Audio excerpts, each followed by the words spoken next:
Last we left off, our heroes, you'd flown into the Sea of Glass, this valley of sand dunes within which these massive pillars of crystal and glass stand like beacons atop a glassy, shard-strewn floor. While seeking signs of the Beast of the Kell you'd fought the day previous, and investigating for signs of his hidden hoard, you found a few of your members mesmerized by the refracting sunlight that peeks through the storm above and reflects through the pillars. It was Hondo who fell most under the spell, and in this hypnotic light was seemingly called to touch one of the pillars, and in doing so vanished from your sight. As he did, 4 creatures of elemental nature began to rise, and the rest of you fell into combat with them, as Hondo dealt with his crystal prison predicament. The battle was quickly won, however not without some bloodshed on our side. But as the creatures were destroyed once more, the sunlight flared, and this time it was Lavender who fell under its control and was drawn within the crystal. From within, she and Hondo were brought before the beast within its lair, the centerpiece of which is this massive purple and black crystal that pierces through the floor of the lair, seems to connect in some way to these glass pillars, and seems to give the creature strength and power. Lavender, utilizing her sorceress abilities, managed to dimension door herself and Hondo out of harm's way, but in their wake the ferocious beast gave chase, and once more, as it burst through the sand beneath you, but above the lair, it struck and battled to the brink of death.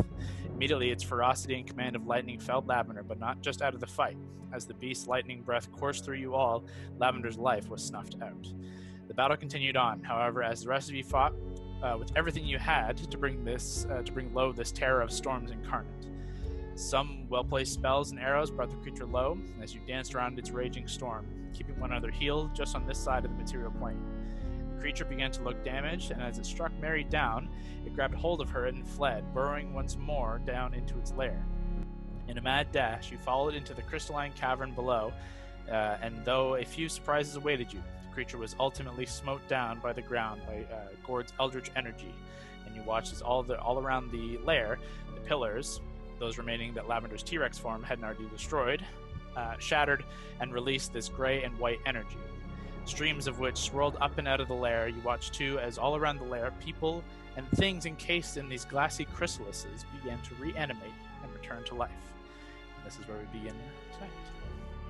So Lav, you are still in the T-Rex form. All of the crystals around have shattered and are gone.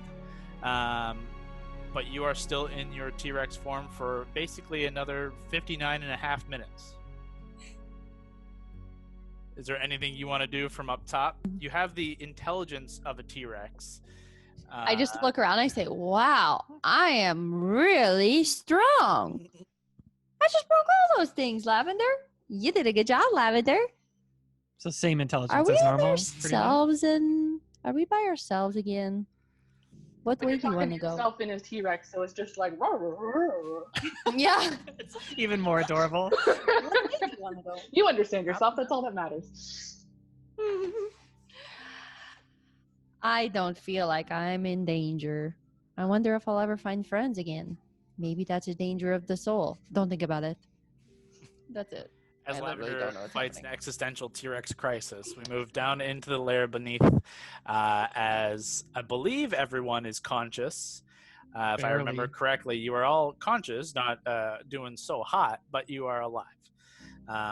Hondo flying the carpet with Allie and Gord also, I think, on top of the carpet currently.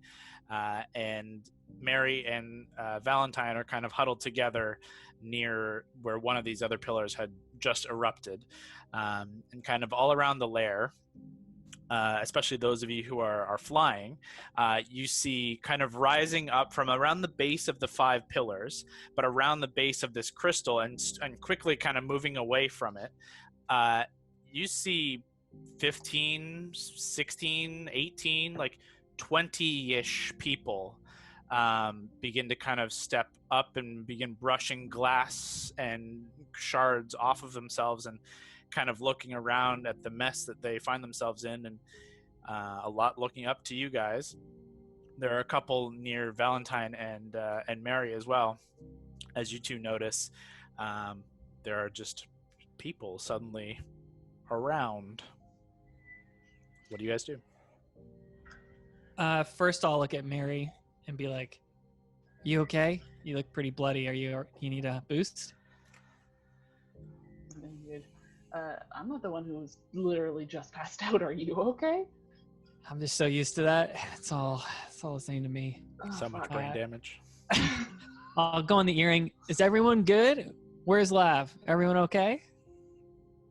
I think so. Just Labs, recovering up here. Lab's up top, Valentine. She went down. I don't know if I knew that. Everything was happening so quick. Hondo got her somewhere safe, but we should probably We get can her go get her. body. You want to go with me? I can bamf up. We have to figure. Look, we have to get these people out of here. How is the actually? How is the room looking? Does it look like because a bunch of shit fell apart? Does it look like we're gonna get collapsed on any minute? Make a perception check. Is Brawley on the ground? She's As on of the right now, carpet? Brawley's on the carpet. No, I think you jumped off. Oh, I did you jumped go off off. to the far corner? That's right. To Yeah. snatch So- you the crystal. You would be able to see her. You and Mary and Valentine are kind of up in the top left crystal, and Brawley is almost directly across in the right crystal, which are no longer there. So you guys have seen basically clear across to one another. I think it's roughly about 120, maybe 140 feet away. And it's relatively well lit in here, especially seeing as there's a tunnel that pierces down, letting in sunlight, and it kind of reflects off of all the shards around. So you can see one another across, and your Hondo and Gord flying kind of right in the middle of you guys. Actually, I think you're all in kind of this weird line. I'll start running over to Brawley. Okay. And I'll just, while passing people, I'll be like, everyone stay calm. You're safe now. We're going to handle this in a second. Just stay calm. Just need to check on something. Cool. Mary, what was your perception? 18. Okay. As Valentine leaves your side and you kind of pull yourself up to full strength and standing, you look around the walls of this kind of place, this cavern, and you can see there are some like slowly just like little bits of the wall that are kind of this glassy wall that is kind of starting to crack, and you can see thin trails of sand kind of slowly dropping in from above in places. You can tell it is not structurally sound anymore, but it is not immediately collapsing. Okay, we're fine for now, but we don't have a lot of time in here. We need to get these people out, and we need to hear what we came for. And Do we have a rope? We could send a rope up, or we could start bringing these people up with the carpet. Have I reached Brawley yet? Within a short amount of time, like enough, like a couple of rounds. You're not running at full speed. You're kind of hurt, but Brawley meets you about halfway. The two of you meet up. Do you want to go check on Lav with me? Just make sure everything's okay. Yeah. One thing real quick. I gotta go see if Keith's there. Okay, why don't you? Yeah, you do that. You do that. Okay, I'll be back. We gotta go get her. I'm I gonna gotta run towards Keith. rose petal up, just dimension door up. Okay. We'll get to that in a second. Alana, I'd like you to throw me an investigation check. Okay. Oh my God, is Keith alive? I'm so scared. Hold on. I rolled a 15. Natural one. Oh, Okay, that's pretty good. That would have been really so sad. 0, It's just so too many. 15. Okay. Allie, as you begin moving away from Valentine, and you're kind of you're close to the central black and purple gem crystal, and you know it's had an effect on your friends. You've watched it kind of fuck with your friends. I can't remember off the top of my head if it did anything to you the last game, but you know it has an effect. So you keep your distance a ways, and you kind of begin making your way around, and you pass through some of these small groups of other people, and many of them are taller than you, as you are a little shorter, and you're kind of making your way through. But as you go, you see a couple of figures who are like huddling together. There's a man and a woman, and look not like a young boy, but like a late teens male, and they're just kind of holding on to one another. You see three men who are, they look like they're armored. They look like they've seen some work. They look almost like mercenary types, and they're kind of like pulling one another up and out, and just kind of glancing around, looking about the space. You see a couple of about 5 of these figures who are in these like plain white robes that seem of like this simple cloth as you begin making your way fully around the crystal. And as you kind of pass them, you notice that these plain white robes, except for the hood of these robes, is this weird dark black that kind of glints as you pass by. And central within them, you see one figure wearing full black robes that are glittering in this kind of weird effervescent way that you're like just kind of like you like notice it and you're like, I'm gonna come back to that, but I'm focused on a singular thing. And as you make your way almost fully around, you see kind of bursting his head up out of this glass pile of shards. You see his horns, you see Keith begin kind of pulling himself up and like shaking free glass and sand, and with this like long bleat looks around the space and begins just like charging up over the sand and shards of glass towards you, and just kind of barrels into you, and you are once again reunited with Keith. I just kind of like run towards him and maybe pushing people aside. And I'm like, Kitty! And I just run and hug him. And I'm like, don't you ever do that to me again. Okay? You hear me? So cute. And then top. I gather him. And then I gather him and then I signal him that we're going to move on to Val and everyone. Yeah, he starts just following right in step with you wherever it is you head. But Valentine, you dimension door to the to above, landing just on the edge of the tunnel down, and you look across, and you can see the crystals above are no longer in their places. You can see slowly filling in kind of funneled holes in their space, and there's a T-Rex. What does that T-Rex look like? Have I seen that T-Rex before? Oh my god, my friends are there! You see a T-Rex that does look somewhat familiar, and it doesn't look like it's immediately going to hurt you, so you're probably pretty sure it's not a real T-Rex. It just I start immediately like charging at them, but like really unaware of my size, and I'm just so ready to embrace them. No. That. And then I just wither down to myself, and then I fall on the ground. You drop form and return to your like 1 hit point form, and it's just the two of you up top. Wow. You okay? I heard you were crisped. Yeah, a lot has happened while you weren't paying attention. When did you start not paying attention? It was a long time ago, I guess. Yeah. Sorry, I am just a little bit confused. I've been in a different brain, if you could believe that. I can. Are you okay? I'm totally fine. I'm Valentine. Wait, you're totally fine. Well, I almost died like several times, but that's pretty much Valentine. I think someone's got to take some walls down, and we need to talk about what actually happened. So all these crystal things are down now because I was super strong and knocked them all down. What have you been doing?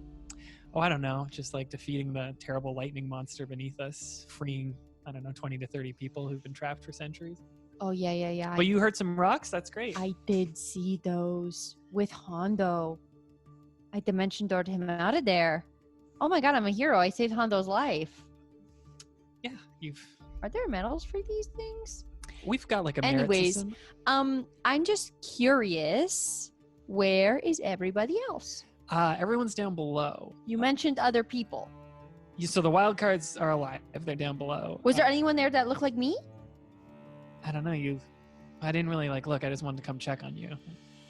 Not that I care, but I do care. Look, you look real shitty. I'll put a hand on her shoulder and cast level 2 Cure Wounds. Okay. Let me just roll that quick. So I have 1 hit point? But now you have I 5 think plus 6 is 11. When you came, I don't think you did anything Because to it says heal that I have yourself. 31 hit points. I can't remember if you did or not. Because I did have some curing happening. Regardless, if that's what it says on D&D Beyond, then follow that, because you might have healed yourself. I just don't remember. Okay. There was a lot of other shit going on. You also get 16 health back. I think that pulls you Perfect. full. 44. And then I'm also going to dump a level 2 into me. Okay. Is that available? While you are casting, Hondo and Gord, is there anything you guys want to do as you kind of surveying the scene from above? I got Can I 14. collect Whisper? Nice, good call. Yeah, I don't remember where it is, but you would, so you can go and get Whisper. And can I It's also in the corner, top Treasure? left. Yeah, it got thrown, but you know where it is. So easily enough, you pilot the carpet over, collect Whisper once more, and as you have to lower down to the ground, you two begin to look around and see. It's actually over towards Mary, I think. You look over and see the collection of these people who are kind of pulling themselves up out of the glass too, and you see you. Actually, Honda, what languages do you speak naturally? I think Primordial and Common. Okay. Hondo, as you land over by Mary, bringing Gord with you, collecting Whisper, you hear a language you've not heard in... it's been years, I think, since you would have heard this. And you kind of spin around, and you're a very perceptive figure. You isolate the sound source of it immediately, and kind of still along the back wall, technically to your right, but the back left wall, if you remember looking down at the map, there is this very faint sing-song voice, but this sad, low, mournful song that is pouring out from beneath the crystal and glass over to one side, and you understand its message, and it's not primordial, but it's based in the dialect of primordial. Primordial encompasses the languages of air, fire, earth, and water, and this dialect you're able to pick up is one of air. It's called Orin, and you can hear this small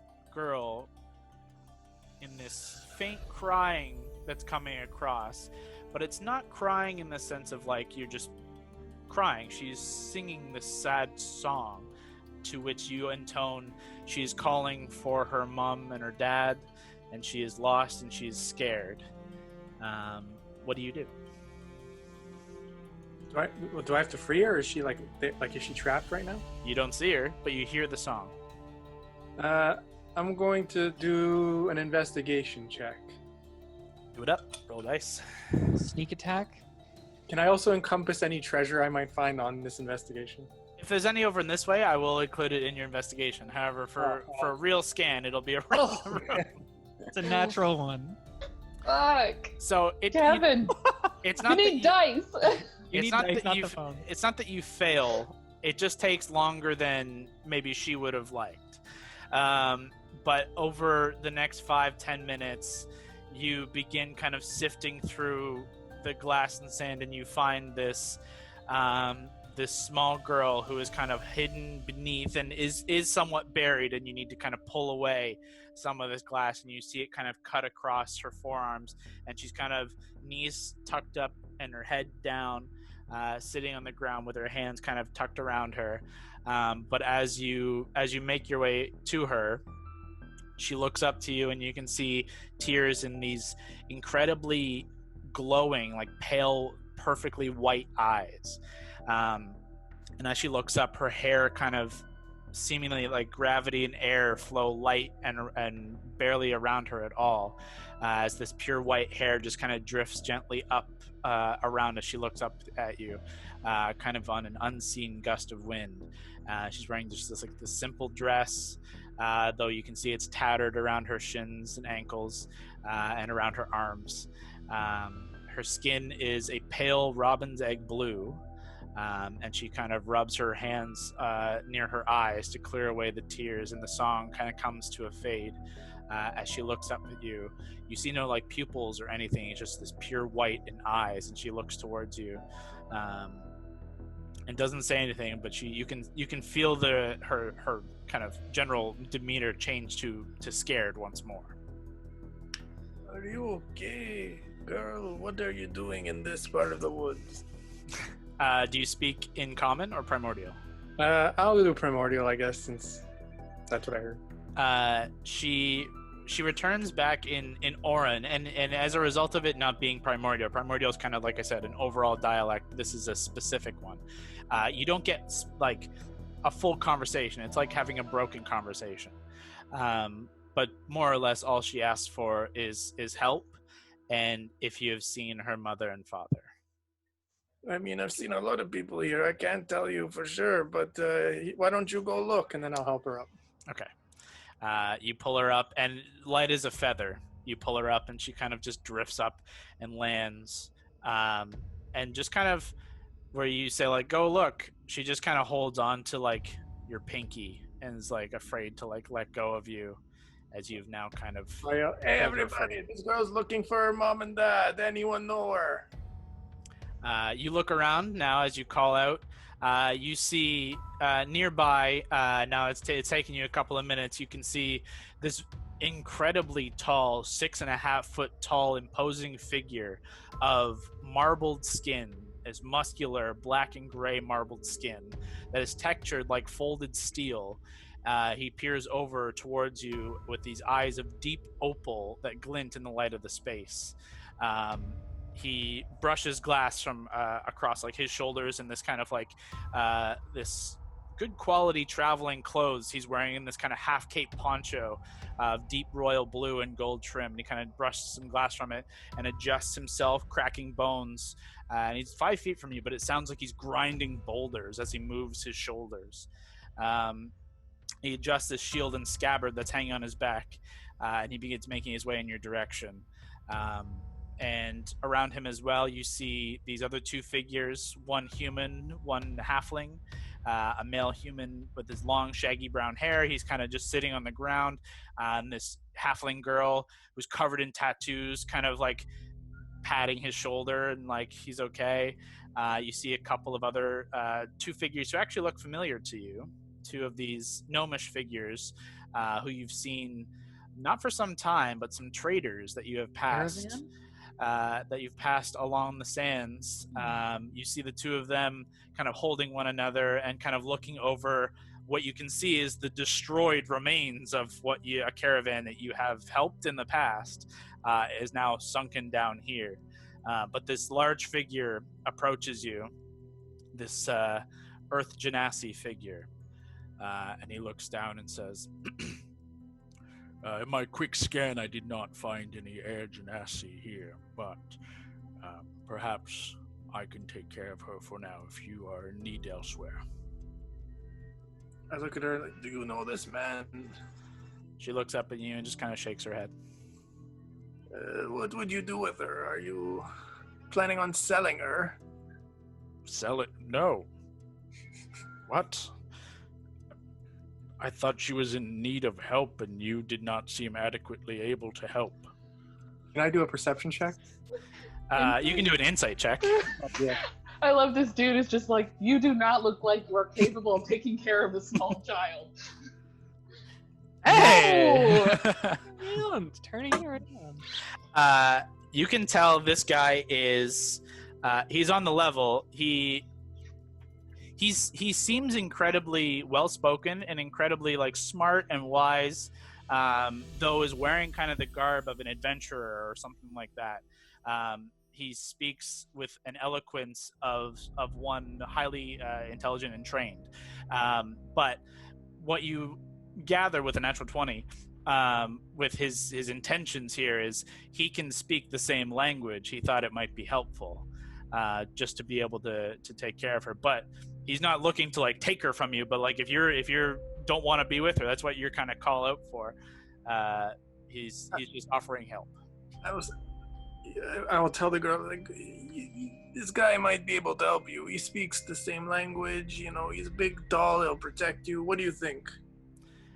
She looks over at him, and he gets low down on one knee and kind of meets her eye, and kind of just puts his massive hand out. And she looks up at you and looks over to him, and just kind of looks a little confused, but says, I just want my mom and dad. Well, they could be long gone from here, my friend.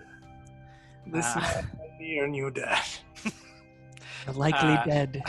This figure kind of turns to her and says, "If you come with me, we will search around here for your parents.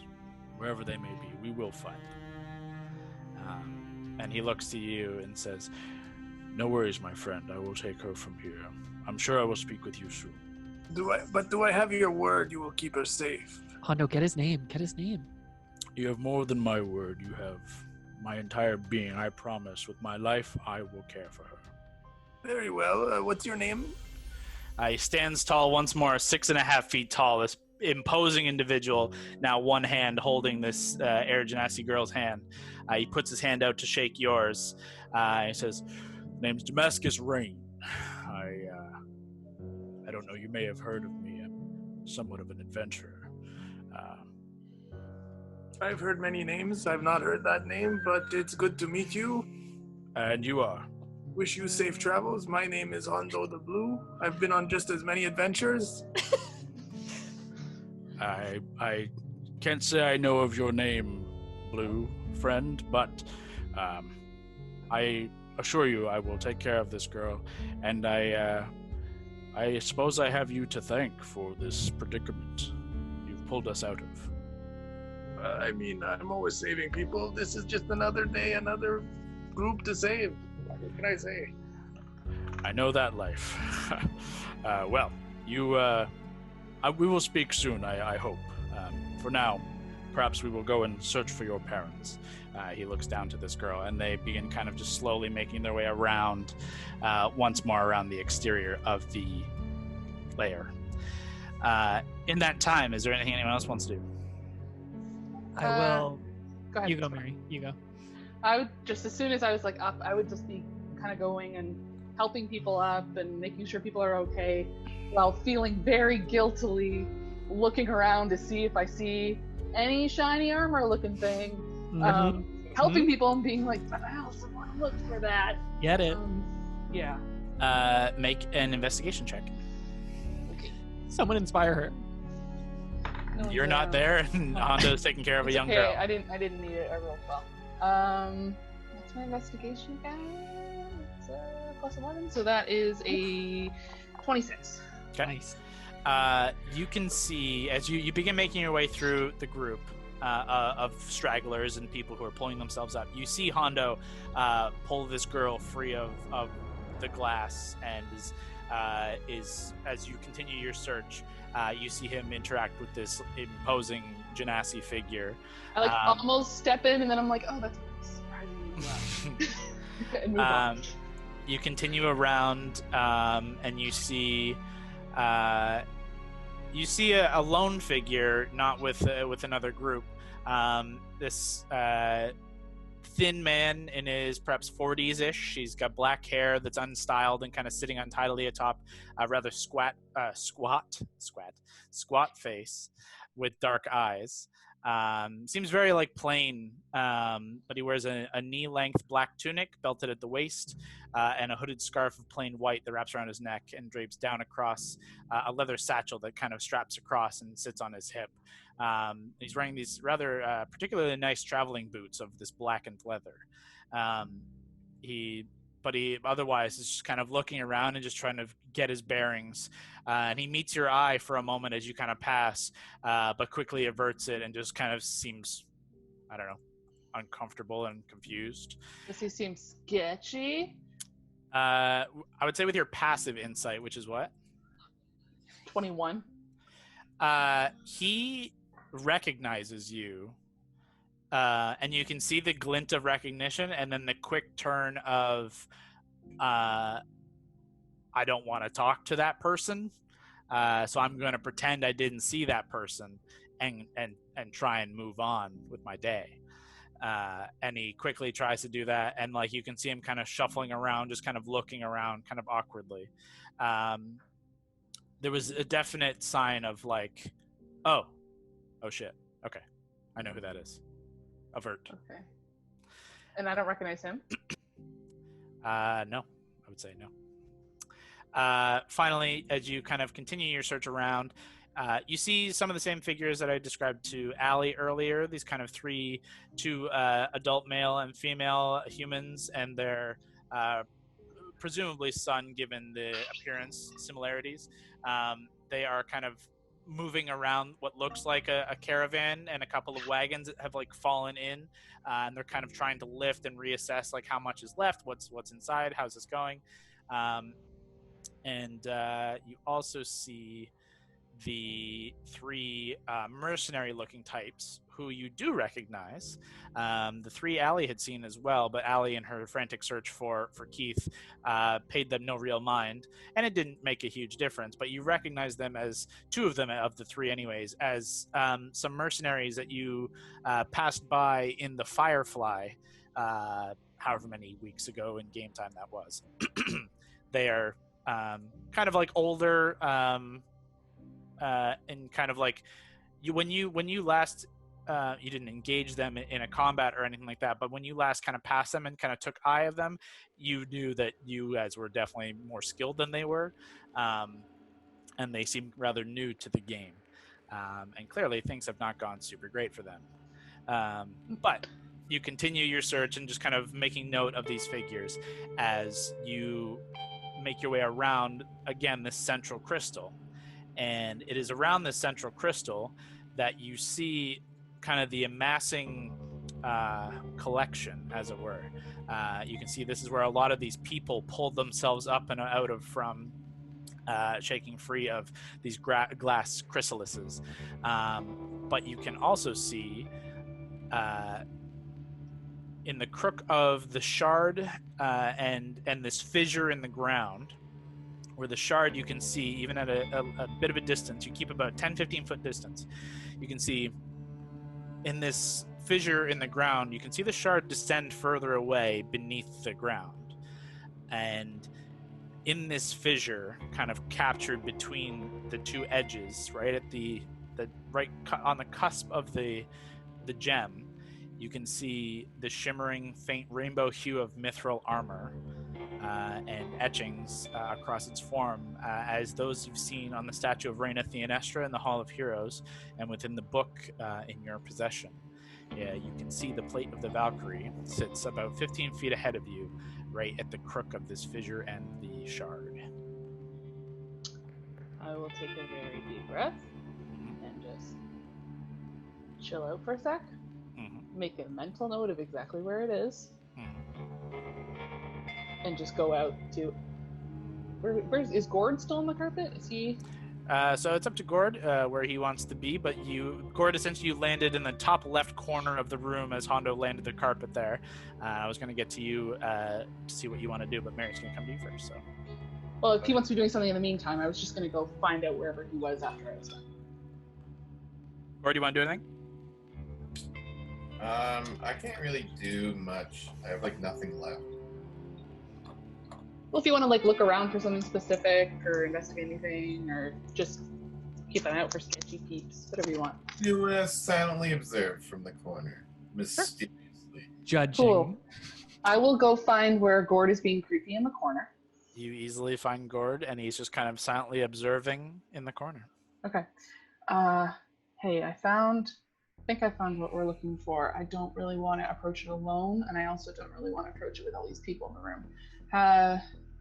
You've been looking around. Can you see any other way to get people out of here outside of just a lot of carpet trips?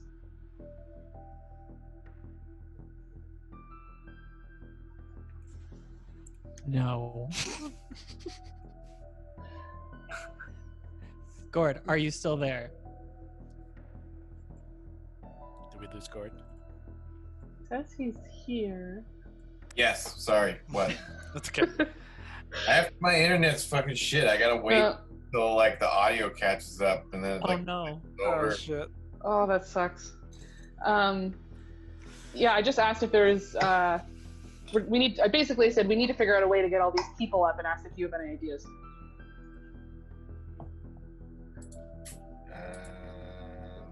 Not even like spells, just like if we look around, there's no like holes where those crystals were that we could crawl out of or anything like that. Kyle, is there? With just your passive perceptions and just generally looking around, you can see there are new holes created where the pillars once were, but they are the same height as the central tunnel that you guys took to get down here.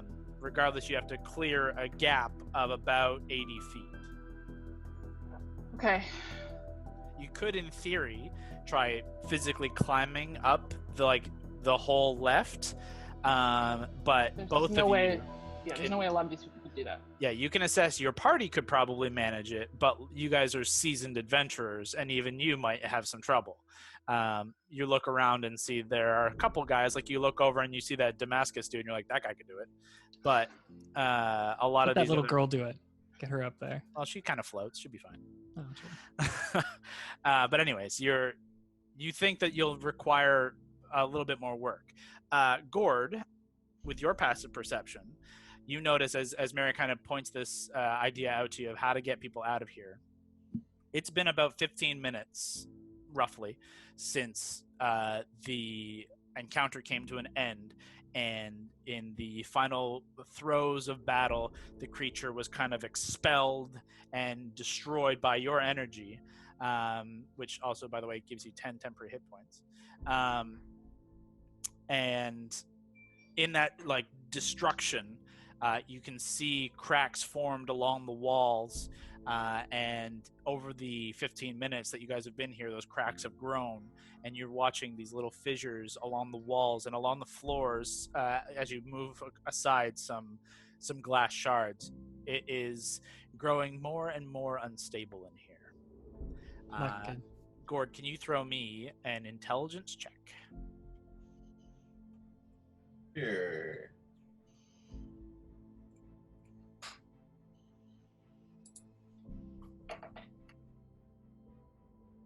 Got 16. Okay. That's pretty good. You wager that this place probably only has another half hour to 45 minutes before it's going to start kind of collapsing in on itself, where the sand, the weight of this whole place just begins to kind of slowly break. You can see time is dwindling out almost as if you're within a physical hourglass. It's just something you put two and two together and you see, okay, we got a ticking clock. About half hour comfortable, 45 minutes is going to be pushing it. Can cut back to Revenant Vow. As long as Gord is cool with ending that there. He says, I keep that information to myself in the chat. Great. Why? We're all gonna die. I love it. As he Or cuts, did that, not Brock. It's not me. Scott and Valentine and Lavender, you guys are. It's been a couple of minutes of catching up with one another. What's on your face? What are you talking about? You got a thing on your face now. Like dirt? No, you got like a scar or something. A scar? Yeah, it looks like either a lightning bolt or like a broken jewel. Oh my god, can I use your makeup mirror? How do you know about that? I just assumed. Yes. Thank you. Oh my god! Yeah, oh my god. Oh, yeah, I mean, Oh my god. it's not that bad. I died. You, I talked to that woman again, that Raven lady. She was really nice, actually. We actually had a good chat. I feel like we could be friends. But I had to choose a card from that card deck. you chose a card? Another one? I didn't have a choice. Why are you getting all mad at me? I'm just upset at the situation. I'm happy you're back, obviously. That's just, I didn't know you died. I thought you got zapped. I got zapped. Let's put And a, it was Hondo's fault. oh, it's always Hondo's That fault. guy owes me something big, I'm telling you. Let's put a pin in it. Oh my god. I'll go in the earring We were while she's still talking probably about rambling. my mother. Where my father is. What's the situation like down here? Lab's up. She's We were good. talking about She has a these scar. people. We want to think get I out of here. We want to put some cried. ropes down. What are we doing? That'll go to She's- everyone. Yeah, that's across the board. She's fine. Okay, we'll deal with that later. Valentine, I could use you down here to get what we came here for. Other than that, anyone who can help people start getting up top, we need to do that. Hondo, do you and Gord want to start air ambulancing people out of here? We could also polymorph and fly some people out. but I'm gonna help Mary. I don't have a lot of these left, by the way, but I can come down if you want. Again, I mean, we should let them figure it out for themselves after all. Hondo. We don't know why they're down here. Probably because they got stolen. They were like it's trapped some by this giant terrible beast. Okay, fucking first monster, bring like I Keith did. up. You want to do a priority first? Let's get Keith and Brawley up or something. What if we make Keith our transport? Yeah, we could totally do that. Like polymorph Keith? Yeah. It's a He's dope big. idea. He can't fit on the carpet anyway. That's a dope idea. Okay, Here, I'll come Hondo, go down. get Valentine so that he doesn't have to use a spell. Yeah, that'd be great. What am I, a taxi here? Yes, you are. You decided you were the carpet driver. Yeah, you've so been saving people. You've been driving the carpet, saving people. You've been great. Very well. bring some people up on your way. All right, I collected. Bring the little girl and the big guy. Carpet, if you want to get out of here, I'm going either way. As you kind of call out, Damascus kind of waves you off. He's not going to follow up just yet. Can I ask a quick question? Which one is Damascus? He's the big Earth Genasi guy. Oh, I wrote Tabascus. Did you say Damascus? Yeah, like the metal. Why did I? Okay, I don't know. Why To I be wrote fair, that. Sorry. you've messed up the first letter of a lot of names Yeah. since we've been on Zoom. I'm bad at this. Let's move on. Hondo, you see the halfling girl who's like all tattooed. She rushes forward and kind of dragging along this human guy alongside her, and he looks very kind of afraid of the whole encounter. But she's like, "Hey, you're offering rides up? I am. We're coming aboard." And she jumps on and pulls this guy alongside. And as he sits down, you can see he's kind of holding on to this like broken blackwood fiddle. You can see it's broken in half, but the strings are kind of connecting the two pieces. And he's kind of cradling it, and is just, he's not meeting your eye. He's kind of lost in his own mind. But this girl, this halfling girl, is kind of leading the charge. And she's like, "Okay, let's go." Anybody else? There's still room. Hey, guy, what's with the fiddle? He just kind of looks up at you and just says, "It's something to remember." And no. the girl's like, "Don't ask him about the fiddle. Let's go. Come on." We need more people. We gotta make it worthwhile. Why? She's like, "Hey, you over there. Come here." And the two gnomes, who you recognize as Harold and Del Tallfellow, Damn it, I was gonna say it before you. Fuck, I just found the page. they begin kind of making their way over, and Harold's like, "Blue," and he kind of comes up and he gives you a little, like, he hugs your leg. He's not very tall. Yes, we'll do greetings later. Get on. All right, drive. Let's go. Come on, my friend. Yes, it's so nice to see you. And you begin ferrying these four up above. In the meantime, Mary, Allie, Gord are still below. Valentine and Lavender, you guys are waiting the carpet, I presume, so that you guys can go back down. So the three of you below, is there anything you guys still want to do below? Did you guys want to polymorph Keith? Sorry, I accidentally muted my headphones for a second. Say again? Did you guys want to polymorph Keith? Yeah, we're just not down yet, so if there's something you guys want to do before Live and I get there.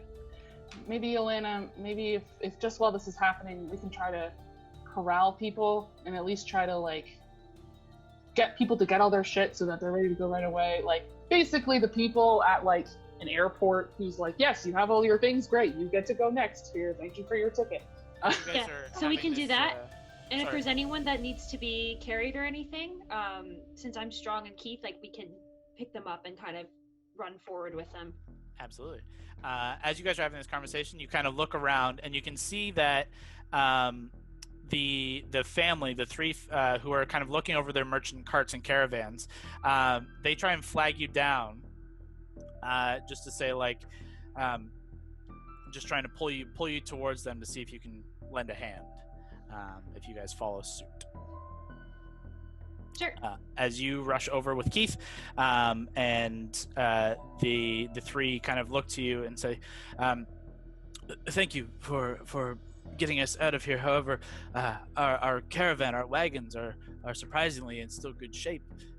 If it's possible with your very powerful friends to bring these caravans and these wagons, that we may be able to provide transport for these people to try and find us a way home. As of now, they need a little bit of work, but it's something we could do. But we are mortal. You are maybe much more so.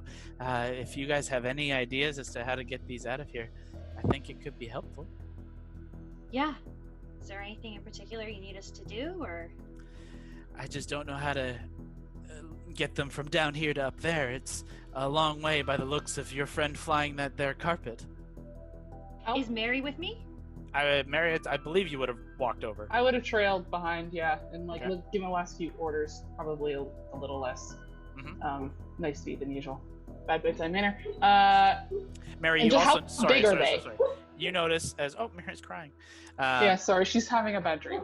Oh. Mira.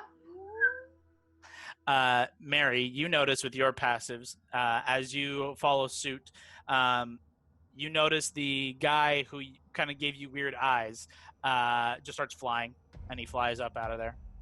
Just heads his way up towards the hole. Okay, I would go in the earring immediately and quietly say, Valentine, someone's coming up your way, and he's sketchy as fuck, and he didn't like the look of me. Can you try to keep an eye out for him? You hear that. Mary, looking at the caravans, they are relatively large size that you could fit, three people comfortably to a side. You can see inside they have like shelves and things and like storage in two of the three, and one of them is a kind of a caravan, like a sleeping caravan. But they are big enough that they could easily fit 6 people within each. They're relatively large and they'll be too big to fly on the carpet, if that's at all what you're thinking. They're a couple hundred pounds apiece of just like... Yeah, I was thinking polymorphed animal, but we'll have to see how that looks. I can't promise anything. This place doesn't look exceptionally stable, and I'd rather get you all out first. And we'll see what we can do for your goods and wagons after the fact.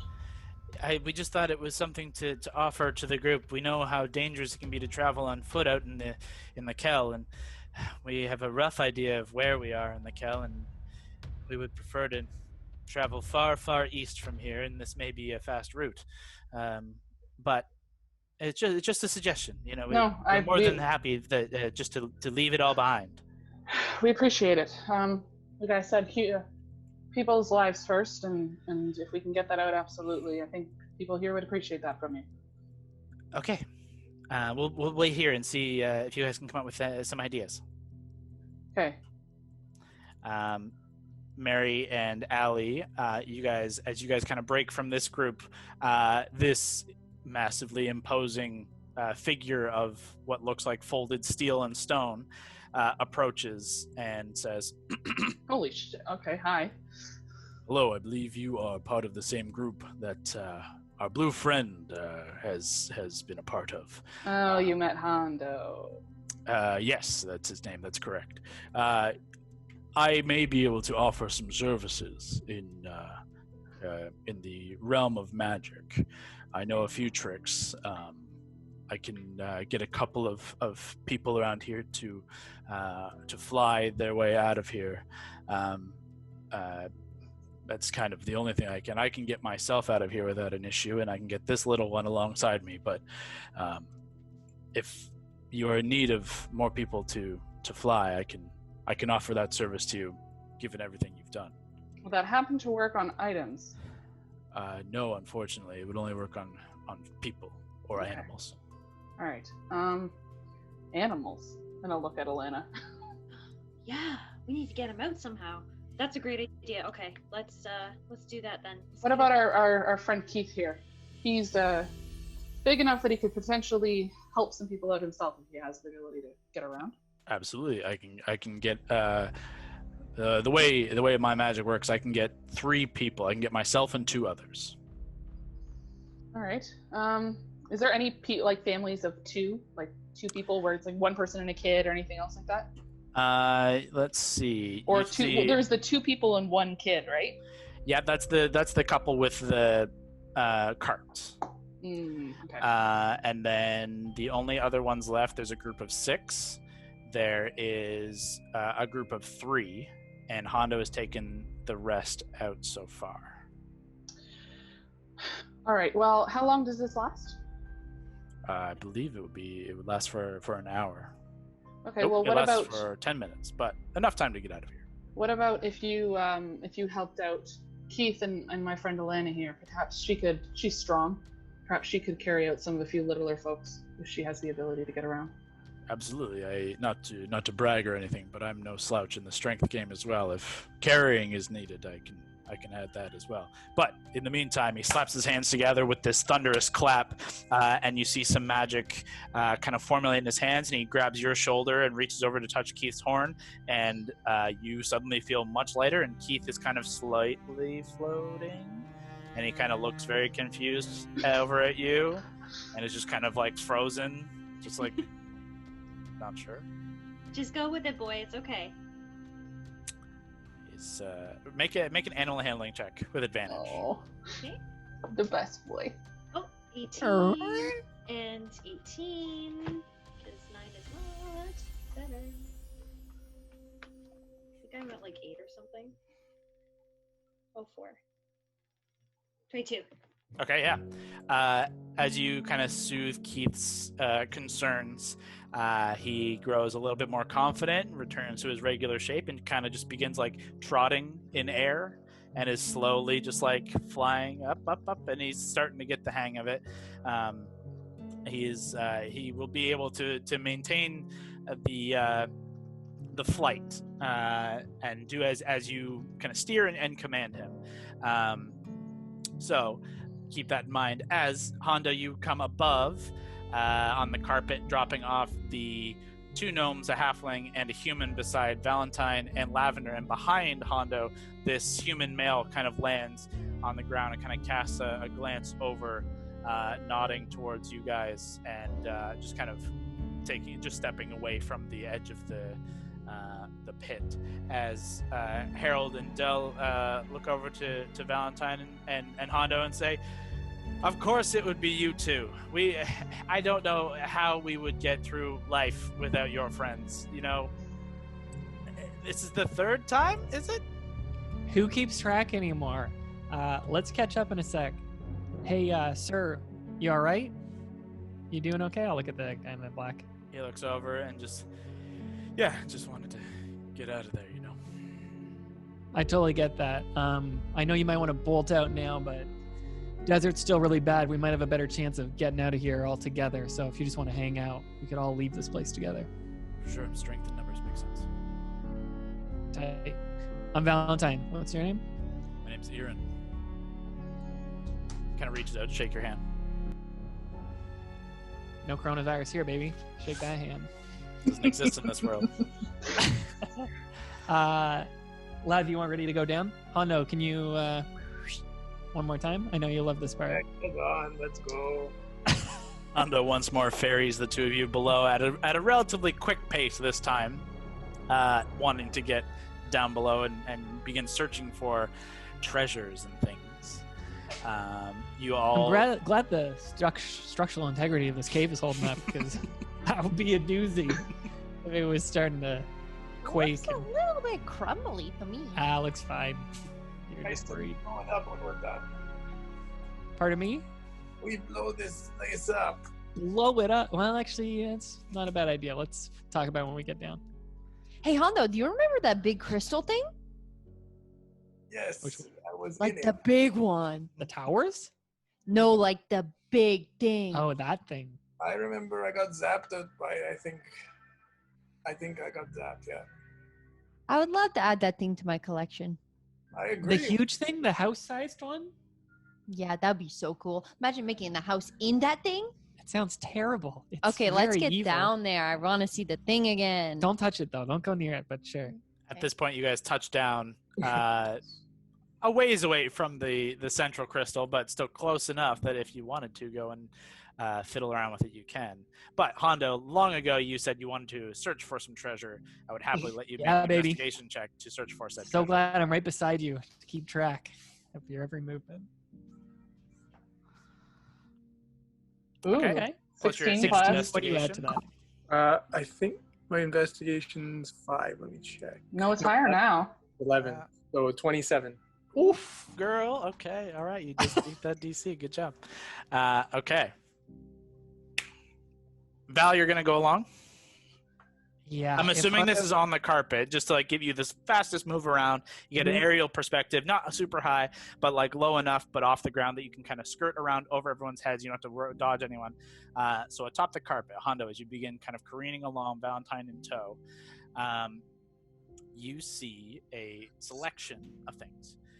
Firstly, there is this kind of curved. You can see this curved like a water flask, but made of glass and gold. Pardon me. You can see it kind of glinting out of, kind of sticking up out at like this point. You can see water inside of it, and it looks fancy. It looks expensive. It looks nice. You kind of keep a mental note of like that's over there. As you kind of fly with your aerial perspective, the two of you skirt over the top of the Beast of the Kells kind of destroyed form. And where you can see it kind of had this blast wave out. You can kind of, with your aerial height, you can see this kind of shock wave out, and you can see it kind of blew away sand and glass shards from the base. But along the one side where it blew out, you can see the glint of these blue, shiny scales, these large, thick scales. And at first, your initial fear is another beast, an egg or some other creature. But what it is the shedded dragon scales of the creature. You see huge sloughed off chunks of blue dragon skin and scale, even some horns. And you catch that as something that is something to investigate and maybe make some money off of, or as you've done in the past, make items out of.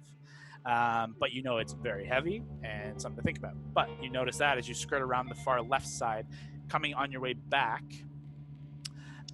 you see this wagon or caravan. It's kind of like what looks almost like a prison caravan, because you see it's made entirely of iron, and you see bars in the windows, and they are too tightly close together to fit your way through. However, as you slow down and kind of skirt low, they're kind of up, kind of tilted. This whole caravan is tilted on this rise. You can see glasses broken around it. And then you kind of at eye level to look through the windows. The two of you look through, but Hondo with the ever investigative eye, you see within no figures or creatures, but 3 chests that have kind of tumbled down on top of one another. They appear locked. They look very well made chests. They are metal chests with gold inlay and like plated, and you can see it's embossed with a symbol, though it's difficult to make out as you're kind of making this kind of round trip. You can go and investigate further as you want to get closer to it a little later, but you can see it's embossed on the top with this kind of interesting symbol that you've not seen. But you kind of make another mental note of that position, and then down at the gem itself, as you kind of make your full circle around the room, you see nothing else kind of hidden in the glass, but you do see at all places around here, coin is kind of fallen into the ground in glass. You can see hundreds, thousands of coins, of gold coins all over the place.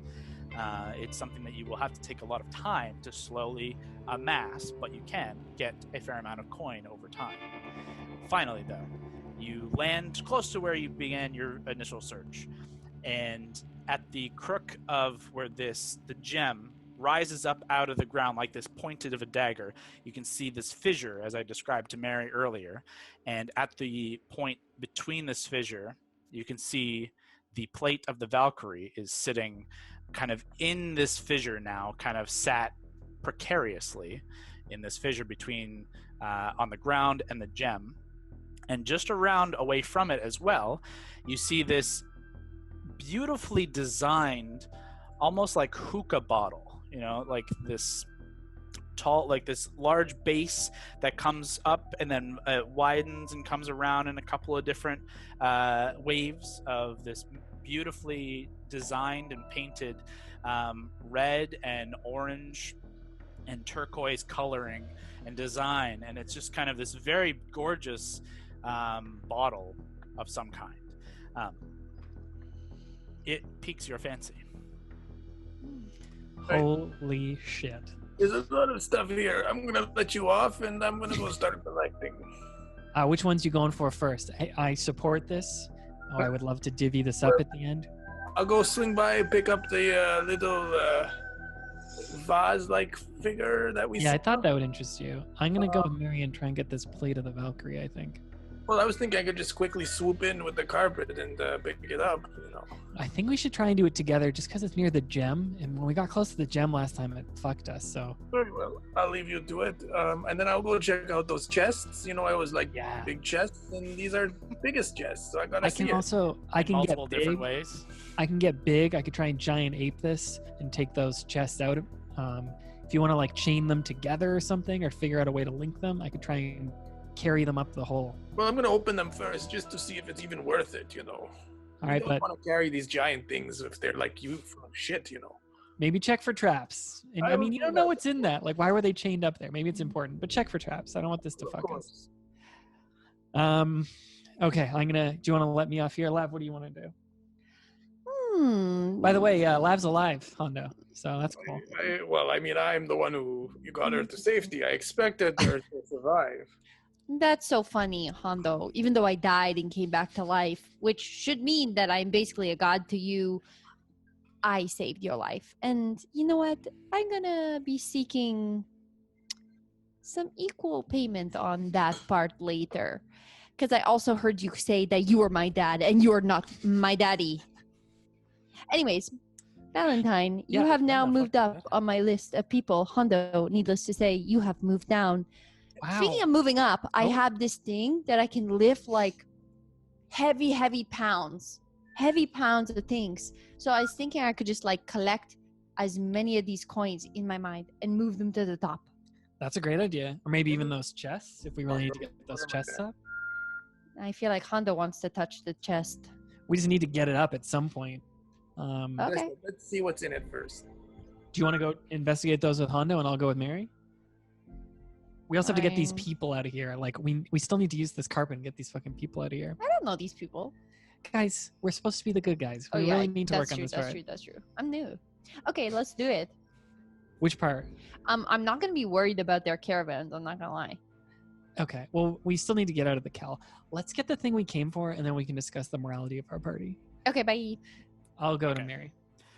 Val goes to Mary. Hondo and Lavender, you guys begin making your way around to collect the items that you've seen. Hondo, it's very quickly easy for you to scoop up the first kind of this interesting kind of flask of water, and you grab it, and it is indeed what looks like a flask of water. It's this kind of large, curved flask, like a drinking horn, but curved and more ornate and made of glass and metal, and swishes and swills full of water, and it's a cool thing.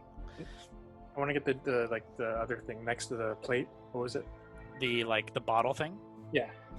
Swooping back around, you reach down and grab hold of this, or you begin making your way close. You will have to get close to the gem to grab it.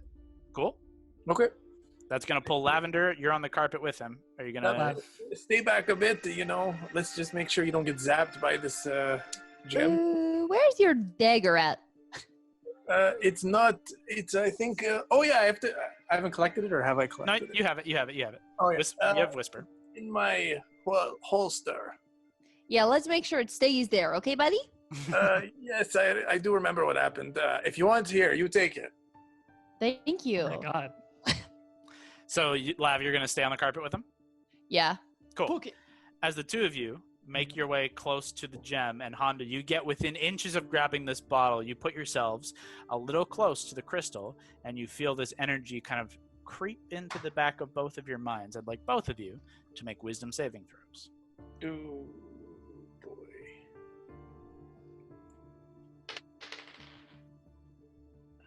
boy. Ooh. I think my wisdom, let's see, I think it's probably like 3. I I think got it's 6. 8 total. I'd like both of you to roll a D100 or percentile dice for me. So 2d10s, Amanda. If you Yeah. have them. 2d10s, and the first one is 83 for Kevin. Okay. Okay. So pick one to be the first number and one to be the second. Oh wait, I gotta make sure I have the right. Okay. And okay. 90. 90. Oh, you both got the same thing. Interesting. Really? Hondo, while driving the carpet and reaching out to grab hold of the this bottle, and Lavender directly behind, you both suddenly freeze and are stunned. The control of the carpet drops, and the two of you fall to the ground, taking a little bit of damage. Oh, Oh, God. What has happened? What has happened? The two of you take 9 points of damage as you your bodies are stunned and unable to move. You slam into the glass and broken shards of the ground and take 9 points of piercing damage as you are currently stunned and cannot move, speak, or react. Valentine, you reach Mary just as you hear this shattering sound behind you as the two of your friends just crash into the ground. And Allie and Keith, as you guys are kind of flying and floating and waiting for the next steps, you see the same. And you guys land almost directly beside these 6 kind of robed individuals who all kind of scurry away and kind of make their way towards the 3 who have the caravan. Damascus begins kind of making his way towards to grab hold of Hondo and lift him up. What do the rest of you do? Mary, we need to get this fucking plate thing before. Yeah, they did exactly why I called you over here. I don't want to go near that thing. Actually, shit, Lavender. Fuck, Lavender probably would have been good for this too. The plate's over, and I'll kind of vaguely point. Also call it Alana. Can you make sure that they're going to be okay? Check them on them in like 30 seconds. You guys watch as this Damascus figure makes his way towards Hondo, but he gets a little close to the shard as well in his attempt to save Hondo. After whatever happens to him, I'm gonna shout something. Oh shit, lucky you, Damascus. Good job. Rolled a 21. Ooh. I will shout, everyone stay away from the shard. Stay away from that big gem. Everyone take steps back. Immediately you see him halt in the air, still flying, and like push himself back and like kind of at a defensive position, and just like, my apologies, I know not anything of this shard beyond what glimpses I've seen from within our imprisonment. Yeah, everyone stay away from that. We gotta get out. Perhaps I'm best served with the young one here. And he scoops up the young air genasi and he says, if you need me, just shout. And he begins flying up towards the exterior. Brawley, could you tell Keith to start just like shuttling people up? Yeah, we can do that for sure. Okay. Between the two of you, if you let Keith just take 2 of these robed figures, and really you could carry one as well and just fly up with them. Sure. You can move 3 of the 6 up in this round and get them up and out of harm's way as you guys can continue on the ground. Hondo and Lavender, you guys are still frozen. Are they close enough to the shard where things are sketchy? Okay. Well, maybe we should drag them out of it first. They're not touching it, but they're within 5 to 10 feet. Oh, shit. Okay, let's Yeah, I don't have any spells to drag someone. No, I'll just okay, try I have an idea. I'll I'll try and take... go in. What were you gonna say? Don't, not yet. I will try to take out my stupid grapple hook thing. And Yep. are they like, do they happen to be frozen and where like an arm is up conveniently? I mean, Cool. Hondo was driving the carpet, yeah, and Lavender was like preparing just in case to stab Hondo. So like, Okay. you guys I'll- have got... Get Lav first. She can use telekinesis. Yeah, if she can. So I'm going to not actually shoot it, but I'm just going to pull the grapple line out so it's loose and just try to loosely. Yeah. Make a dexterity throw, just a straight dex roll. Straight dex check? Okay. Yeah, this is not an attack necessarily, so you don't get your proficiency bonus. It's just like a straight dex to see if you can loop and pull. Yeah, it's a 16. That's more than enough. You managed to loop around Lavender's hand. Roll 1d6. Right in the other bin. I haven't got out my d6s. 2. Okay.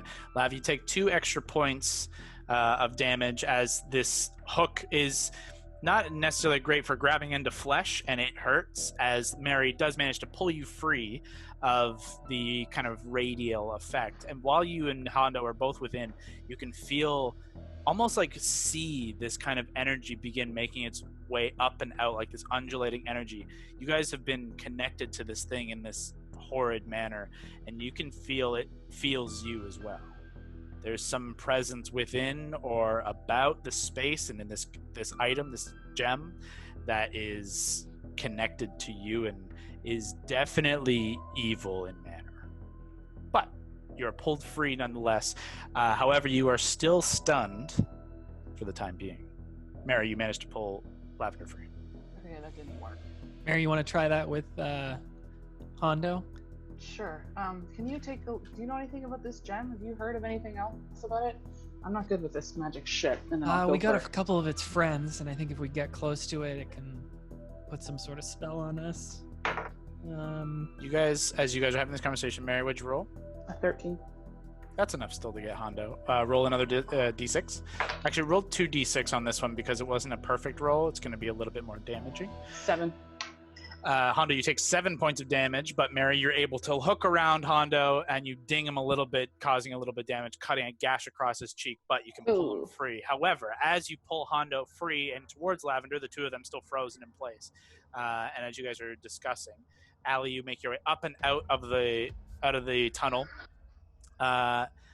Gord, from your kind of watchful position, creepily standing in the corner, watching over all of your friends and these newcomers, you watch the fissures in the ground and the wall begin to splinter and crack a little bit more. Hondo and Valentine, your passes begin to kick in here as well. Hondo, from the ground, you watch this fissure kind of crack directly across your eye line, and you see the structural integrity of this place is beginning to fail, though not falling just yet. Valentine, you notice too, you see a couple of streams of sand begin to kind of funnel down from the ceiling.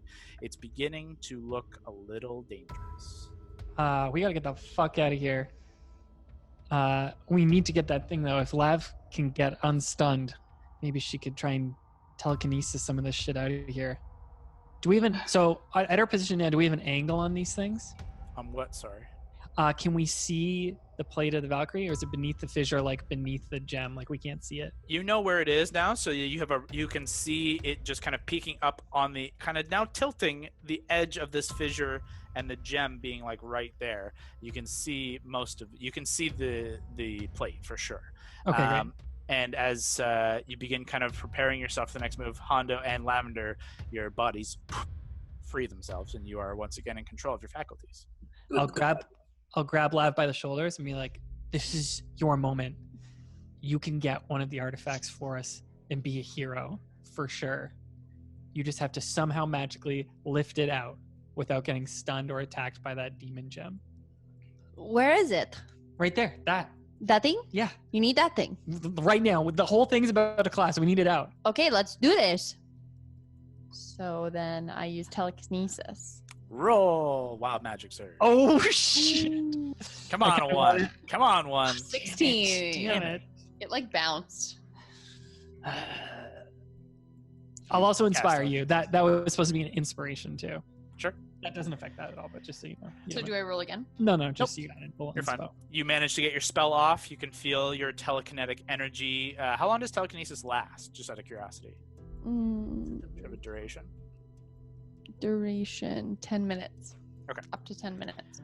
And you are going to reach out and grab hold of the plate. Okay. Focusing your energy, you grab hold of the space around the plate and you begin to lift it free, and it's light under this spell, and you're using like almost no effort to grab it. It's just like pulling a feather. But as you get it up out of the fissure and you can begin pulling it in your direction, you begin to feel it's tighten, and you begin to feel your magic strain, and you begin to feel and see this faint kind of tether from the gem to the back of the plate, and it is trying with its might to hold tight. I need you to make a charisma check for you, as that's your spellcasting modifier. Good thing you have inspiration. You have the D10 on this if you want. I will. That's very smart to use inspiration. Yeah. So just straight charisma, right? Not a Plus saving throw? should just be +5. Okay. So this +5 plus this. Wait, this +5 plus this? Yep. My. Because you're gonna. Oh add yeah, that. yeah. It's not your save. It's your just charisma. 17. Okay.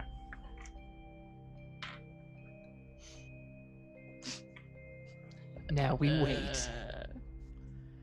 You cockily, as you were before, like, I got this, no problem. You are rebuked. You are rebuked by the power of this entity, this thing, and your grip of telekinesis loses hold of the plate, and it pulls back to its position, holding on to the gem. Holding on to the gem? But it's like kind of positioned at the gem now. Try it again, and I'm gonna thunder clap it while it happens. It seemed to not like sound before, so I'm just gonna try and annoy the gem. So does that? What's your range on thunderclap? I guess that's a good point. It is only 5 feet, so I just want to. I don't think you want to get that close to it. Yeah, I don't want to get that close. 5 feet. Oh my God. I could use Thunderwave, but I don't want to hurt the plate.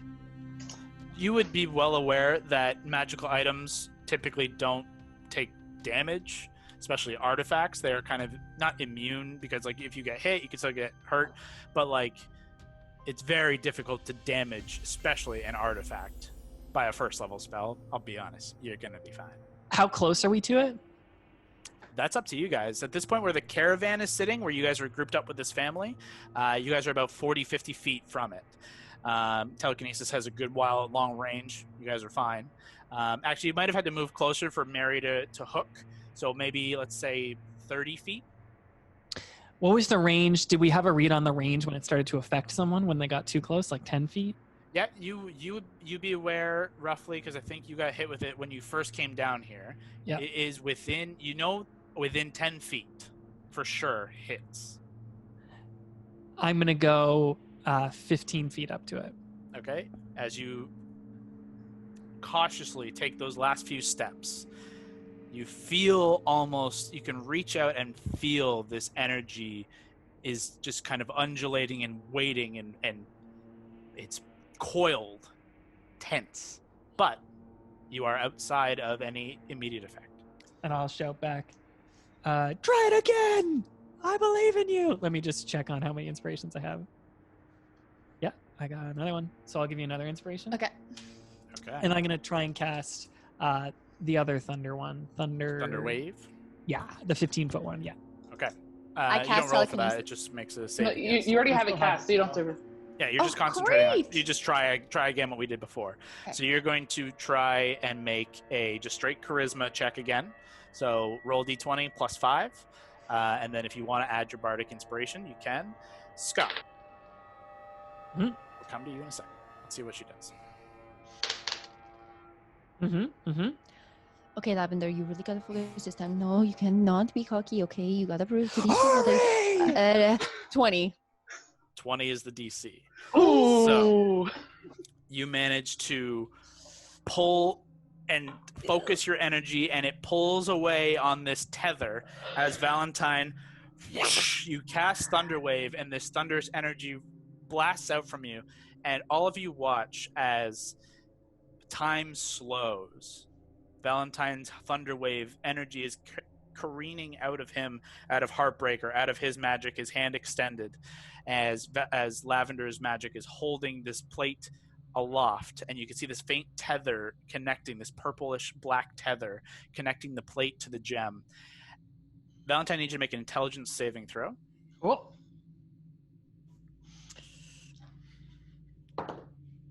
Oof, nope, not good. Okay. 4. That's a fail. For sure, that's a fail. I would also like, Valentine, for you to roll percentile dice for me.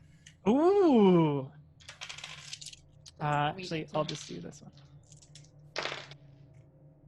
63. Okay, hold that number for a second. Sure. As I count dice.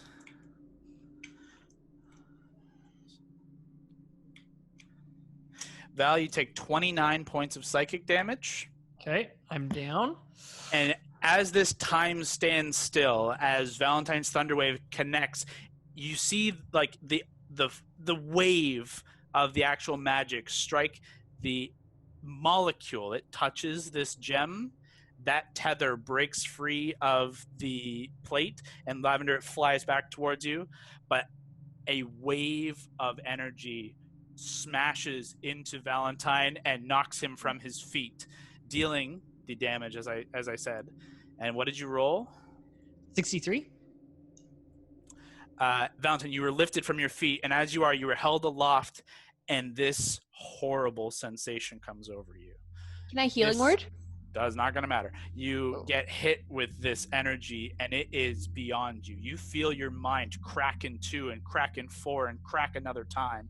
Your entire form ripples with pain and continues to ripple, and suddenly your arms are no longer yours. Your legs are no longer yours. They begin to transform. They begin to change. Your hand before you, where it was still reaching out with a thunder wave, you watch it just ripple and turn black and slick and tentacle-like. And your other arm just transforms, Heartbreaker falling away from you as it turns into a tentacle. And as you are thrust back into the ground, your arms and legs are tentacles, and your body is covered in these fleshy pustules. You have been horribly hurt. Yeah. Can I still talk, or well, I'm unconscious. I'm unconscious, by the way, so I'm out. Okay. Valentine is thrown away and kind of lands in a pile of limbs, and you don't initially see this change. However, Lavender, you are able to now cast Healing Word. Healing word. Can I hand the plate to Mary? Absolutely. As Yeah, it I hand comes the plate towards you. Yeah. Can you hold this for me for like a second? Val? You seem like the right person to do this. Hold this. And I shoved it into her chest. And then I healing word at 3rd level. Okay. Roll the dice for that. 3 times. What do you want to do after? Go ahead, Kev. What do you want to do? I would like to use I would like to lasso the bottle this time. Just with, do you have a lasso or do you have a rope? I have a rope. I have the Okay. long rope. I can make it into a lasso. 100%. You begin, as this is kind of unfolding around you, you are out of spell slots. You've used everything you had in the fight. So you realize, well, at least I can get this. So you begin kind of coiling the rope and creating a lasso, which you can easily do as you're a sailor. You know not. You can easily create that. Throw a straight dex check for me. So D20 plus your dexterity modifier. Easily. You're up to 19, I believe. My dex is 10, so 24. That's a dex save, but it's okay. It's okay. yeah. Sorry. Yeah. You're still You loop the lasso around the neck of the bottle and gingerly pull it free, and you don't see this energy kind of grip hold of this as it did previously. And in a short time, you're able to pull the rope to you, and this bottle is now also in your possession. So the only thing left for you is to decide if you wanted to do anything with the dragon scale. And Or the chests. The chests. But more importantly, currently, how much is Valentine at? 14. Okay, you are conscious. I look at my limbs. I scream. Can I talk? You can speak. Your head and upper torso is your own. However, your form has been just mutated by the energies beyond anything you like or care for, and it is literally horrifying to you. I will scream, "We gotta get the fuck out of here! I'm a monster!" Can I try and grab Heartbreaker with my little tentacle arm? Yeah, roll a d20. Just suction cup it. 15. Do I add anything? Just 15. Just straight 15. That's enough to Yeah. like loop. Essentially, you and it, but you have to loop your entire arm, and Heartbreaker comes up to like your shoulder as your whole form is like you're trying to control it, and it's still moving kind of its own volition. And your other arm is kind of moving, and it kind of wraps around your head and is kind of like caressing the side of your head. You are in a horrible nightmare. Oh my fucking god! We gotta get the fuck out of Okay. here. Okay. Oh, yeah. What is I need- everyone else doing? I yell at Valentine, hey, take the bag of holding and take those scales as much as we can fit. Are you fucking kidding me? Look at me. We gotta Don't get the stop fuck out of it. here. I can't even move. I'm a fucking octopus. Okay, You look over and see his Can I limbs try are and just- telekinesis his body? For sure. Yeah, okay, I'm gonna do that. Flav, I have an idea. Yeah, okay. Hondo was like just said he was halfway through doing something, but Yeah, hold on. We got a lot of shit moving. I understand. So Yeah. let's try and take it. and one piece Elena's at a still time. like going back and forth. Elena is. Yeah. I would say Elena and Keith have returned here. You can decide to either join in on what's going to happen here, or you can finish ferrying all the people, and they will all be gone. Yeah, I'll just keep doing that.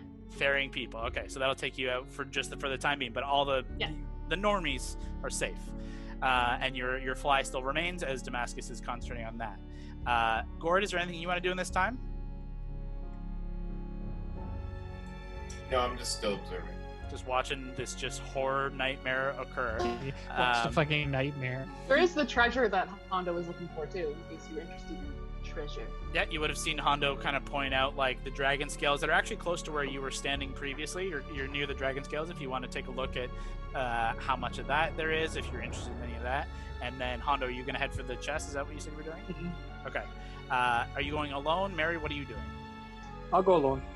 Well, I want to see what Mary's doing. If she follows you or if she's just going to focus on Lavender and Valentine. I was gonna say, Lav, how much can you pick up with that telekinesis? Is there a Like weight? 1,000? Okay, cool. Get Val on top of one of the biggest caravan there is, and get him and yourself the fuck out of here. That's pretty smart. Can I carry myself with it? Yeah, Okay, that's like a. But you have the range where you could lift all this stuff up and out. Okay. And then What once if all she this was stuff like is sitting out, on top of the caravan though, and then she lifts the caravan? That's what I was thinking. I was just like, you can't Can I like do- Magneto lift yourself, but if you can lift the thing you're standing on 100%. Oh yeah, cool, That's Mary. dope. As long Okay, as the I strength do. of it. All of that. Okay. As Lavender begins to focus on taking the largest caravan, one of the sleeping caravans, hopping up, placing Valentine's horrible corpse on top, and then riding up alongside. As Allie, you are kind of riding up along. The two of you begin making your way up at the same time through the central tunnel. Alana, you are now exposed to the horror nightmare that is also happening, but seeing Lavender do some cool magic, so that's fun. I also oh yeah, true. Okay, never mind. Yeah, I just kind of look over and I'm like, what did you guys do down there? Valentine just curls into a ball. I'm a monster. Don't look at me. Valentine got a You're not a makeover to look on the outside like he does on the inside. This is not the time for jokes. Let's get the fuck out of here. Hondo, actually, Mary, what are you doing now that this has already begun? Can I look around to see potentially how much time we have left? Yeah, you can make a perception check. As Hondo, you make your way to the caravan with the iron bars. I was probably going to be following Hondo because that's where Gord is too, and I'm just trying to like wrangle the last few people. But Sure. as I'm on my way looking. Yeah, that's fine. But Hondo's going to beat you there and begin what he wants to do here. So, Hondo, you make your way to the caravan, and like I said, it's kind of up on this side. And Gord, you're nearby this as well, just as you're passively observing. You see there is a door on the back of the caravan that is like kind of buried, so you have to kind of move some of this glass and shards and shit away, and you can tell it is definitely trapped just by looking at it. Or sorry, not trapped, locked. I'm gonna pick lock. I'll check for traps and then pick lock it open. Investigation check, and then you will see what happens. can't see I that. can't read that. There we go. Plus your investigation. 11, so 21. Yeah, it is not trapped, but it is definitely locked, and it is a pretty good lock. All right, and then another roll. Yeah, this is your tinker's tool or thieves' tool. Hey. A natural 19, you're going to get this easy. So very quickly after your first scan of traps and etc., you quickly pop the lock, and you know it's a difficult lock, but you're getting good, and it boop, pops immediately. The door kind of falls open. You catch it. You swing it aside as these 3 chests kind of slide as the door kind of gives them weight. And as I said previously, these are really nice chests. These are things that you would find in a castle. These are very rich people owning chests. So it gives you this kind of sense of like, oh fuck yeah, there's some shit in here. So what do you do now? I'm gonna open one of the chests. Okay, so the top chest is sitting there. Roll your thieves' tools. Can't see it, Kev. We can't see what this is. 3, not good. Plus. 3 plus what? What? I think my thieves' tool. So it's your proficiency and your dexterity. So it plus should be 10. plus 10. Yes. So Unless you've expertised in it. But I thought I had a plus 10 specifically for thieves' tool. Or no, it's sleight of. No, I thought for thieves' tool I had a. Let me. you might have expertise. That's right. Yes, sorry. Yeah, I don't know. I don't know where that is on. I think if you click where it says thieves' tools. Yeah, if you click it says proficiencies, but then I'm not sure if it marks when there's expertise in there. I think he is. I remember writing it on the sheet. It was like plus 10 or something like that. Yeah, that was a while ago. Though. That was so. It would have been plus 10. So no, that 10 doesn't make sense even if he was expertise, because it would have been in 12, a plus 12 before with our last proficiency. I should know this off the top of my head, but I don't. Yeah, you are expertise in thieves' tools. So your proficiency is doubled for ability checks that use your chosen proficiency. So double is 10 is 15. So a total of... So 15 plus 3, 18. 18. Unfortunately, your first attempt does not go on this lock, as you know that this lock is pretty good. You got a little cocky on that first roll, and this is kind of rebuking it, but nothing untoward happens. You can try again. Or you can try the next box. I'll curse it like, fuck! I'll try again. Okay. At this point, Mary, you... Man. That'll do it. It's plus 15. At this point, Mary, you make your way over to the... just about around the corner to Hondo, and you can see Gord is kind of just, keeping an eye around the space nearby, about 20 feet away. I rolled a 17, by the way. Oh, okay. As you make your way across and see Hondo pop this first chest open and the door, you see Gord watching. You can tell that you guys have been here for about 35 minutes, edging towards 40. As you're looking, you can see a lot of these fissures beginning to reach towards the ceiling. They're not quite there yet. You've got 10 minutes before it starts to look like it's falling, and another 15, 20 before it's falling. Okay. You got time. All right, we have 10 minutes before we are going to leave here for sure. Mary's still holding on to the plate. Yeah, not even looking at it, just still in shock. We gotta get. Fuck, one of us. Val, Mary. are you? And just freaking He's out. not there. Mary, you turn the corner as you're just kind of losing your shit. As Hondo, you pop the lid on this first chest, oh shit! As you pop the lid, there is a secondary.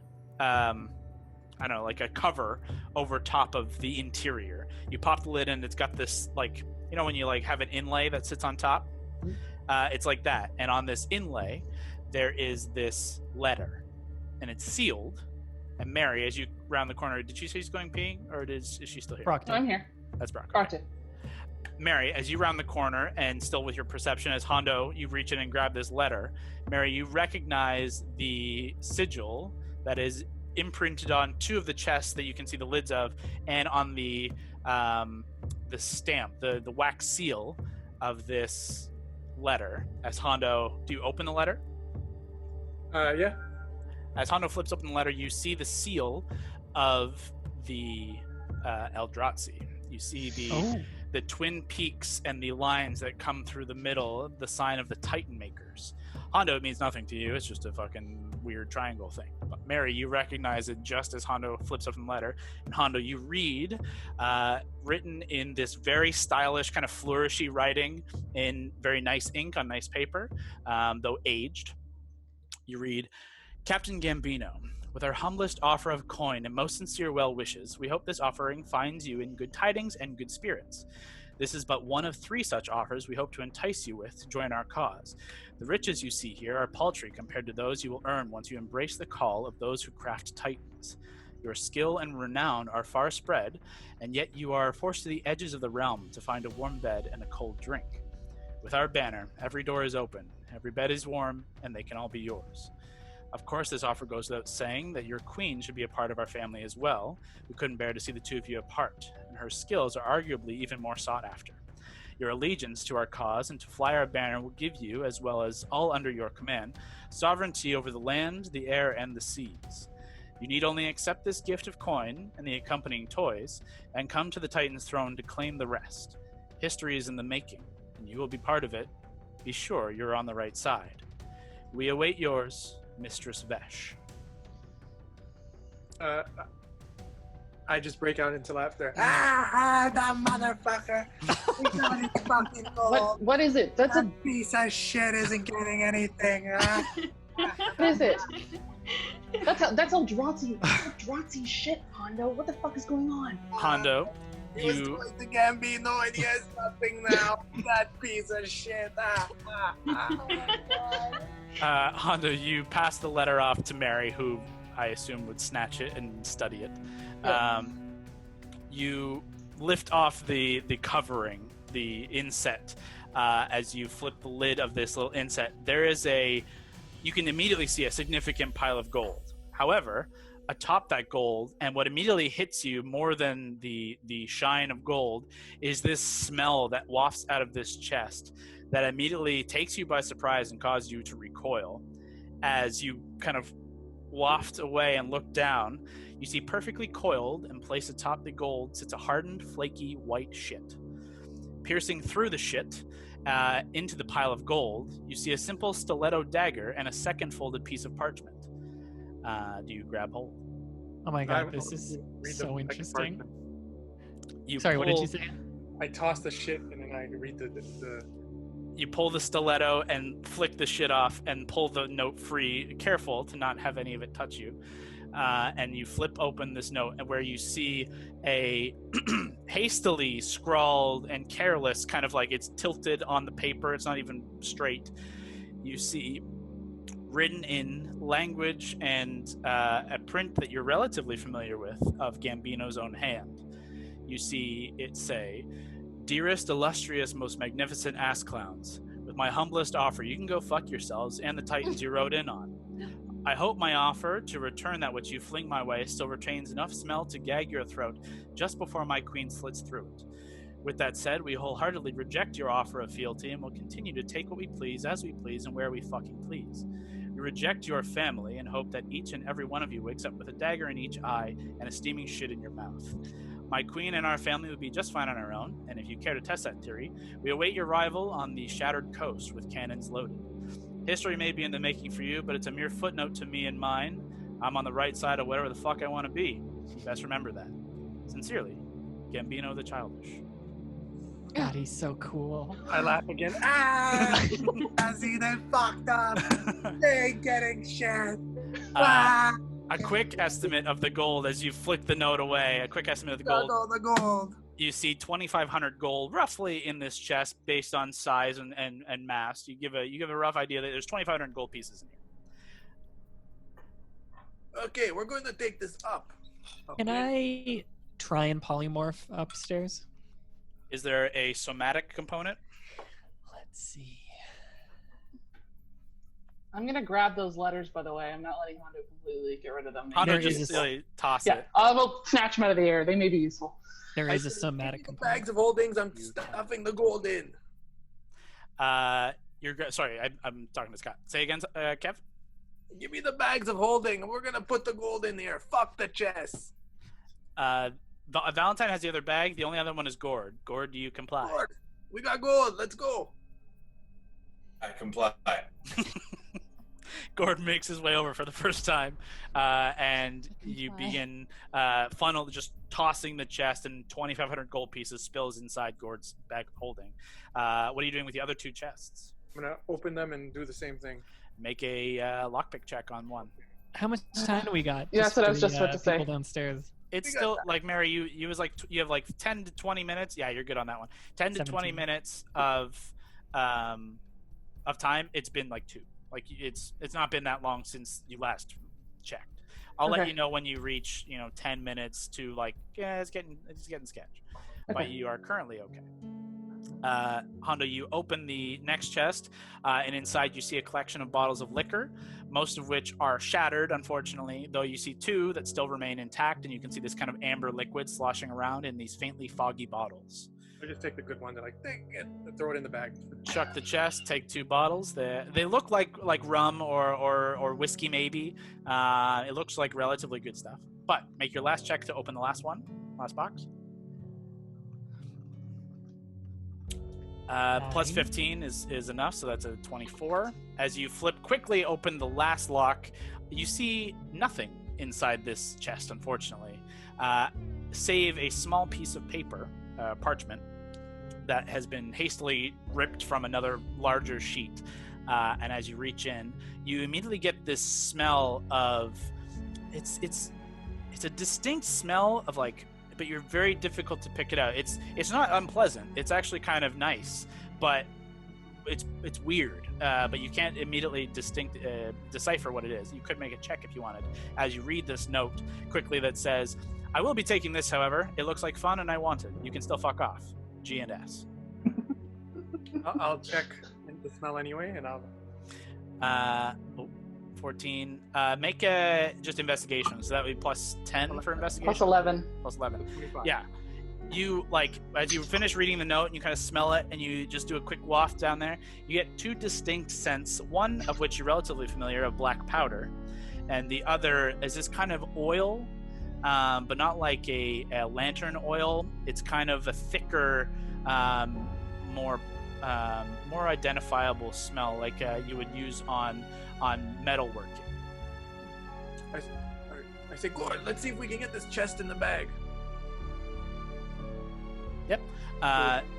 You over like 5 minutes, you could. They're not massive, so like you could squeeze it in, and you guys could have one of these chests easily enough. However, at this point in doing that, it will take you to about the 40-minute mark in which you've been here.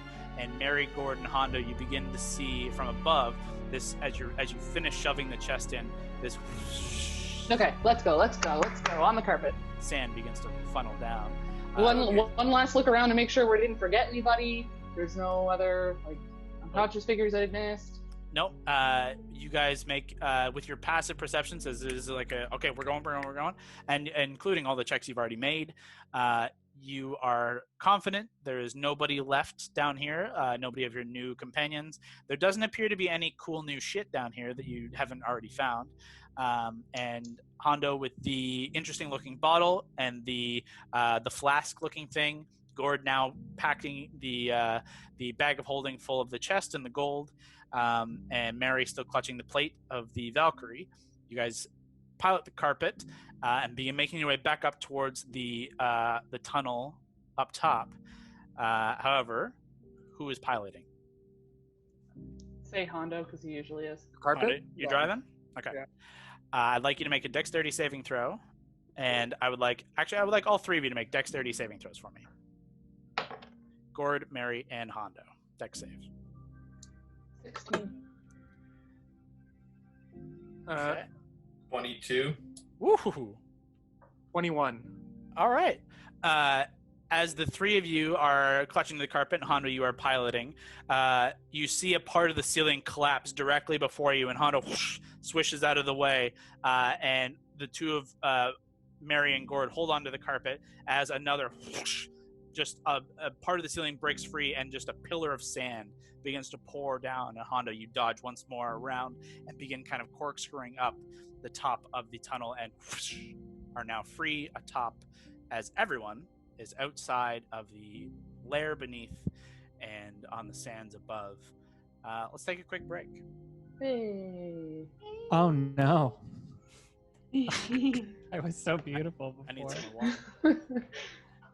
You got the two, like, from last game too, like, potentially two of the worst ones for Val. Oh, Yeah. no. Yeah. Oh, no, Oh, no, there's like, no, like worse? the ones that, like, very specifically, like, go against Val as a character. Not like the ones that are just bad for Made him everybody, not but, pretty. like, I'll be honest, I don't think any of these would have been good for Val. oh. It's a lot of bad. I scared. We're just taking a break, so we're all good. Oh, great. Yeah, I just need some more water. Like, let's take like 5 minutes. I don't think we need to do a ton. That's recording? I thought I did. I did not. We're back. So, as you, Hondo, Mary, and Gord careen up out of the tunnel left by the beast of the Kell, you are kind of brought back to the ground by Hondo's piloting skills, and around you see Lavender setting down this massive kind of wagon caravan that can easily sit 6 to 8 people in this one relatively comfortably. You can fit more, less comfortably, and atop it, Valentine's horrifying form. As the rest of kind of the group of people are now just kind of like mingling like oddly together, kind of commiserating over the experience. What do you guys do? Are we all okay? We all made it out? Fuck, Valentine. Yeah. You okay? No. No, I've been turned into... I got a lot of tentacles now. Okay, well, all these other things, they had a time limit, right? Maybe we just have to wait this out. Did we get the thing? Tell me we got the thing. Yeah, I'm still holding it. Okay. Yeah, we got it. Thank you. Hey, everyone. Attention, please. Any of you know how to fix this? I think it's a good look. I say you keep it, man. I say we go with it. If I could kill you now, I would. Damascus steps forward out of the crowd and says, I can't say that I've seen this effect before. However, I have encountered in my travels many different cursed objects and items. Perhaps I have that ability in my skill set. I could give it a shot. I would be happy to repay you in that manner. If it could free you from this hell, I would do so. Sir, thank you. I would be forever indebted to you.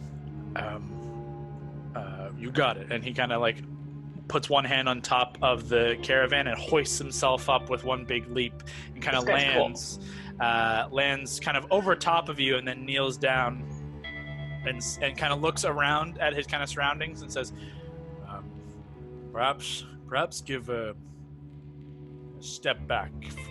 I don't know how this is going to go. Some curses, and this is one I have certainly never seen, nor one of this plane. They could have some lasting effects and some area of effect. So perhaps take cover or something. I don't know. Let's give it a shot. Yeah, Lav, get down from there. I want to watch from up here, though. Yeah, but what if You don't want this. You don't want you were it. just dead? Okay. I step away. He kind of puts his hands together and kind of just begins rubbing, and you see his eyes, he closes his eyes and begins just kind of summoning this kind of energy, this friction energy between his hands as he continuously rubs them back and forth, and you see this kind of spark begin to form and grow in his palm, and he lowers his hands towards Valentine's form, and as he opens his eyes, Val, you see this kind of light refracted within these opal gems that are his eyes, and he, with a final incantation, pushes this energy into your chest, and you feel it just kind of whoosh, dissipate around you, and you close your eyes and you open your eyes once more, and he says, I'm sorry, my friend, this magic is beyond me. I failed you for now. However, if I take a short rest, I may be able to provide some more information. If you will permit me, or all of us perhaps may need a chance to take a moment's rest and recuperate. Yeah, no, that's totally fine, and I appreciate you trying. Why don't we all take this caravan and go that way? Because this is like an unstable area. That's And, very smart, of course. Let's all take a little rest. Val, do you want me to try to hit you with my sword? No. No, the sword that gets rid of magic shit. That sword. Ooh, that sounds kind of cool. The thing is, I have like, I'm very almost dead. If Okay. boosts me a bit more. Oh, yeah, I can healing word this guy. Okay, do you have a better heal than that? Like a... I get healing word you pretty high. I'll healing word him at a 5th level. What if you use the other one where you touch me? It's a better spell. Cure wounds? Yeah, I thought it was just for me. Oh. Yeah, I Healing can do word's- something. Healing word's ranged, and then that one's touch. Okay, And bonus action versus action. But I don't really want to touch you. My Okay, face is okay, so all right. keep your tentacles over there. They kind of move on their own yet. I don't really know how to Oh. use them. As soon as you go to touch, they like wrap up around your Oh, forearm. No. You cast the spell nonetheless. Which one are you using? Cure Wounds level 3? Yeah. Great. Ugh. Roll So 3d8. plus 5. In the meantime, however, Keith is kind of the only animal around to pull this caravan. So if you wanted to, you can hook him up to the front and get him moving as part of the actual, like, moving the actual caravan. That's up to you. If you don't want to, people can try and push it or pull it. No, he can do it, sure. So Ali, you take position on the front of the caravan. As the fly spell on the two of you slowly fades, you feel your full gravity and weight return to you, the two of you. And in a few minutes, you're able to attach Keith to the kind of reins and bit, whatever the mouth bit of the thing is, and he is able to pull the cart forward and up out of the sand. As most people just try and walk along, but some are happy to take the reprieve of getting off their feet and sitting down. One of whom is going to be Damascus, who is going to take a quick rest here and try and recoup some of his abilities while you guys begin to make your way out. How much health did you heal? I healed 14, so I'm at 28. Mary, are you going to try and dispel? Do you have to attack? Can you try and... No, Is I can just hold it against you, but I don't know if it's going to work. Well, let me make sure. I don't think I've used it today. I'm just checking 1 second. No, I haven't used it today. Okay. I can try if you want. I don't know if it'll work. I appreciate any help. All right. I'll just touch the edge of try to keep my distance because it's still kind of gross, and just touch the flat edge of the sword kind of up against his shoulder. Sure. Go ahead and make an intelligence check.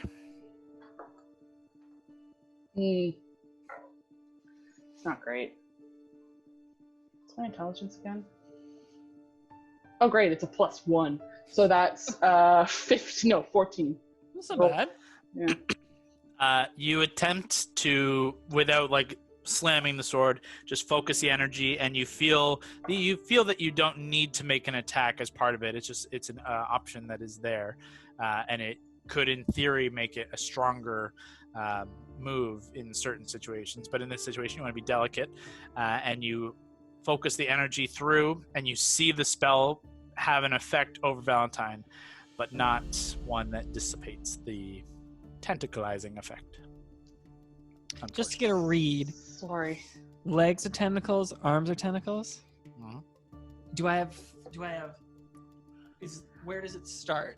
Like Right. shoulder? Yeah, right at your shoulder, like right to the point where it basically hits your chest, like your upper chest, Got it. down to tentacle, and basically right like at the connection of like your groin to Yeah. body, tentacle. I will try and tentacle into the caravan out of the sun. Okay. I don't want to get all pruny. Make a dex check at disadvantage. Not Actually, bad. it's just straight roll, not your dexterity either. So just the dice at disadvantage. A straight roll. Got it. Okay. So I rolled 13 and 11. Do I add anything? This is just straight roll for this. Valentine, attempts to move, and like you're trying to fight another mind that is controlling these tentacles, and it is incredibly difficult to move an inch. And as the cart gets moving and you begin pulling yourself, you end up just falling into the sand, and just face first full of sand. Your tentacles get all sandy, and you are just scooped up by one of the other travelers, and he kind of lifts you up and places you in one of those mercenary guys who are kind of walking behind, and he's kind of like really grossed out about it, but doesn't say anything, kind of like closes his eyes and just puts you inside, and you see everyone inside just kind of scoot away. I'll fill out like a blanket or cloak or something and drape it over him so that he looks normal. Like I'll just put my head down. Like a poncho. It covers him and it looks better, but from within you just see under this blanket just like this weird like movement roiling. We'll get you fixed up. I promise. We'll get this shit sorted. I say nothing. How long do you guys want to travel for? It's you guys got here early-ish morning. The storm above, as you guys begin making your way out of this kind of like central valley to make your way up over the crest, you see the storm is still in the clouds above. It's still a dark, stormy sky. However, the sound of thunder and lightning is almost non-existent. You can hear a little roiling of thunder above, but nothing, no big claps. No, you don't see any lightning bolts striking the surface around. It seems the storm has lost much of its ferocity. As you guys begin to move further and further out, reaching the 20-minute mark, the 40-minute mark, the hour mark of travel on this carpet pulled by Keith and by these other people, just all of you just kind of making your way. Can I take a short rest while this is happening? Yeah, everyone can take a short rest. Why don't we ask... Actually, if you're walking, you can't. If you want to get in the cart, you could. Well, yeah. Why don't we ask Harold and Dell what's up? They thought they had a plan. No, they just said sorry. No, it's fine. I just remember what you're referencing. They are... they'll be up in the cart. They're older. They're chill. They're in the cart. Damascus is in the cart. Valentine's in the cart. It's 4 of 6 to 8 spots. So if 2 others and try and want to squish 4 others in there, you guys could push into short rest territory. Anyone want to take... the rest on Keith? I'll take a short rest. Yeah, Ali, you could rest on Keith because you're just kind of driving in a straight direction and letting him do the majority of the work. So you could do that up there for sure. That's smart. Kev hops in. Gord, Mary, Lavender. I'll just walk. Okay. I'll hop in. Okay. I need a short rest. Sorry. You guys are muted. Sorry. I'll hop in if you're not gonna hop in, Mary. Do you want me to hold the plate, or are you good? Oh, yeah, sure. I'll pass it over. I kind of forgot she was holding it. Okay. Passes it over and just takes out a bow, and I'll just try to keep watch. Sure. Well, as we're moving. So everyone but Mary is going to take a short rest. You guys can roll your hit dice and regain abilities if you have short rest abilities. Mary, you are going to make a perception check for me. 19. Okay. Again, as I said before, the storm seems to have dissipated in the majority of its... Oh, shit, sorry. It was 20, not 19, but... Still the same. Probably the same, yeah. The storm is dissipating or just lost much of its strength. And you know that there were those elemental creatures that pulled up out of the sand. However, you're putting together that it seems with the loss of the power of this creature, the effects of the area around seem diminished, or at least for the time being, less likely to kill you. So you see nothing much on the horizon, even as you crest over and make your way out of this kind of valley of sand and glass. You continue on and you see a long stretch of hot desert ahead of you, but you are currently just at the hour mark, edging out of the storm. What's the travel pace? I need to look up something real quick. Sorry. I also want to see where that sketchy guy was. With a 20 perception, you can see he's walking. He is out kind of ahead, almost up at Keith's level, and just walking with the group, keeping like a little distance from people, but walking, not doing anything weird, just walking. Well, I will catch up with him eventually, but I'll let you figure your stuff out first. I just need to look up travel pace. I figured we kind of just go like far enough until there's like a little bit of shelter, and then we'd let everyone catch a break and we'd figure out what we're doing. I just wanted to get away from this place for like a good amount of time. Yeah, there's no shelter within a close to reasonable amount of travel. Definitely not by foot anyways. Like you could in theory get up into some of these higher elevated mesas, but that's still miles out. I'm just looking, let me just really quickly see what the travel pace is, like an hourly travel pace.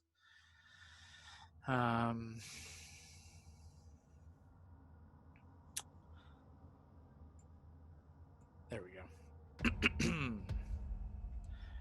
Let's see. So you're moving at a relatively slow pace because you're kind of as fast as the slowest person walking. So you move 2 miles an hour. So as the hour-long short rest comes to an end, and you guys have healed up a little bit, and Damascus is feeling better in his abilities as well, he moves over to you, Valentine, and as you guys, Allie's just pulling the cart, and you're just feeling this kind of gentle like knock as you guys are moving along in the sand. Mary, you watch Damascus kind of stand up and make his way over to Valentine, and those of you in the cart just kind of watch as he gives us another shot. He pulls the robe or cloth free, and Valentine's arms and legs have returned. You're back. It was probably a distance thing.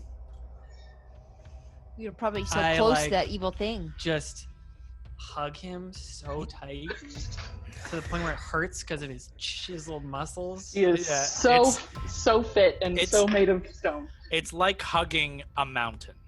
It's very rigid and sharp, but there's a gentleness to it as he kind of says, "Oh, my friend, I'm so happy for you.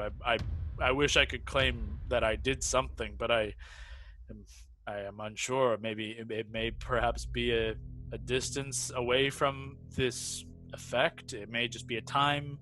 We took an hour and it's safe, but you look good." And he kind of claps you really hard and it almost knocks you, and then thank you anyways for your help, your generosity. You're one of the good ones. We have an opening in our group. We're thinking about kicking out some members, so if you're interested. I appreciate that, but I kind of prefer to travel alone, and truth be told, I should probably make my way home. I don't know how long I've been gone. Where is home for you? I'm from Osmet in Marrakesh. I'm not sure if you're familiar, but I'm a headmaster of antiquities and history at the Sapphire Palace Academy. You're the headmaster? Yes, I've been in that position for quite some time. I was actually rather unfortunate. I'd taken a bit of a reprieve from my adventuring days. I had a little misstep on my last adventure, and it wasn't something I'm overly proud of. But I was able to gain a teaching career out of it and try and educate some of the up-and-coming collegiate students there in Osmet, and I was very proud work. But we got some of my students heard word and tale of a potentially hidden location made a dig site southeast of the Scar. I thought it would be a worthy reason to bring back my adventuring career, but well, I ended up, well, you know. Are you willing to travel with us for a little bit? Or are you thinking of leaving as soon as we stop? I only ask because I'd love to pick your brain about these histories you speak. I'd be happy to talk about it. It's one of my true pleasures. But I think I will be moving on at some point. I think Truth be told, not to speak for your group here, but we may need to take a moment and decide where it is we're headed. We're just kind of walking through the desert, and it's not necessarily the most sound move. That's a great idea. I was kind of lost my head there for a bit. Why don't we? No, you lost your arms. It's way too soon. It's way too soon. Okay, why don't we take a little break? Maybe Wildcards, we could have a quick little chat and figure out what our next plan is. Here, let me step out and give you the wagon. If you need me, I'm gonna go check in on Azura over there. I think I can. She's not to again monopolize your time, but it would seem that she has lost her family, and she's of a people who travel as they're living. So having a set home address is not something she's accustomed to. So we may have difficulty trying to track something down. I'm truly not sure what to be done of her, but I leave that for another discussion. I will check in on her, and you have your meeting, and I will do as you instruct. Thank you.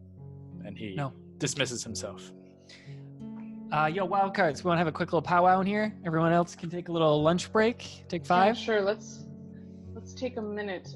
What time is it, Kyle? Allie halts Keith, and unfortunately, given the distance you needed to travel, you find yourself under no cover and basically at the will and sacrifice of the beating sun above. Some people begin to kind of try and make a little cover using, some of them have things with them and salvage bits and pieces from the caravans and begin trying to like make little tent covers as they take an hour or take a break while you guys do your thing.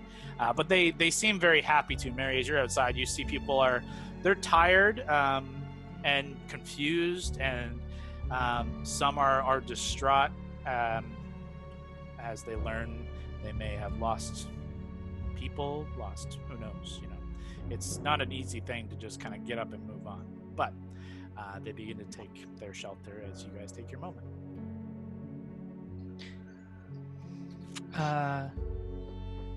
So, what direction were we traveling? You're traveling in, I would say, east would make the most sense. So, we got what we came for. I don't think we should talk about it too much. Just while we're around these people, who knows how many of them we're looking for it as well. Where's the safest place for this thing to be? Because honestly, I don't feel that great holding it. I think the safest place should be on someone. And I look at Mary. This is conspicuous as fuck. Really? Now? Here?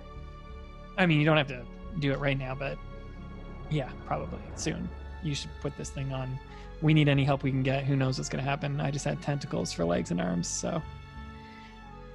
Put it in your bag for now. I'll look at it when we rest tonight. Okay. Put it in your bag? Yeah, it's like a shared bag. It's not like my bag.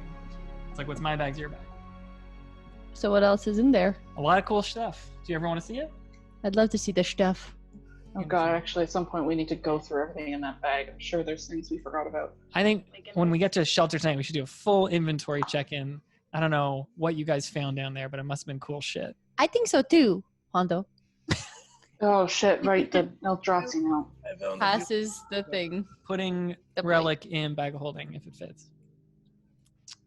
I mean, it's like a pieces thing, so it can move around. And you find as you lift it up, both Lavender, Mary, and Valentine, as you guys have been kind of holding it, is incredibly light. You can see it's pieces of like a chest piece that is kind of beneath this mithril plate. Beneath is a mithril chain, and it's all kind of little bits and pieces that fit in together to form a full suit of armor.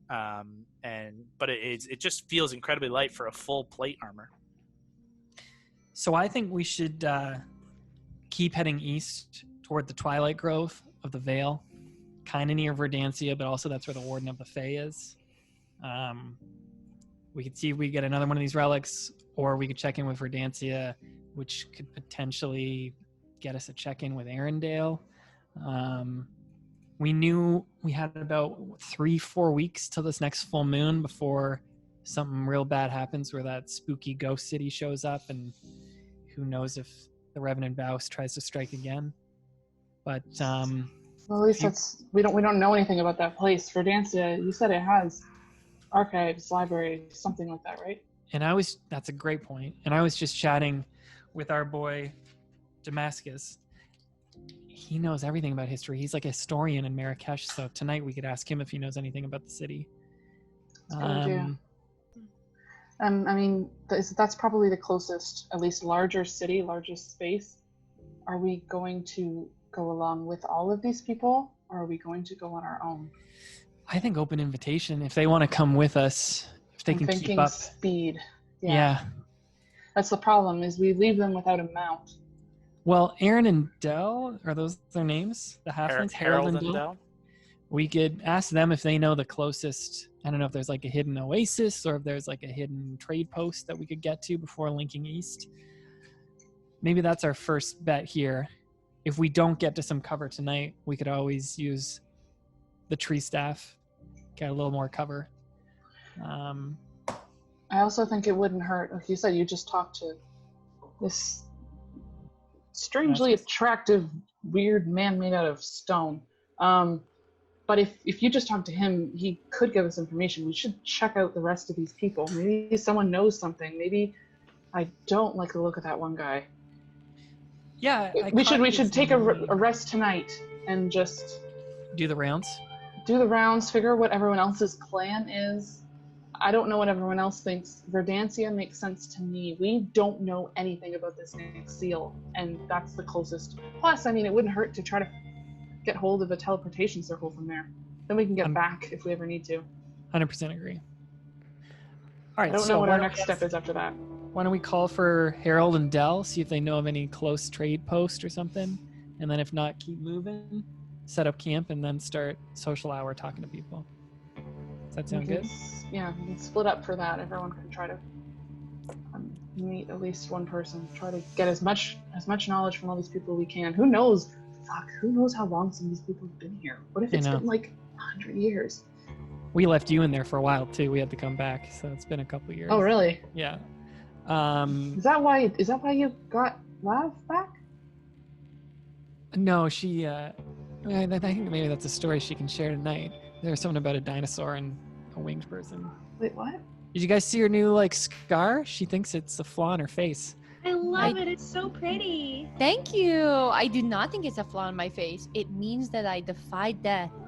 I looked it in the face, and I came back. Guys, I had to take another card. Yeah, we're down another card. Oh. Which is great, because she's back. Yeah. But let's not die or get our arms turned into tentacles. I think that weird guy's name was Erin. Erin, I think it was? That's great, because I had forgotten it completely. Did you say urine? Erin. Okay, don't say it too fucking loud. That doesn't like me. Lav and I had a good rapport with him. One of us could talk to him later. Well, I wouldn't mind finding out why the fuck he doesn't like me. Let's get you have this you got a thing. Let's get Harold and Dell in here, if we can call them forward. I'll open a little flap as if it's our office. Hey, Harold and Dell. He just pops up and it's like, oh, hey, how are you? Okay, hi. Hey, guys. How you guys doing? You good? We are doing much better now, thanks to you. Totally. It's been, actually, you know what? I don't know how long it's been, honestly. But truth be told, it's not been good. We've had a bit of a rough patch, and this is one in a long line of thorns in our side. What is it you need from us? You have any idea where we are? We're right near the scar. We're just trying to think, where the fuck can we go to try and get a nice good night's sleep from I'll here? pull out the map and show them. He kind of pulls over the map of the Kel and kind of says well, we know we were traveling down Celestia's Way here. And he kind of points down the marking of Celestia's Way. And he says, and we got ourselves a little caught up in a dust storm, but we, I don't know if you remember our old friend Red. He was our bodyguard and friend, and he has had a keen sense of direction, and he kind of pulled us west as we were traveling west. We were hoping to travel southwest, but unfortunately, it got us a little too close to where you found us, and it happened really fast. The attack, poor Red. We got a friend like that. His name's Blue, so similar. Well, at least you still have your friend. Keep that close. Well, anyways, so we were near Celestia's Way, so I imagine he kind of points, we're here, and he kind of points between, if you look on the map that you have, between the above the scar and near, kind of between the scar and that kind of pointy ridge to the left of Celestia's Way. Because we're probably about here, so I would wager the closest, oasis or place to settle down would be the Firefly. That would take us traveling, kind of taking us to Celestia's Way up towards the north to the Firefly, and then, you take Nomad's Run wherever you want to go. And I don't know where all these other folks are going. I know some people were talking about head towards Verdantia, and truth be told, I think we might do the same. We kind of had enough of adventuring and wandering for a time. I think we're just going to settle down and root ourselves down, never travel again, and just have babies. Just have a lot of babies, and we're gonna name each of them after one of you. I think that's what we're gonna do for you guys. That sounds great. I'm on board with that, and we're probably headed that way too, so we could all go together. Mary makes a really weird face at that. Babies.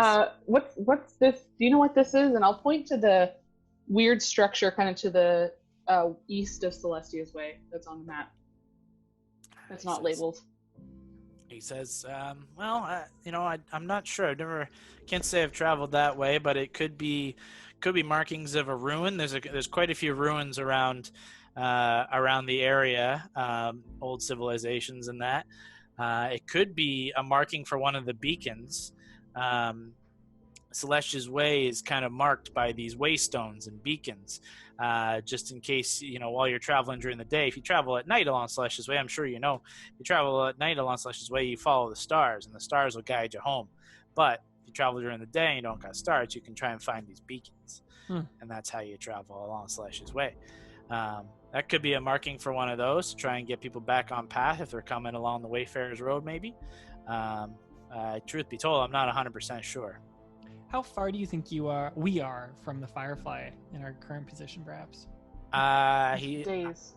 You're probably looking at about 2-3 days, I imagine, but it could be 3-4 days given us on foot. It's not exactly fast travel. So, and you got some short folk here with you, so you might be looking at 3-4 days.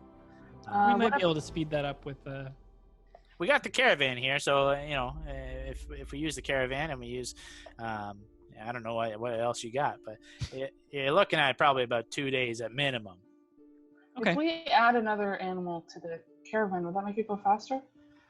Oh, likely. I mean, your big guy up there with the horns, he's pretty strong, but it's a lot of weight to be pulling, and he's gonna get tired after a time. If you get something else to help him, it's gonna be faster.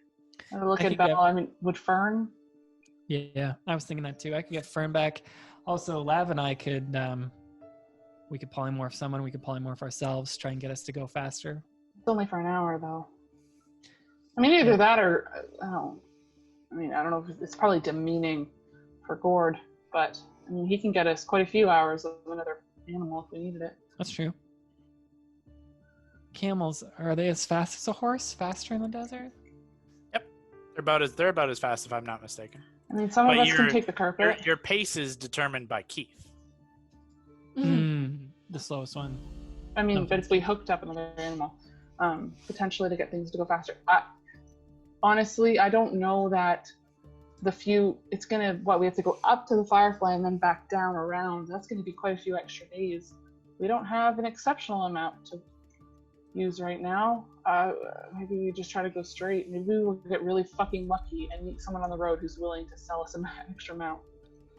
But Harold is still there, and he's like, I mean, you would have met me on the road if I had around to sell you. I would have sold to you. So there's a good chance you could find someone on the road with camels to sell, or horses, or some other kind of fun mounts. You never know. All right, why don't we do that? Let's keep going north. We need to keep going east. That's right. Let's keep going east, working our way towards the Firefly, though, right? Or are we just Well, going no, straight? the Firefly's north. So I think like this is just Leah talking because I have the map here. The Firefly's quite a bit north. So I feel like we'd have to go north, and Verdansk is almost straight east, almost like southeast. So if we have to go north, that's going to potentially add like a week.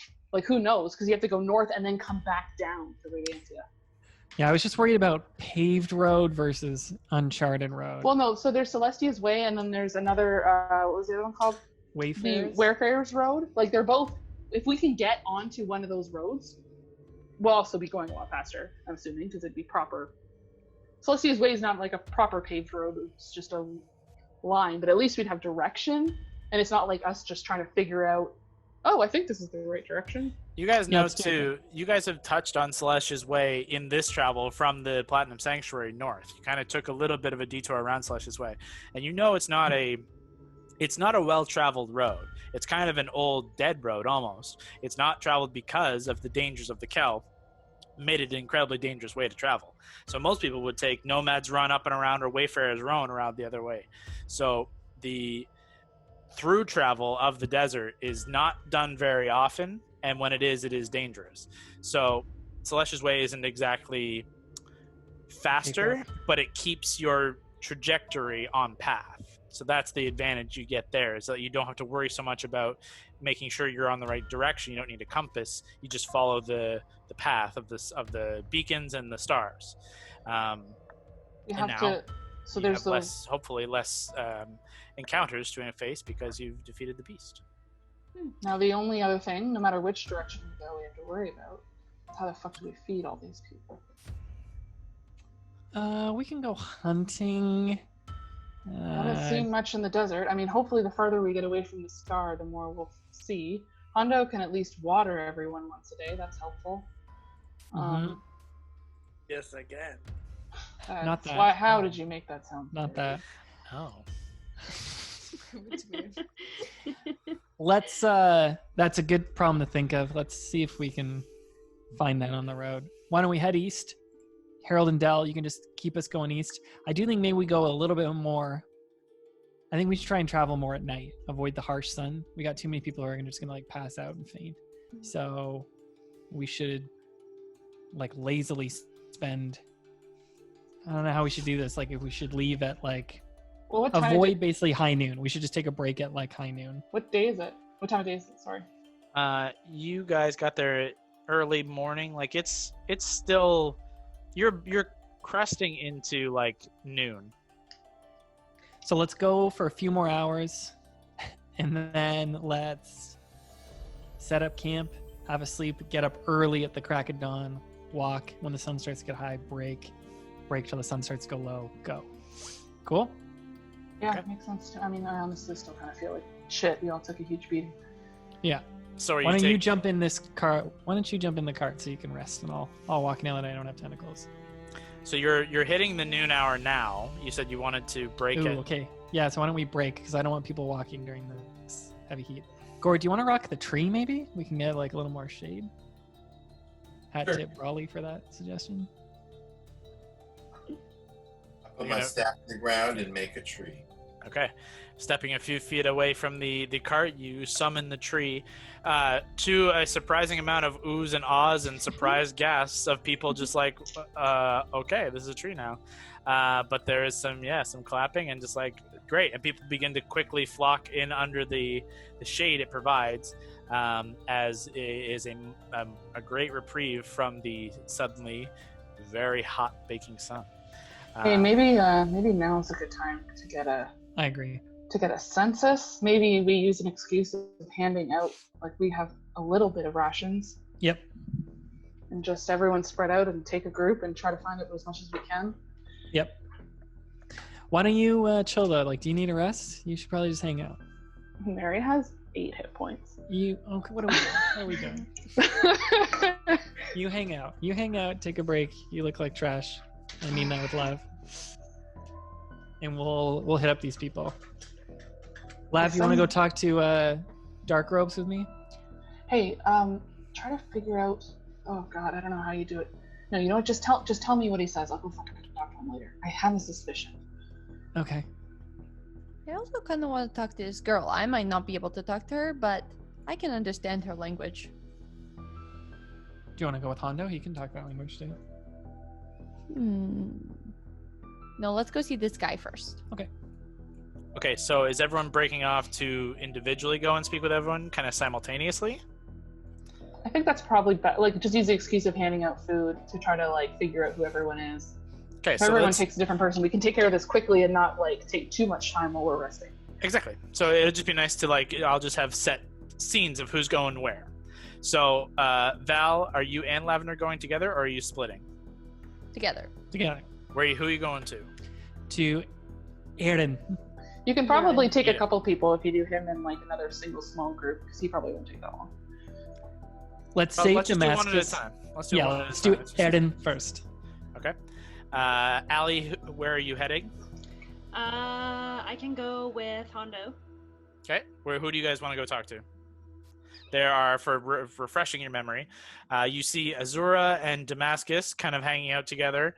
That's the Air Genasi and Earth Genasi guys, girl and guy. You see the two, the human male who's kind of holding the broken fiddle still and kind of just like sadly with that, and the halfling girl who's tattooed and this blonde, like bright blonde hair, who's kind of like consoling him. They're together. You see the family of man, woman, and their son. They seem who's actually Ali, you were speaking with them. They seem like they have accents that kind of made you think of Verdantia when you guys were there, or made you think of them.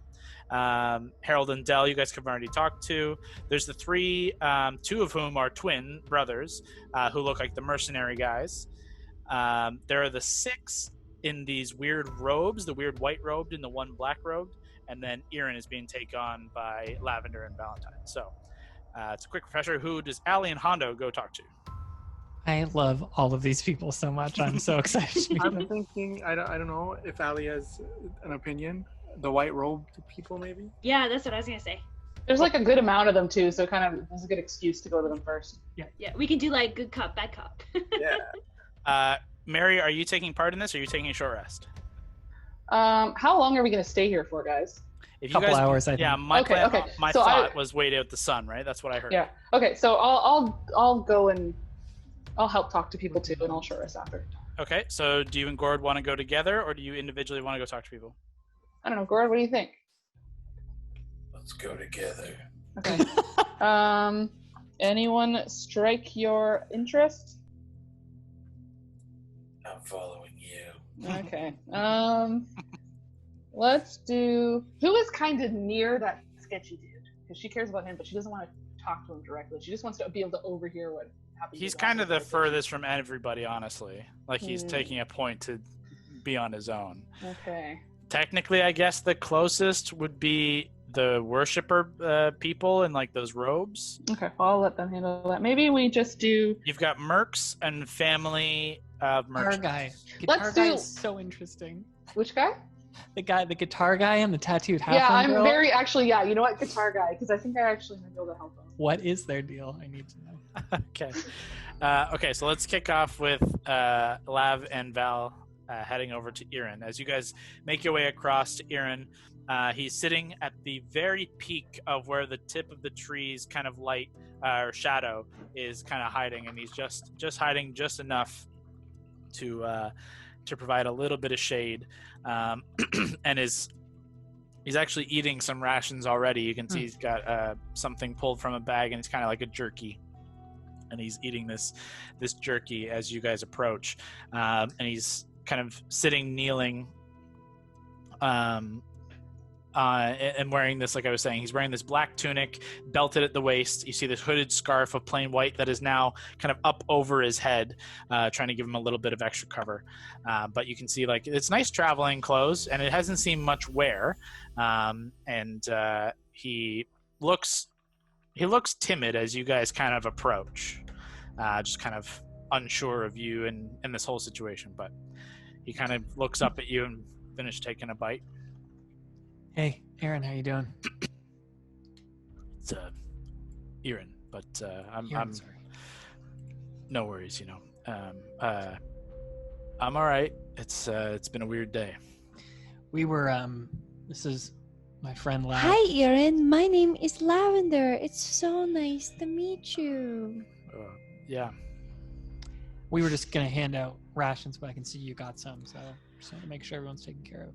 Yeah, I was already traveling and prepared for said travel when we got hit by, you know, the thing. So.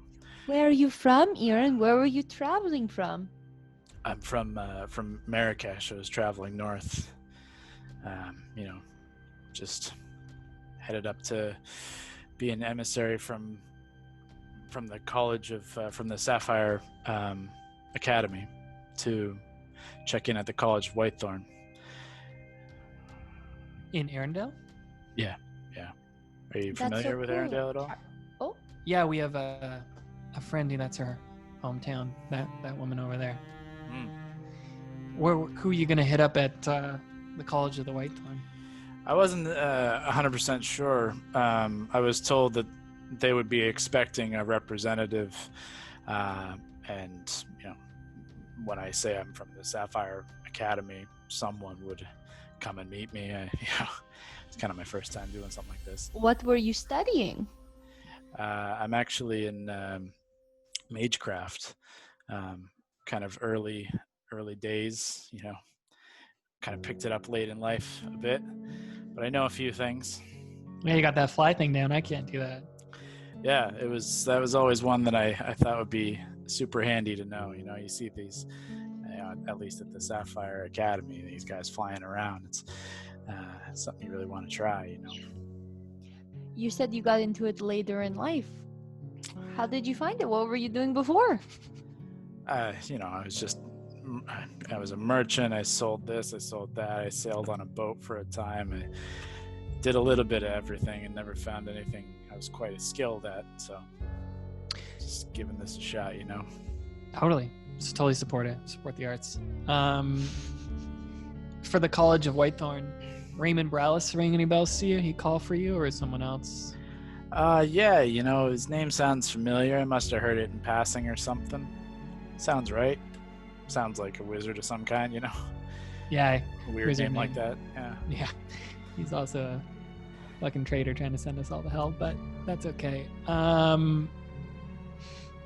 Great. Well, we just want to check on everyone, kind of just make sure everyone's okay. You seem like a stellar dude. We're going to keep heading east.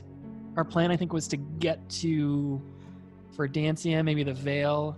From there, you could scoot up north if you want to travel with us. Hell, if you want to leave, that's totally up to you, but offer stands. Oh, you know, it might be worthwhile to travel together for a short time. Gets, you know, some safety in numbers and such. Question, speaking of numbers, do you recognize anybody here? Not particularly, no. I was kind of, like I said, I was traveling alone. Nobody here looked particularly familiar. Can I insight check just his general answers? You Seem can on the you can cuff? insight check like a recent answer, so it would be that one essentially. Like if you want to call insight, it's got to be like, I want to insight that specifically. Then let me find a better question. Then you know anybody? Well, I want to see if he You can do knew that. Mary. Why don't you do it? You do it. Well, you just roll a d20 then. Okay, yeah. Yeah, I'll it's just D20 plus insight. Okay, I rolled a 20. Natural 20? Yeah. Mhm. You can tell Lav that he's absolutely lying. Interesting. Very interesting. And I'm just like, totally. That's great. Often people tell me that I have a very familiar face. You know, our friend married there as well. Like, people have said that they know her. But yeah, that's cool. I'm excited to travel with you, learn a little bit more about you. Yeah, you guys are interesting folk. You say you sailed before? Yeah, I did it for a year or something, just trying to make ends meet. Totally. Can I like subtle spell? Well, you know what? Screw it. Never mind. Okay. What kind of job do you have on the ship? There's like Verdantia's a port town, so I always find that fishing stuff interesting. Oh yeah, sure. I was a bosun for a time. Strong bosun. I'm gonna insight check that. Okay. God, why are these so high on such dumb questions? Insight. I rolled 15 plus 8 is 23. This guy's never been a bosun. Mm-hmm. You can tell, like, he pulled that answer so quickly, he was ready for it. Because I was. Kyle's like, I've heard nautical terms before. All right, well, yeah, you seem like a stellar dude. You want to hang with us? We're gonna travel, strength in numbers, all that. Yeah, if you'll have me, I can provide some extra. I got a good eye if you need anyone on watch, and like I say, I got a little bit of magic if we come up into any trouble or stuff like that. But I'm not super skilled or nothing. Just like I say, just a couple of years into it. I bet he's insight. I'm gonna insight check that fucking one. Sure. Yes, that's fucking great. 18 plus 8, 26. Ooh, I think that beats a 1. Ooh. You saw that guy cast fly. That's more than a little bit of work. Yeah, that's pretty good. Plus, he did it very casually, very easily. It was a modicum of his power. And he is very much trying to hide that. Great. Well, we'll leave you to it. If you need anything, our leader is that guy, Hondo the Blue. He's really the heart of this group. If anything were to happen to him, we would all fall apart. That's good to know. I appreciate that. Yeah, if you need any, walking around money items, you can just go out to him, ask him. He's got some shit. So... I think that's a joke, right? Yeah, I'm not sure. He likes to keep stuff from us. Like leaders, they're always a little off. Oh, all right. Well, will do. Great. Enjoy your jerky. Thanks. I've already started walking away. Oh, there she goes. I'll catch up with her. Have a great rest of your afternoon. I love that Valentine falters between saying that he plans to kick Hondo out of the group to certain people, and to other people just tells him that he's the leader. In charge. Yeah. I just always... If these people talk to each other, they're going to get very different opinions of what's going on. If there's ever a ransom scenario, I just want Hondo in that scenario. Because he can take care of himself. Allie and Honda, you guys make your way over into this group of 5 figures wearing simple white robes that are very plain, simple cloth. However, as I described earlier, the hood, and they all have their hoods up now, and they're kind of standing in this very tight circle.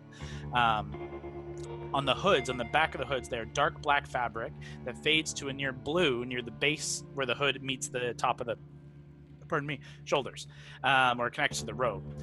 And across this material, you see, as you get closer now, you can see small gems have been stitched within this darker material to emulate the image of a starry night sky, with this singular, larger kind of gem, not massive, but just bigger than the rest, as the focus of this depiction on their hood.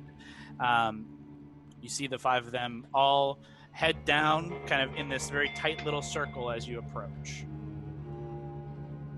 You guys need anything to eat? You guys all okay? They kind of all turn to you. You see like the lower half of the chin and mouth, and they kind of both look, or all 5 of them look over and then look back in their little circle. Without responding. So what's with the hoods? They look kinda nice. You see they once again look to you, give like a nod, and then just return to their little circle and they raise their hands up in this prayer sign.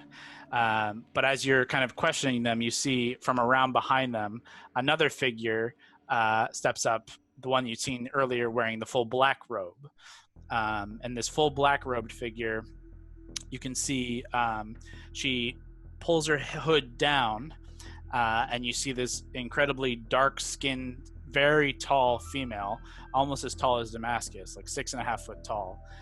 Very long, thin neck, almost elongated features, and this very close-cropped black hair.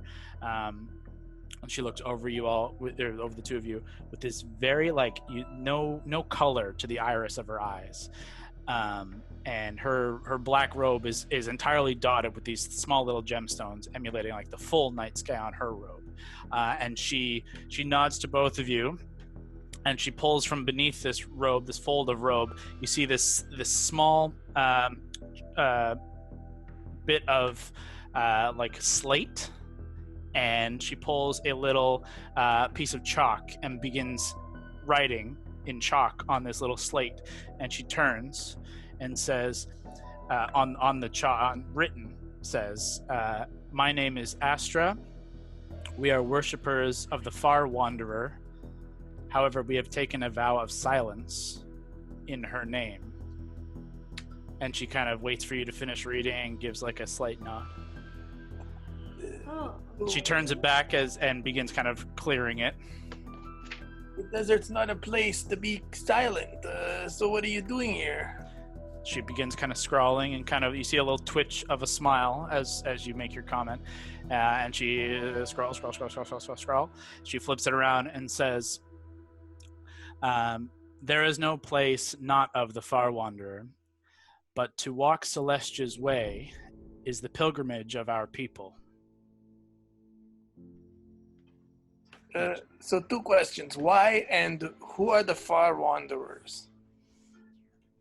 Scroll. She flips it back and says, "We are the Far Wanderers, the followers of Celestia." Turns back, swipe. And what was the first question you asked? Why do they Just follow? why? She kind of takes a pause at your first question, and kind of has a long pause of just kind of really pondering, like, why? And she's thinking about it. And then she writes back and flips around and just says, "Why not?" And I say, do you not agree that worship of make-believe God... No, we don't want to dishonor them and disrespect them. Very well. I'm just saying, do you not think, what is the purpose?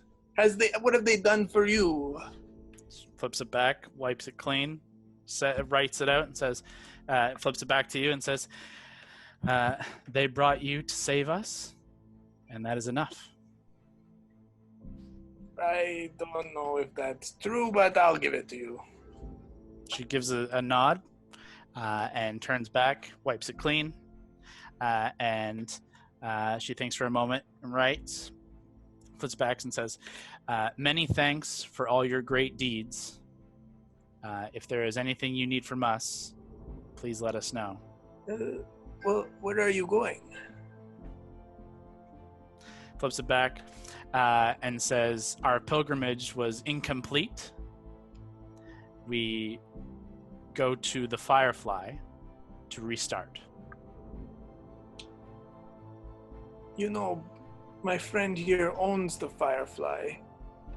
She looks quizzical and flips it back and just writes, "Who?" My friend Brawley here. Oh, you point to Brawley. Yeah. Make a deception check. Allie makes like a really bad face. Yeah. Does not help things. No. Make a deception check with disadvantage. With disadvantage. Disadvantage, unfortunately, because I'm that would have so been sorry. amazing. 20 for the first one. Oh. A 9. That's not bad, though. You What do you still add, deception? add to deception. Pretty good. Deception check or save? Deception check. Oh, so plus 13, so 20. Oh my god. Yeah, wow, I'm rolling bad. She looks quizzically at you, and then over to Allie, who like you quickly mask your face away from this surprise to like, yeah, sure, I do. So she can give you the VIP treatment, or she can make it very uncomfortable for you. She gives this kind of like sudden, just like, oh, now you're making a threat look, and like takes a step back for a second, wipes it clean, and quickly writes something and flips it back and says, "We have no intention to stay. It's just the starting point." No. Don't worry about that. It's all good. Don't worry. Like, you're more than welcome at the Firefly. We welcome everyone. She wipes it clean, and then like holds it over to you, Allie, and it's just like an arrow to Hondo with a question mark. Don't worry. He's had a really, really rough day. And I kind of She like puts a hand out to Hondo and just does like a sign and touches your forehead, and you feel a little better. You feel a little healthier. I don't know where your hit points are at. What are your hit points at? I have 88 of 112. Oh my god! You have 88? He took a short rest. Yeah. Okay, oh, that's true. Okay, I was like... Mary's just like hurting. I have 2 hit points to my life. You heal another 17 Oh, as she touches your forehead and heals you. Oh, tender. I see. And then with like a gentle nod, she pulls her hood back up and returns to her group, kind of dismissing the conversation. Respect. And moving back to her group. Would we see any symbols on their robes?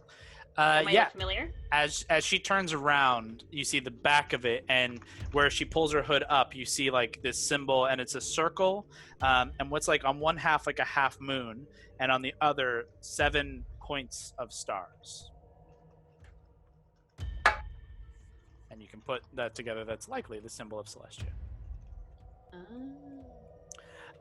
But that'll end you guys. That brings us to Mary and Gord as you make your way over to very right beneath the base of the tree.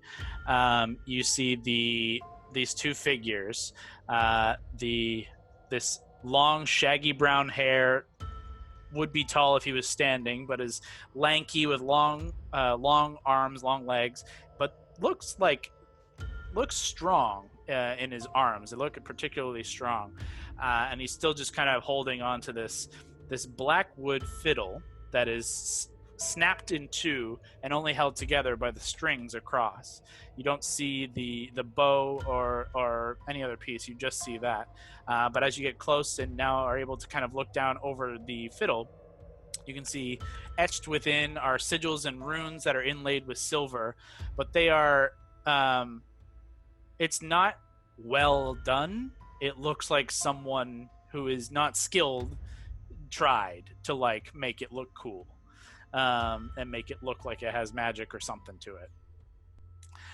The blonde halfling girl, who as you walk up immediately looks up in your face, kind of sitting back, looks up. She is blonde, kind of pixie cut, and she is tattooed across her arms and shoulders and along her back. And you see her back as you kind of come around towards between the 2 of them. She's got one hand kind of placed on the guy's like leg and just kind of gently patting it in this rhythm. But as you walk around back and you see her tattoo, you see on her left shoulder, you see this image of a ram's head, and it's kind of roaring as it kind of looks down her arm and is roaring. And up along the back, you see across her upper back, across her shoulders, this huge mane and head of a lion that is also mid-roar. And on her right shoulder, all kind of connected down the right shoulder, you see a red dragon's head that is breathing fire that leads all the way down her arm. And she looks up at the 2 of you as you guys make your way over. She says, well, I guess we have you guys to thank for getting us out of there, so thanks. Yeah, sure, you're welcome. I'll just pull out rations. Do you guys need... Oh, yeah. She reaches up and takes them, and takes both, and kind of forces the other into the guy's hand. She says, Jacob, you have to fucking eat something. And she kind of makes him take it, and he kind of holds it for a bit, and she kind of gives him a little hit, and he starts like nibbling at it. She says, "Thanks again. That's very nice of you." Yeah. What's Jacob? Is it? His name's Jacob. My name's Jessa. We're Jacob and Jessa, whatever. Cool. Look over at Gord, see if he's gonna chime in. Cool. We're trying to figure out where to go from here. Where were you guys headed? Why in this terrible? You guys aren't good place? at this. Shut up, okay? I have swords for a reason. Look, we're trying to What's that figure out supposed where. to mean? You're gonna try and hurt me? What the fuck is wrong with you? You save someone and then try and threaten them? That doesn't make any fucking sense. Oh God. Okay. What's wrong with you? Just take a very long sigh. All right, Okay. I'm sorry. I'm Mary. This is Gord. Nice to meet you. You too. I'm Jessa. This Yeah. is Jacob. Yeah. We are what's left of Spawn of Chimera. We were a band. Now we're not. That's about it. We good? You gonna hurt us? No, of course I'm not. Was that fiddle belong to somebody important? Did. Here, look. All right, let's just get this over with. We were doing a show along the East Coast. We were a quartet. We would travel on the East Coast. We were playing our first kind of big gig, and we were booked in a bunch of pubs on the East Coast, and we had our other dates that we wanted to make over on the West Coast, and we thought, well, we can cut across the Cal, and it'll be fast. It'll be no problem. And then it fucking wasn't, obviously. We lost. Well, we don't know. Truth be told, we don't know what happened. There was the 4 of us at first, and we got attacked in the middle of the night. Didn't seem fucking anything. It's just we don't know where the other 2 are. We know, well, we think the fiddle there was our friend. His name was Tin. That was his, and there's no way he's still, Sorry. We had another with us, so we don't know, there's no sign of him. His name is Blue. But We have a blue. That's funny. it's hilarious. But we found out, which is fucking super weird, that this happened about 5 years ago now. Oh, yeah. Yeah. We don't Didn't know. think that was a thing. Yeah. Look, we're probably headed to Verdancia. It's the closest safe area. Maybe you can find a new start there. Sorry, I'm not good at this shit. Look, I don't know if you want it, but I'm pretty good at fixing shit up. I might be able to help out with that fiddle if it's Jacob, as soon as you even talk about it, he immediately just like pulls back and says, "No, leave it alone." Okay, if you change your mind, let me know. She kind of pats his leg and just looks up and says, "We appreciate it." But, they were close. Yeah, get it. If you guys are moving on to Verdancia, that would be great. We could probably pick up some gigs. Verdancia is a pretty artsy place. Might It's a have to change. hoity-toity as fuck town. I guarantee you'd probably get some good tips there. Yeah, but they don't really like our music. We've traveled there before. They're kind of Yeah. into the fucking harp and all that bullshit. We're more hardcore than that. Try Arendelle. Sorry that we're refined in Verdancia. Look, I spent plenty of time in the shitty end of Lower Arendelle. People may not tip as well, but they'll like your music. If you've ever headed up that way. We've played Arendelle before. It's not bad. But if if the offer's still there, we'll come with you guys to Verdantia. Yeah, of course. Well, it's probably better to stay as a group anyway. Better than being on our own. Yeah. All right, Gord. Let's. Good to meet you. Hey, cat guy. Gord. There he is. Good talk. And she just like bites down on the jerky and just leans back and kind of closes her eyes. Why did Paris? I like you, Gord, but neither of us can talk to people for shit. Why did we go together? As we just walk back to the group. Yep. You guys reconvene, the six of you, at the cart, where you see Harold and Dell have kind of moved into the cart and are just taking a little nap. You still have Luke, or you still have the family of the caravan owners, the three mercenaries, and you haven't had a fuller conversation with Damascus or Azura if you wanted to, but what do you guys want to do? We could save Damascus and Azura for another time. Yeah, we at least have their names. That's good. Look, I'm gonna just sit for a second. That didn't go great. Look, I shouldn't be allowed to go talk to new people. Do you want to anymore. sit and put on the thing we talked about? I think you should. Okay. I say that because, and I'll see if try and casually see if Erin's listening to us. Make a perception check.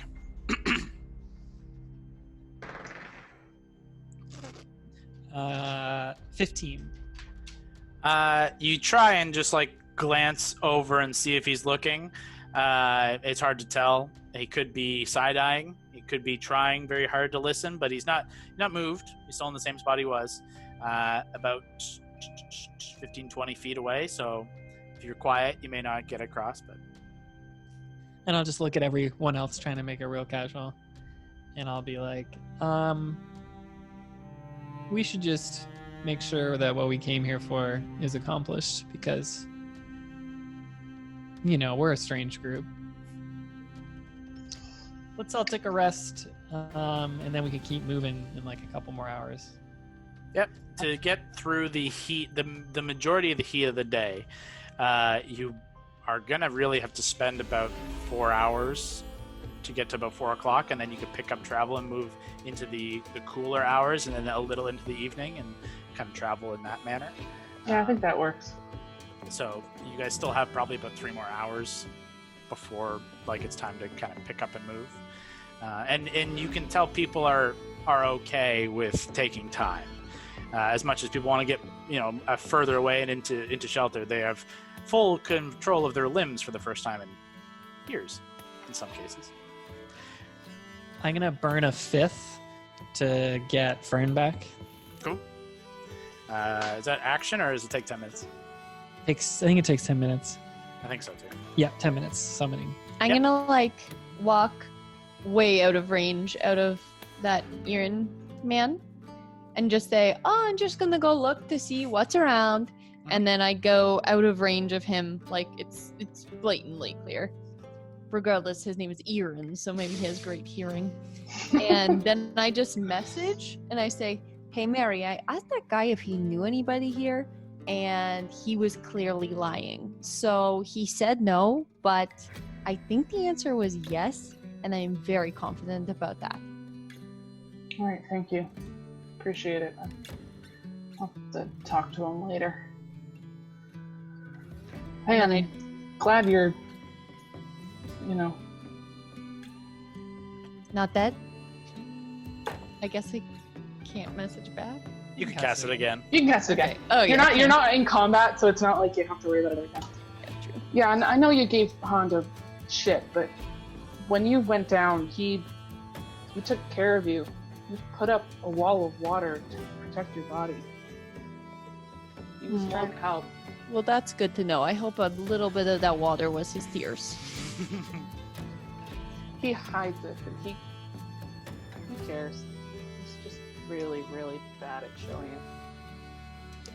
Yeah, he's got a few more walls up than just water. Okay, I'm gonna walk back now. So, over the 10 minutes of casting, you go through the process, and Fern returns in a kind of flash of energy and rose petals. You guys still have, there are conversations you want to have in between your own group. There's armor to put on if you wish to do so. Yeah, There's I'd ask items. Elena to help me out with the armor. Ooh, yeah. I wish someone here could identify shit. We really need someone to identify shit. Maybe our boy. Yeah, I bet he fucking can. We should bring in Osmet. No, sorry. That's a place. Damascus. This is his There you jam. He loves antiquities, and he seems like a good dude.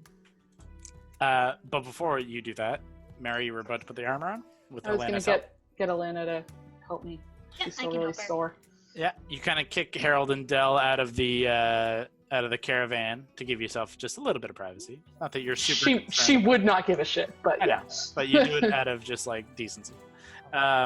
Also, because like this is very ostentatious armor, and she's It's- very nervous about wearing something so obviously expensive. I it's- help her by like trying to also be discreet and like trying to cover her. Absolutely.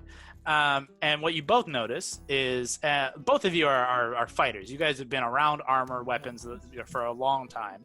And Allie, you've worn every kind of armor there is. This armor, and you've worked with mithril armor before, and not necessarily owning it, but like you've seen it, you've worked with it.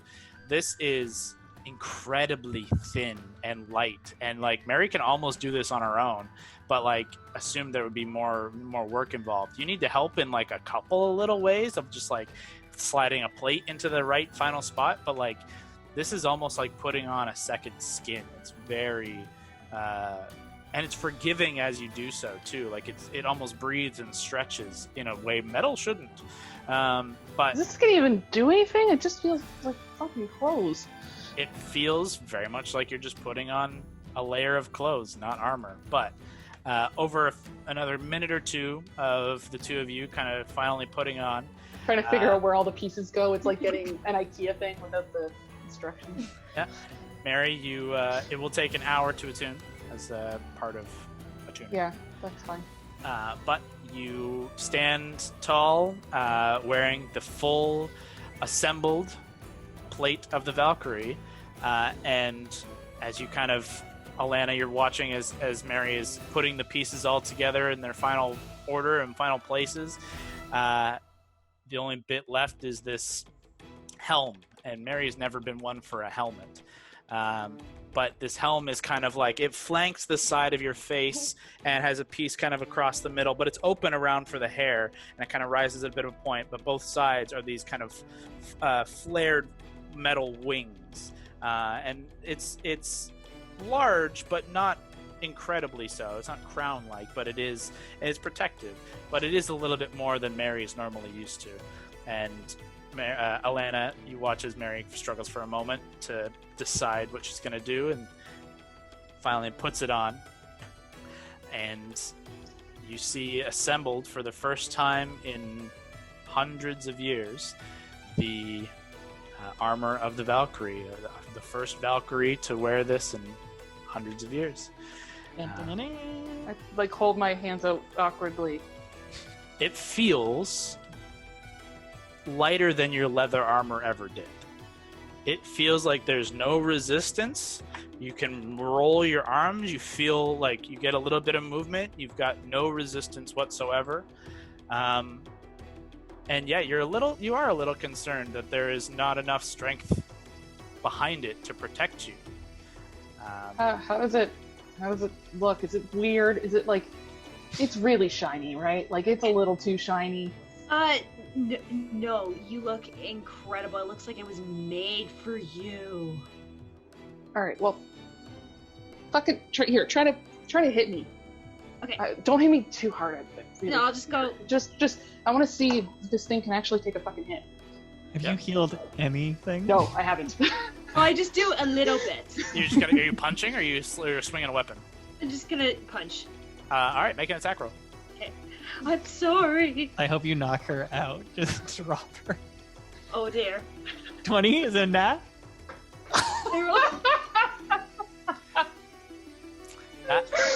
Alana just boom slams. You take 1 plus Alana's strength. Is your strength 5, Allie? Yeah. Yeah, so you're you dropped, take 6 aren't you? points of damage. No, I have 2 hit points left. Oh my god, I'm so sorry. You take 6 points of damage, and you both piece together. One, it's not attuned yet, so Oh, right. takes a little bit more time.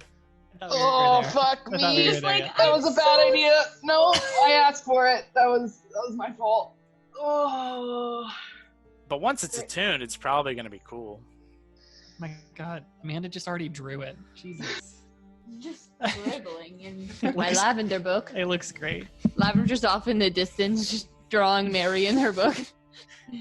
But yeah, after a Alright. short time of attunement, Mary, Oh you shit. kind of step out into the sun, and like the light kind of reflects off of the multiple different plates. And I sent a picture, and it's basically Oh my god, that looks cool. just Valkyrie from Thor. shit. That's sick. And that's pretty much what It's Amanda so drew. It's close. like spot on. Jesus. And it is equipped with Oh. that kind of long flowing cape that is your old cloak.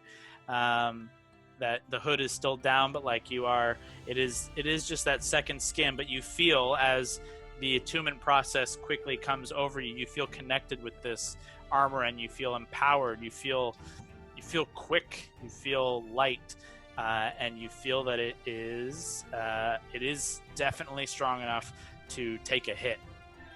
But what you also feel as the attunement process finishes is this kind of calling to look to the sky. There is this like feeling within you that's kind of drawing your head upward, and you look up towards the sun, and it is beaming, and it's beating, and it's incredibly strong and powerful. And you feel like the sun almost like powering the armor. It feels like it's strengthening under the light of the sun. And all of you watch as Oh yeah, I'd step out at this point. Mary, Very awkwardly. Mary steps out and slowly takes a couple of steps, and as quiet kind of falls around the people who are kind of watching, and the wild cards all take in this moment, there is a loud whinnying from in the sky above, as from the sunlight where Mary's looking, you hear the beating of hooves and the flapping of wings as a glimmering white steed with massive angelic wings spread wide gallops down through the sky, piercing through the glorious sun above, and comes in a full circle arc around your encampment and lands with a trot and a spray of sand up to near your shoulder height. This beautiful winged Pegasus. It looks to you, and there's a recognition in its eyes, and there's the piercing blue eyes, this ice blue. And you hear in your mind, "My name is Miranda. I am yours as you are mine. I serve as you request. We are bonded." And you meet your winged Pegasus that is bonded to the wearer of the armor of the Valkyrie. Holy fuck! That's so cool. Wow. So awesome. Fern and I are just like, Fern's like, hello. I just put my hand up to her forehead. Speechless, just completely speechless. She kind of nuzzles down into your hand, and she kneels down with her two front legs, kind of exposing her back, and waits for you to mount. I do so very nervously. Nervously, but with the skill that is imbued upon you through this armor and through this connection. There's no saddle, but as you slide atop her, it feels it feels like there's no need for one. There's a bond that is unbreakable and powerful between you and this creature. And with a gallop and a kick, she takes off into the sky. And yes, her name is Miranda, or Mira for short. Oh, Mira! It kills me. AKA our puppy dog, for anyone who doesn't know. As you kick off into the sky and feel the power of the armor of the Valkyrie surge through you, and the wind flow through your hair in this, what you had once thought ostentatious armor, now befitting a warrior queen. Can you imagine if Hondo or Gord got that instead? I'm just imagining like Gord's fur poking out of the little helmet. Even better. A Pegasus lands down beside Hondo and says, "Yo, what's up, bitch? Let's roll." I'm with you, you're with me. Let's hit it. Kev, what's your middle name again? Darius? Would be the perfect Pegasus name. Darius. My name's Darius. What's up? Where are you? Oh god. All right. Cool. Okay, so if we're still good to keep going, can we ask Damascus some questions? Absolutely. I'm good to keep going if you guys are. We're pretty early still. Can I take a short rest so I have more than 2 hit points? Yeah. If you want to, it would have been the hour-long process to attune. Cool. Jumped Okay. ahead for the. Nope, that's totally worth it. So you can go ahead and take the short rest as you are flying around on your new Pegasus. Yay. Hondo, Lav, you guys want to talk to Damascus about some of these items? I think he could identify them with us. Seems like a reasonable idea. Gord, you're welcome to come too. You're staring at that tree again. I'm not sure if you're interested. All right, let's go hit up Damascus. You guys make your way over to where Damascus is he's kind of lounging down in the sand, trying to kind of coax Azura into just like kind of playing or just kind of feel her out, how she's reacting to this whole situation. And she's still kind of withdrawn, but you can see as he kind of like uses a little bit of magic and takes some of the sand and creates like this hardened ball of sand and rock, and kind of rolls it back and forth, and she begins kind of kicking it back towards him, and he's just trying to coax her into playing as you guys approach, and says, well, again, I'm glad you're on your feet, my friend. I'm glad I have feet. Very true, very true. I'll like look at Fern and just kind of telepathically tell him to see if he can coax this girl into playing with him. And Fern he'll just immediately like kind of gives a little wink and just move it. Just like Toothless style gets in there, has to like play. Damascus, do you mind if we ask you some questions? We found some stuff that we thought might interest you as a purveyor of antiquities. Sorry, I was just responding to Brock. I believe Brock is gonna take the night off. His internet just can't handle he's barely even able to keep up with this. So that's all good. For the time being, I'm just gonna say Gord is gonna chill in the caravan. He doesn't have any interest in talking to Damascus or most of you. So moving on. So I said we found some things might interest a purveyor of antiquities. Of course, yes. I would love to take a look at them if you were willing to showcase. Sure. So actually, for a lot of this, I was a tentacle boy. So Hondo, do you want to share? And Hondo, just to let you know, this guy will help us. It's good to share. I have met him. He's a good guy. Okay. I have 2 items here. I have like a water bottle and like a vase or something like that. Here, take a look. Hookah? I'm interested. They could be of. Who knows how long these things have been lying around in this lair of theirs. Truth be told, I found out I have been in there myself for going on apparently 9 years. So that's something I've learned. It's an interesting one. It takes a little bit of processing. But let me help anyways. He takes the flask or the water bottle, as you say. He looks it over and says immediately, well, I can tell this without any magic. This is this is a decanter of endless water. Yes, cool. Hondo, you're gonna love this shit. This should be very helpful for us on this edge of the journey. If you take this water, it will you remove the stopper here, and it has 3 different command words, whereupon you can choose fresh or salt water to pour from this flask, and whether it is a stream, you will get a certain amount. Whether it is a fountain, you will get a certain amount. And you could even produce an entire geyser from this decanter. It is an incredibly simple but effective item. Is a very big boon for you, especially on this brink of our journey in the sands. It's a good find, Hondo. Good to hear. Thank you.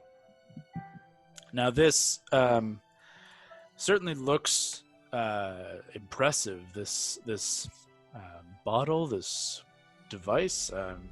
Can't be 100% sure as to what. However, truth be told, strange bottles often hold strange things within. I've learned not to tamper or break or open them without really understanding what they are. So let's take a moment here and really inspect this thing. So he begins the process of casting Identify. And it is a long process, and you take about 11 minutes to go through the process with him of he kind of slowly works over, and he pulls this book out of this bag, and you can see it's a worn book. It's a leather-bound journal, but you can see it's been, the edges are bent and used. This has seen a lot of entries, and he begins kind of flipping through, and you can see as you guys are kind of looking over his shoulder, there's you can see incantations, there's sketches and drawings, there's magic runes, there's languages you don't necessarily immediately understand.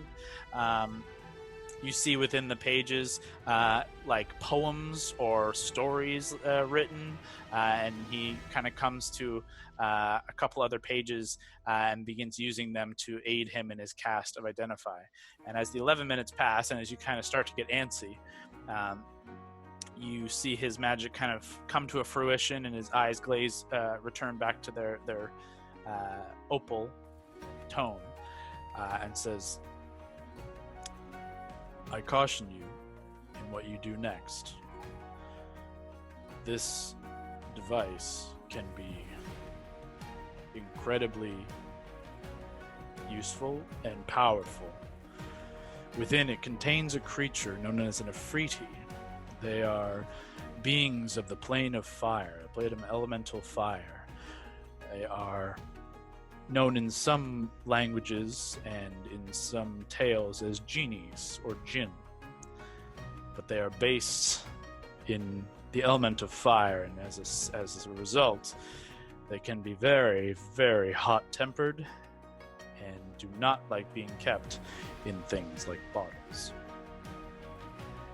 If you were to unstopper this, there is a chance it will immediately attack you. There is a chance it will follow your orders and direction. And if the legends are true, and if I believe this is, there is a small chance it could cast a wish. If Hondo does anything, I will try and restrain him. If he lunges for it, I'll try and restrain him. This is very good news. Very good info. It is good and could be incredibly bad. I caution you all to truly think over the options before doing anything hasty. This is entirely in your hands and your group's decision. I think I want no part of this. But I'm happy that I could at least provide you some information and answers. Is there anything else that you have that I could assist with? Well, actually, I appreciate this a lot. I was wondering, could you tell me more about the City of the Dead? The City of the Dead? I believe it's called Cirrus, to be specific. I don't believe that's true. I believe it's called Casterion. Yep. I'm not sure where you're getting your information from. Casterium, you're right. Yep. However, its legend and tale is one of intrigue.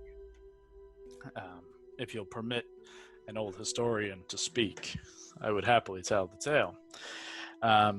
Casterion was once a a proud elven society, one of elves of the sea. They, when the Everlight Isles were destroyed many, many, many years ago, eons even, and the elves came to these lands, they were divided in their belief system and structure. The sea elves took to the coastal regions, and in Castirian they found a home. They were a society of the ocean, of nature, and, but oddly enough, divided from the rest of their brethren who took to the woods. Though their division makes no difference to the story, I find it interesting nonetheless. The true horror that occurred to these proud people. There was a being who wielded a staff of dark energy. He came to their town, he came to their cities, he came to their homes, and through a demonic deal with the demon lord Orcus, turned their people to abominations. Created something untoward, created something new and horrid in Orcus's image and in his wish. The Black Staff is not to be trifled with, though it has thankfully not been seen for thousands of years. However, its wielder is also not one to be trifled with, and it was by his hand that these elves, their entire race, was destroyed and turned. This left their city abandoned in ruins. Over time, it became cursed, and stories of hauntings and horrid apparitions would appear. It became a myth and legend, though many a scholar, many a treasure hunter, would plunder its depths to unveil and unleash whatever treasures may have been left behind by these proud elves, and in their demise, I should say. Other legends have reached my ears over the years, from those who fare along the coastlines and commune with those of an unsavory pirate nature, that some say legendary pirate named Gambino, I don't know if you've heard his tales. I've tangled with him once or twice, and he is not one to be tampered with, let me tell you. But it is said that Gambino and a witch queen, whose story in of itself is intriguing to me, have found root in this city of the dead. A home, a coven of pirates of dark evil resides within Castirian, or at least along the coastline. However, while they reside there and they guard its borders, it is not even safe for them. At the full moon, it is said, all pirates and all living creatures who live within this area evacuate for fear of something darker than their souls exists or draws through planes beyond ours into this land. And even Gambino, in his laughing in death's face, even he withdraws. So I'm told. Truth be told, I don't know what this creature, entity, this division, if it is at all a creature, if it's just simply a tale that the pirates tell so they can go and keep their home safe. Many different tales tell different stories. It's difficult to find the lines of truth and tale. However, that's a little bit of information. Hope that didn't bore you too much. Was that Dorsane who came, you would think? Yes, I shuddered to say his name and invoke his evil upon us, but clearly, fear of the name is nothing. Dorsane is long gone, thankfully. Yeah. We've met Gambino's witch before. Intriguing, then. If I wish to return to the question of why you want to know about the City of the Dead, and perhaps there is more to be told, but I'll come back to that in a moment. How did you encounter this witch queen, and in what form did she take? Just trying to get her name. We had some good times with her. He's a former lover of mine. I'm not sure if that's true or not. I don't really want We've to know. tasseled a few times. We've had our eyes in it. Make a deception check. Is her name Ramira? No, it's Sierra. Sierra, that's it. Unfortunately, Damascus chuckles at your jest and says, "Hondo, that is a bold statement to claim, and even one as proud as you surely would not wish that upon their worst nightmare." But I'll tell you, there's no one I hate more than Gambino.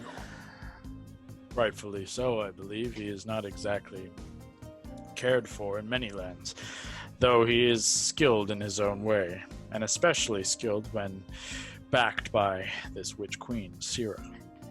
Yeah, we met Sierra. She had a ship, the Devil Heart. She was torturing people off Rogue Point. Lab, this is a little bit before you. She I kind am- of reminds me of you. Curious, though, as I say, what form did she take when you met with her? She was human.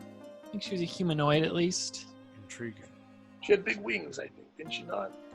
That might have been one of your sex fantasies. It is true. I've heard of a form she takes in which she is almost fiendish in nature, and granted black leather wings and filed, pointed teeth. But oftentimes these things are exaggerated for story purposes. In others, No, yeah, actually, sorry, Hondo, you're right. She did fly around a scary room. Do you remember that? There's a lot of acid. I feel like she did something very magical. Yes. Brawley, was that before you as well? This is going way back in the archives. yeah, this was just the four of you. Yeah, I don't remember that. Okay. This is like episode 13? 13? Maybe, I don't remember. I have like it's less than 20. I can say that for sure. 7. Nope. With the Devil's Heart, 18. Wow.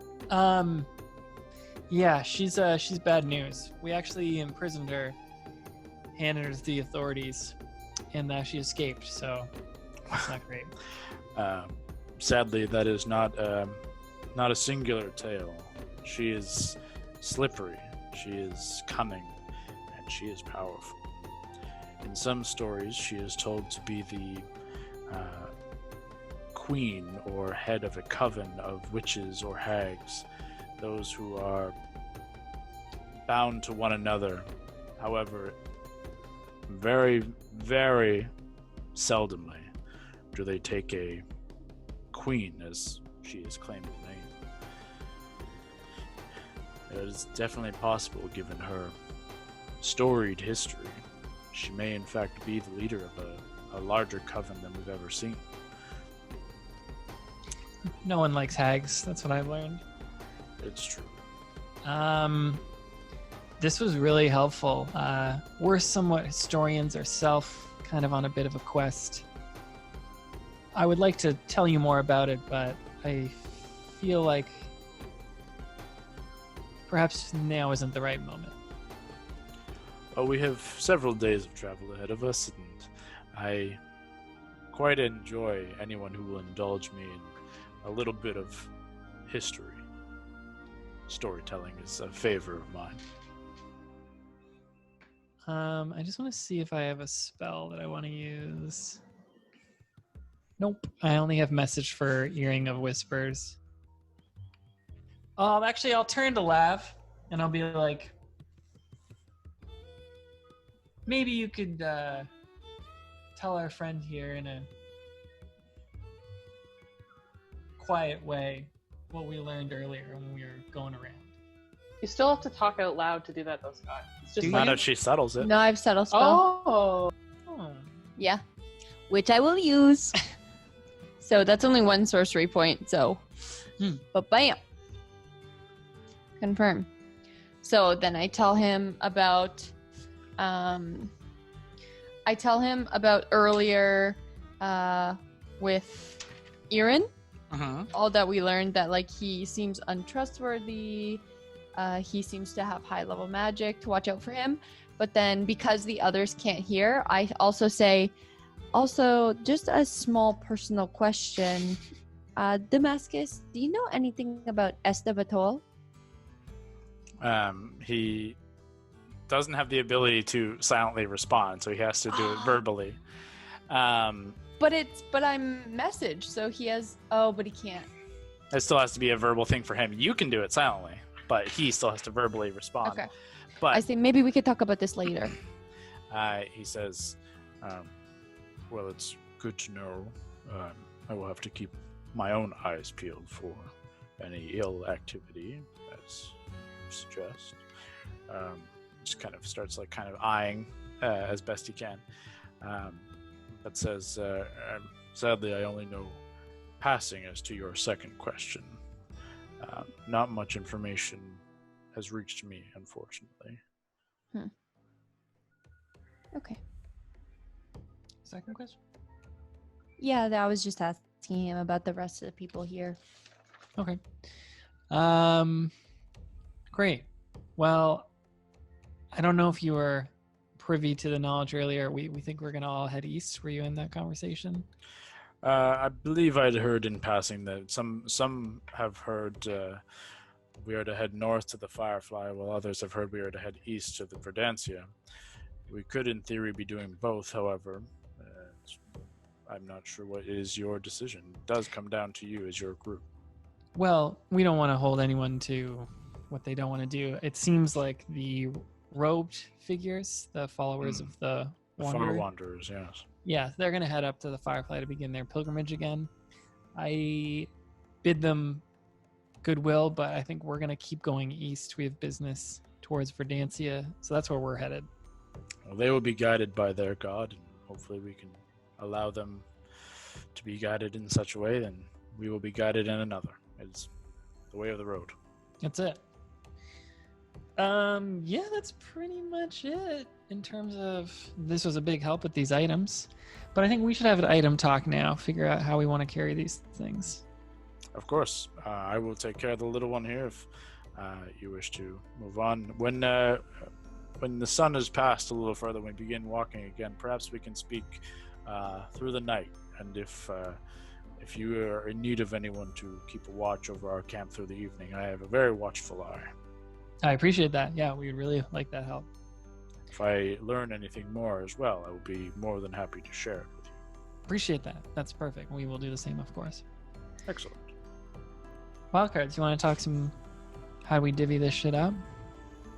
I will quickly try and put the lamp in the bag of holding before Hondo can get it. You already have it, yeah, right. I would let that thing... If you guys are both going to go for it, you got to make dex checks. We can roll for it, baby. We can roll for it. Let's do it. If you're both going to go for it. Do not fucking break it, though. Oh my god, no one roll a 1, I swear. They break it. Fuck. I rolled a 16, so mine's 20, but I bet his is higher. 23, I believe. This is Dex? Yeah, just +5, I think. Yeah. Yeah, not saving throw for you guys. It's just a check. So, Valentine, as you reach forward, Hondo's already grabbed it. He's got it gripped in his hand. Just be careful with it. Just be careful with it. I won't open it. Don't worry. What are we fighting over? We'll tell you in a sec. Here, let's go. Mary, you look like you lost a couple pounds in the desert. Looking good, kiddo. I'm pretty sure that's just pain of almost dying 3 days in a row. But yeah, what are we doing? This? Who is this majestic creature? Oh, this is Miranda. Mira? Sure. I don't know. Do you go by that? She's very, very pretty. You can decide. Yeah, she she's really pretty. telepathically says, I have been called Mira in a life before this. Okay, yeah, sure, Mira. So, I don't know. I think it comes with the She outfit. she kind of prances in place and kind of puffs out her chest and widens the wings behind Mary, and then blows your hair back a little bit. Vern will just sit behind Meanwhile, Keith goes, be majestic, but he is not. his like tongue's out. He's just like, oh. Emperor's New Groove style. He's been through a lot in the last few We days, have guys. a great collection of these. Mary, Okay. quick question. Yeah. What is your wisdom modifier? It's just the modifier. Mhm. It's +1. Okay. It was a 0 until semi-recently. So, let's talk items and divvying this shit up. That's a crazy lamp that might house something special. Hondo will tell us more about it later, I'm sure. Hondo, I also think you should keep this decanter of water. Like, that's your jam. I really think that'd be smart. I will use this and I will give water to everyone. I am the bearer of life. Yeah, life and death. So hold on, Kev. If you want to go to your items and add an item, it's the decanter of endless water. Okay. And Leah, did you already do your armor? No, I don't know. Will it come up as my options if I search it? Yep. Search Okay. Valkyrie or armor of the. I realize this now, Lab, I feel bad, but I have a chain shirt that I haven't worn since I got my breastplate. And we're basically the same figure, lithe and lean. If you want to have this, it might help out your AC. Okay, yeah, I'm into that. You can wear it beneath your clothes, so it's not like, Yeah, here, I'll just thank you. hand it over to her. So Hondo, I was just thinking, we've been through so much together, back and forth, back and forth, back and forth, you know what I'm saying? I just think that we should bury the hatchet. I agree. Or the dagger, in other words. Don't forget, I still have your little wispy. Oh, fuck, you didn't give that back yet? I did not. I am a man of love. I don't hate. I think we can talk. Okay, so what do you think you would maybe give me in exchange for your little wispy? What are you looking for is more the question. Oh, Hondo, you are just so funny. You got so many things going for you, you know what I'm saying? I just think that maybe you could just tell me about a few of the things that you have, and we can figure something out. Okay, I think we can, but we will do this in private. Let's No. We will do this right now. We'll do it right now, but let's take a walk and talk. Is he gonna kill her? Is he gonna take her to the desert and kill her? Excuse us for a minute. I will very cautiously. Do you guys think more than one's gonna come back? Okay, Hondo, here we go. Now, don't bullshit me right here, okay? I know that you have something, and I know that I want it. What do you think it is? I am thinking you either want one of my blades or you want my amulet. So, I died. I've died a couple times. And one time, I remember being dead, seeing my body laid over top of you, and my neck exposed with a dagger wound from you. And here we go, Hondo flapping his mouth saying, oh, this one dies all the time. I always gotta save her, she's always dead. Well, you know what? I think that maybe something could help me not die so much. What do you think? A Yes. dagger? I see what you're thinking, where you're going with this. And I do understand, yes, there was an unfortunate circumstances with a dagger. Of course, I was not in control, but it happened. Nevertheless, I accept that. I just wanted to hear you say it out loud. I know that you weren't in control, but at no point in this entire journey have you said that that wasn't your fault. You basically just went along with it and just basically like pretended that it was you, and then you said that you were my daddy. Well, I mean, I've fathered probably many people. It's not out of the realm of possibility. That's fair. That's fair. Okay. Do you want something for this thing? Or what are we going to do here? I do feel that, it would help you a lot. Maybe more than it would help me. But what I want... Oh, here we go, Hondo. It's not What a do lot, you want? but it is still something. Okay. You see, I'm a man of passion, and I am a man. What do you want? You want me to tell them how big it is? Listen, just We've seen listen. it. I'm a man of Yeah, we've all passion, seen it. and I like excitement. So, you know that we have 2 explosive vials, Oh. Okay. and I quite fancy them. This is But, the best case scenario. but, I don't want you to simply ask Valentine for Oh them. my god. You are Okay. to steal them. Okay. This is 2 things. This is 2 things. Yes, but you see, you're getting something that's permanent. I'm getting something that will give me 1 moment or 2 moments of fun. To be honest, that 1 or 2 moments of fun could mean permanent death for other people. Which is why the amulet will help you. That's true. That's fair. So, okay, It's the even most if it's fair I've 1, ever heard Hondo I ever. like it. even if it's 1, I This is surprisingly I would like 1. reasonable. I like this deal. Okay. You are to Okay. steal it, and you are not to, and Valentine is not to know about it. No problem. I've got something to take care of that. If he finds out, the deal is off. Ooh, shit. I love this. I'm Okay. so jacked up. No problem. I will get you 1. I think that is okay with me. Okay. Okay, Hondo. I think we have a deal. You think so? See, I'm a reasonable person here. I stick to my word. How about you? I will, of course, stick to my word. I'm a man of love, and love means honor. Now, I don't want them to think that we were out here making out or something like that. So let's create a secret handshake that we will only know, but other people could see, and they'll get super jealous because it will be very intricate. And we can pull it out at any moment in the future. I like this. Do you have any Okay. ideas? Yes, I do. Carrying on. Okay. 5 you minutes guys- later. Yeah. 5 minutes later.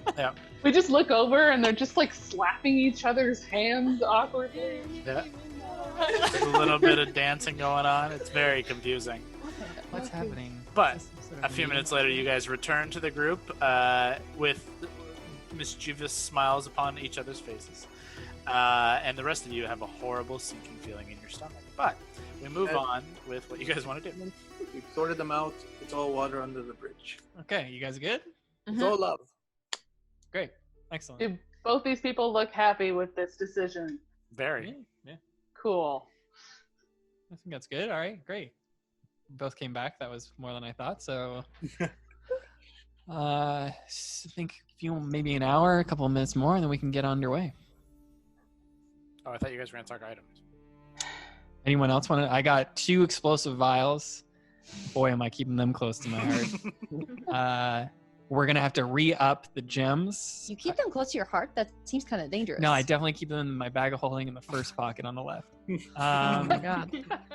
We have 2 soul gems that are Spell soul gems. Spell gems. Yeah, I'll pull up Both the have one. been used. Yeah. So tomorrow I can attune to both.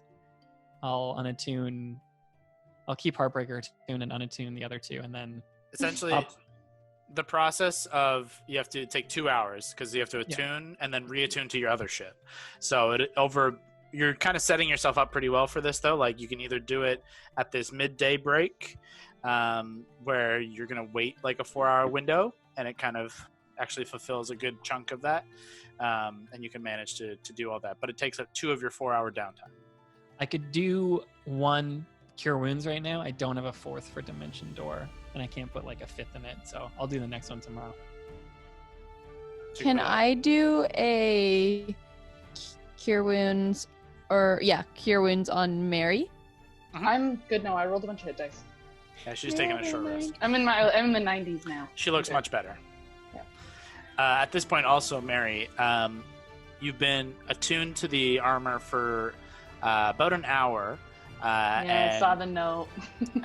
Miranda kind of telepathically, or Mira telepathically says, I'm only here for a short time, but when you need me, I will be here. And she kind of nods and like puts her head close to yours and kicks off and is gone. Mira?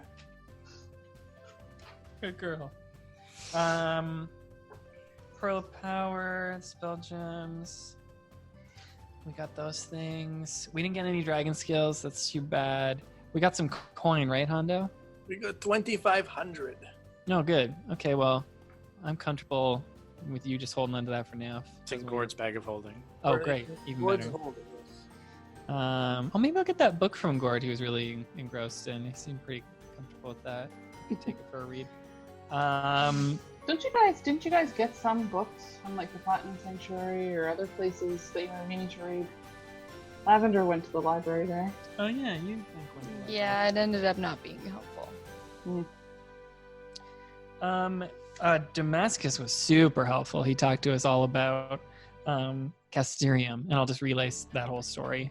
I think we could really trust him. I think he's a good ally. There's some other people here who I'm not huge on. I think we should take advantage of him while we can. Take advantage of his time. Out of game, not meta game. Hondo, did you reveal the letters that Gambino left in there? Oh, I have them. Yeah, I tossed them. Like, I read it. And then I grabbed them. Have you shared that with the group or not? Not yet. No, I can share it with the group because it's hilarious. I'm like, yeah, share them. Go. Oh yeah, no, that's right. Because you guys were talking. He said something about Gambino, so that's a good like. Oh, that's right. There were those letters. But this can't. I'll pull them out and was like, right. This cannot be discussed with people close by. This is just a little. There's some names involved in this shit we don't really want to toss around in this area. That's all. But I agree. I'll pass the letters around so people can read them, but not say anything out loud. Let me just see if I could actually fucking pull this off.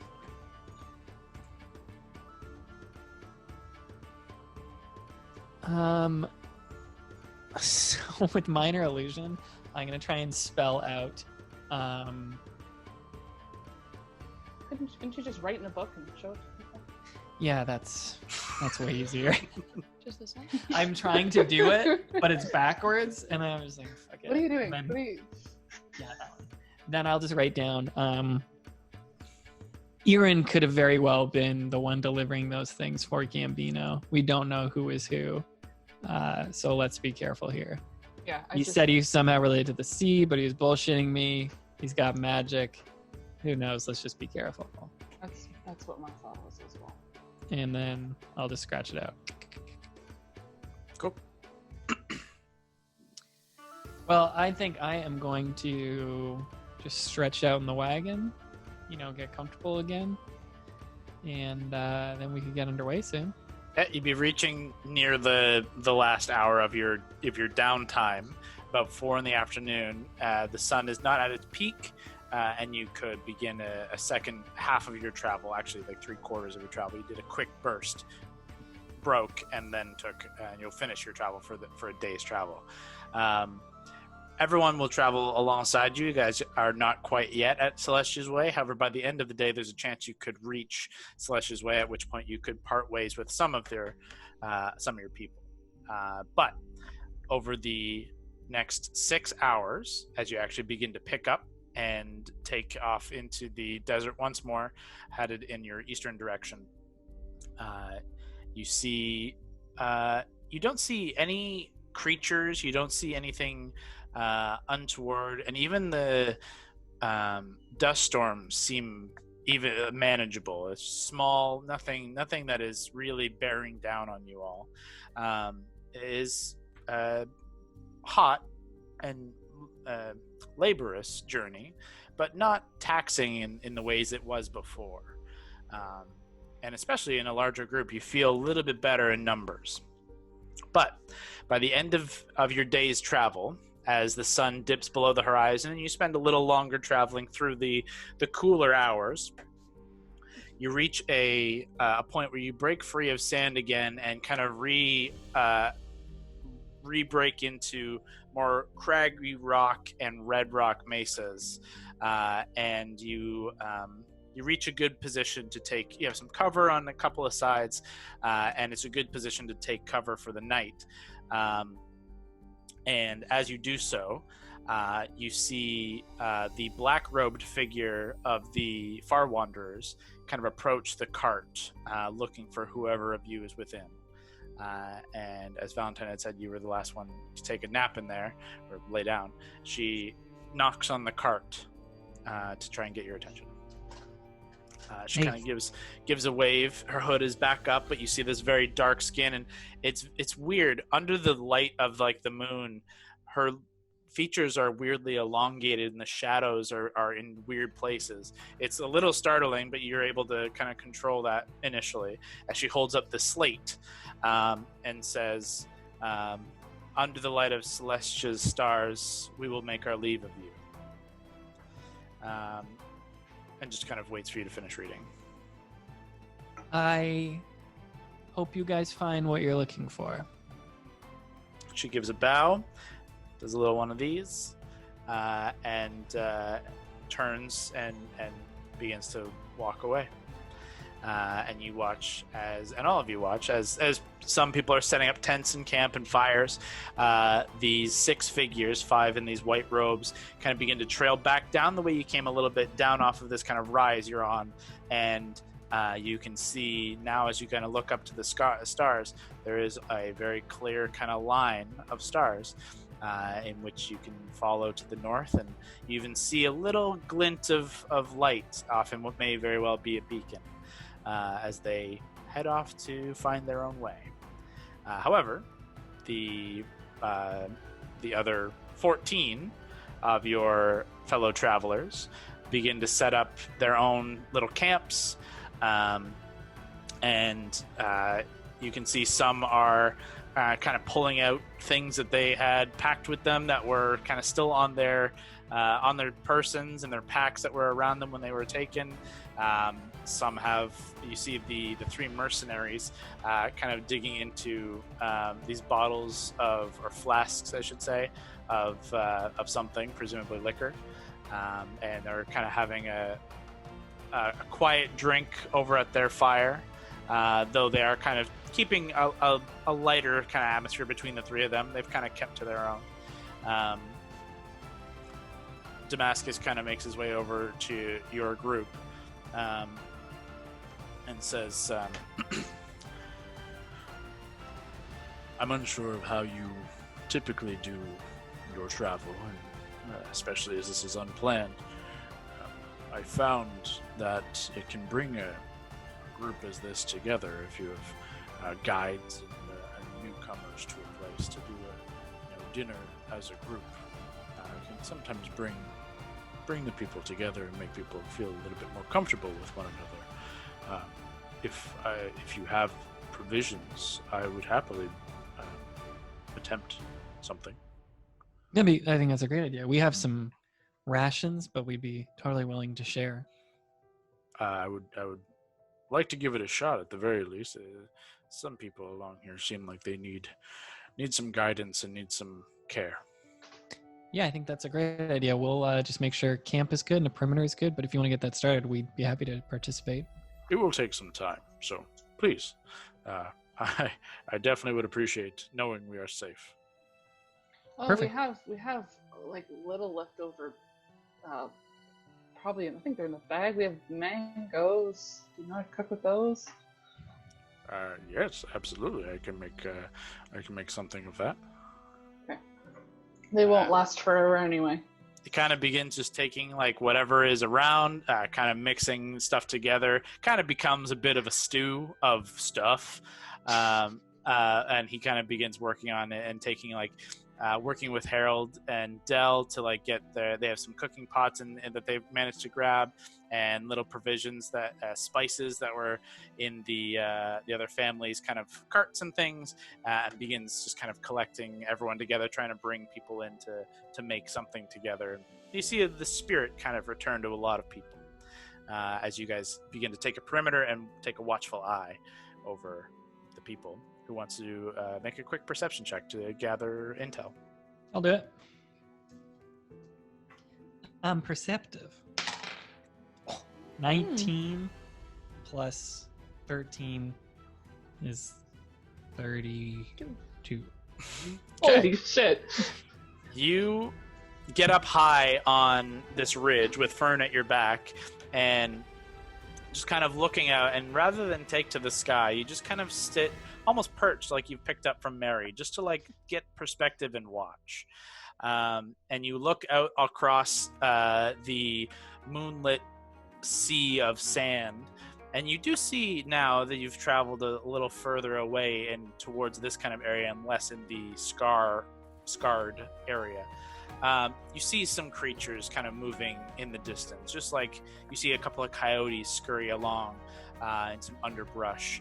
And with a 32, you see glinting in the under the moonlight, you see some snakes that are kind of moving off, but they are far down beneath this kind of rise that you're up on top of.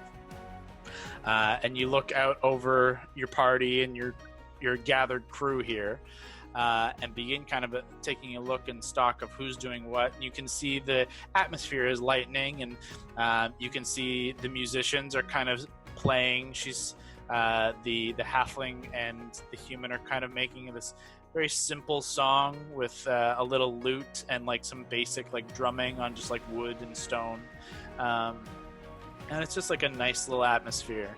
And as you're kind of watching over, your ears pick up the sound of incantation and muffled speaking, and you kind of very quietly creep to the edge of your ridge, and you look down and see Irin as he's kind of pressed himself up at the base of the rock, a fair ways away from the actual festivities of your party, and is in the process of casting a spell that you have seen cast before, and is a sending spell. However, even with a 32, you're just not close enough to pick up the exact words that are said, but you catch him in the act of casting the sending spell. Can I counterspell it? I would say it's too late. He's already cast it, kind of deal. It's also like just a feet thing. If you're up really high, you might be too far. You would be too far to even within 60 feet anyways. I was on the edge of like, you might have caught it early enough, but you would be too far away anyways. That's all right. It'd be out of 60 feet, which is part of why you can't make out the words. But you catch him in the act of it, and he is very obviously being suspicious and is either contacting someone for aid or to let them know he's alive. What it is, you're not 100% sure. But you quietly watch as you think about the potential of getting disrupting it, but you watch as he finishes quickly, scans around, doesn't see you, and begins to make his way back up around kind of the ridge up to where you guys have settled in camp. You would be able to get back into camp before him by a fair ways. He's going to be a couple minutes behind, but you managed to catch that. So sorry, just at this end part, is he starting to walk towards camp now? He's like, so think of the camp on this little bit of a rise. He was down at this point and is kind of making his way around and then coming back up. So you've got him beat by a couple of minutes. So when he gets at like his farthest out of earshot, I'm going to go on the earring. Irin just sent someone a message. I don't know what it is, but it was super suspicious. We're going to probably have to have a conversation with him tomorrow. We could do it tonight, but I don't have a lot of spells and we look pretty beat to shit. Wanted me to see how this plays out, but let's watch him. Message back. I can kill him if you want. I was honestly leaning towards that, which makes me feel bad, but let's see how this plays out. But also, someone has to tell Lav this. Information's important as well. I don't want to deal with something we don't know what it is. I'd like to know who he was sending it to. I have a suspicion. Okay, I'll torture him, then I'll kill him. How about we... Let's just wait on it. Let's see how the night goes, but let's be on high alert. Gord would side with Hondo in this as well. Gord says, we need information. Yeah, wait. Do you want to do it now? Let's do it now. What's everyone's health at? That's a good point. Decent. I mean, it'll be 6 on 1. I think I can handle it. Can you sneak slit? Look, let's not murder this man outright. I'd like to learn what the fuck he sent, so we know if something's gonna be coming after us. We don't know how strong he is, right? To fight. We know he's a caster. Fuck me! I could have fucking checked though. Yeah, you could have. Oh, this would have been so useful for that one ability. I'm gonna try to keep an eye for when he comes back into camp, and hopefully do that. It takes a minute. I don't know how long it's gonna take while he's in visual to come back to us. Fuck, I use that. I'm gonna let. Why don't we let Mary get a read on how tough he is, and why don't we play the Eldrazi ambush game where if we want to do this tonight, I silence drop him, we all attack him, not kill him, then we talk to him. Well, I was also going to suggest we just wait till tomorrow after we've had a long rest, and then we are ready to take him. I love this plan too. It's just our fear is, and I have to say, he is walking, so we got to finish this combo quick. The fear is, what if he signaled someone to come get him? What if he signaled, hey, these people have the relics. Hey, they have a gem. Hey, they want to know about the secret city Castirum. If he's with Gambino and he just heard that we know where his plot is, who knows? Hondo, you also openly trashed Gambino if this guy's working for him and said, fuck this guy. Look, That's what Mary told me earlier. We already know that he, for some reason, So- he knows who I am. If I can just confront him to start, and if it's just a conversation, it's just a conversation. If anything turns out after that, you can have you waiting in the wings. Mary, why don't you go talk to him during this dinner? You give a cool code word. You have to come up with it now, though. You only got 20 seconds before this guy's back to a Why camp. don't we have a cool code word. If you I'm not say gonna- the word. It's not going to be able to be weaved easily into conversation. That's not my thing. So I will just let you know. Let's talk to him at dinner. Everyone get a good position near / around him at dinner. You don't want me to, I can intercept him before. Or do we want to wait till everyone goes to bed? I don't want to cause shit with all these people who like us right now. Then why don't you go talk to him now? You talk to him now. We'll start Oh, creeping our way fuck towards it. me. Okay. Someone Sure. tell Lav all of this. Someone tell Lav this entire conversation. Lavender's just like that. Yeah. She's hearing half of everything. Drawing. I'm just drawing my book. I just cast like prestidigitation and made Hondo smell like shit or something. I'm going to, is there only really one obvious route up here, Kyle? Yeah, Okay, you guys I'm are gonna taking try a to- position. Yeah. I'm going to try to like sneak that way as much as I can. And just try to like be able to, I don't know, find a tree or something to casually stand by so he has to walk past me. But you don't want to be hidden from him. Maybe I will at first and then I'll make a decision. I just don't want to be too far out of the way and I don't want to, Yeah, there's an obvious path he's going to take. You know the direction. You're fast enough. Just make a stealth check. See how stealthy you are. This dice has been fucking me tonight. Oh, it fucked me again. well, I didn't roll that great. I rolled a 19. I rolled a 1. Oh. Oof.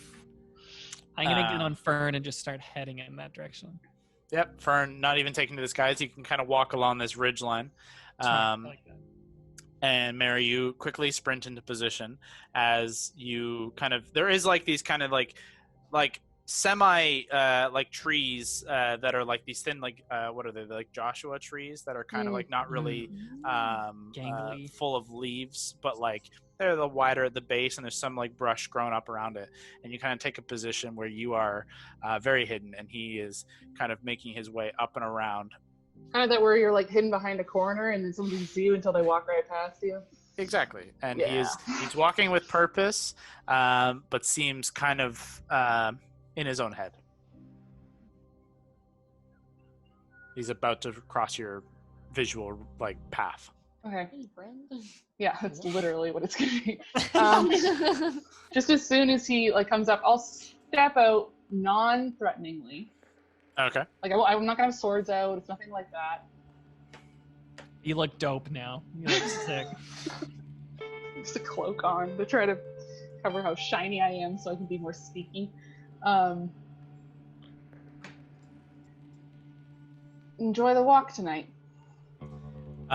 He kind of jumps with a bit of a start and like with one hand, like it goes down to a pouch, and his other hand kind of like begins. You can see like these like simple moves of the hand that you've seen like Valentine do in casting or Lavender, but both kind of fall away as he's just. I would hope you would know better than to jump out at somebody in the darkness out here. I really wasn't jumping. Seemed a little distracted. I'm sorry. I've just been woken up from within the beast's lair of the Kel Desert. I'm a little on edge. How long were you in there? Do you know? I'm not 100% sure.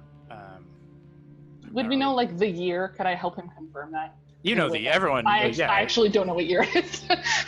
You guys know the year is 1248. Cool. He's I don't know. I haven't really asked anyone how long it's been. It hasn't really made a difference to me, honestly.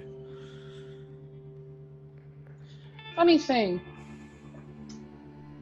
When we first went down and we were trying to help everyone, I don't know your face, but you seem to know mine. He just kind of looks you up and down and then begins to like scan the ridges and scan the darker corners and shadows. You see him, you kind of watch him kind of begin making eyes around like, am I about to be ambushed here? But he sees nothing.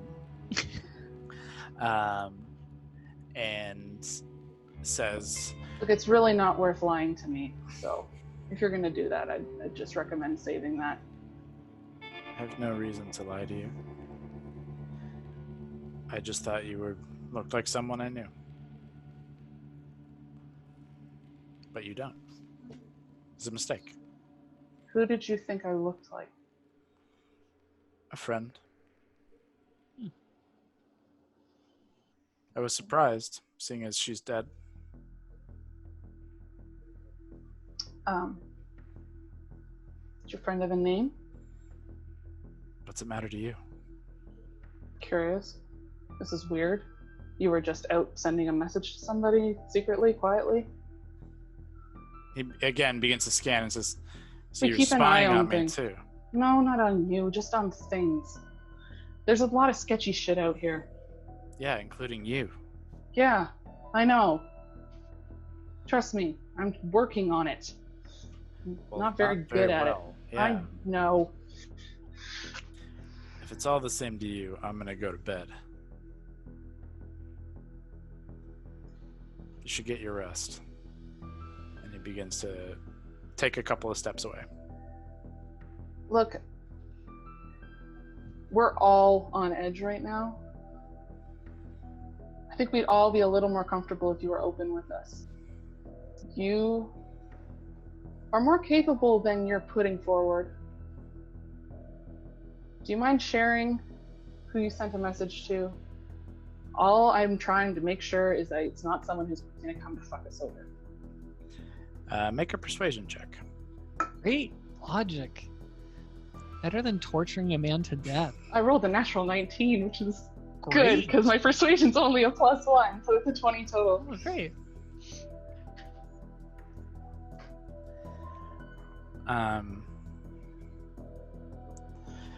He looks back to you and then kind of again like looking at like trying to keep tabs on everything. Like he knows there's something up. And well, at the very least, he knows you're spying on him, and is definitely on edge. And says, "Look, I didn't ask for you to be a part of this. I keep to myself. You keep to yourself. We travel together. We see what happens.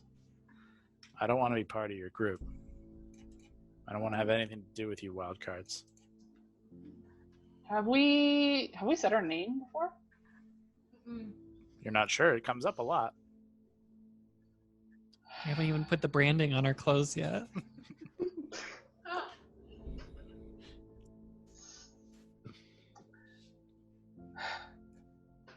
How long for your thing?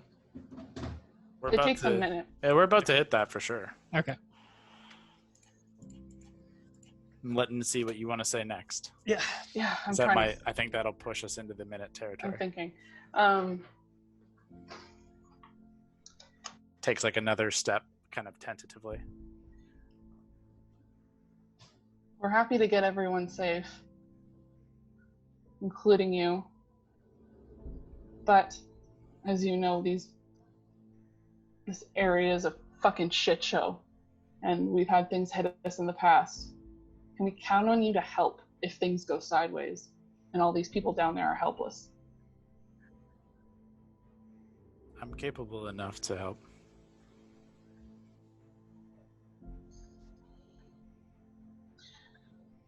Is anyone going to come after us after you sent that message, or is anyone going to come looking for you?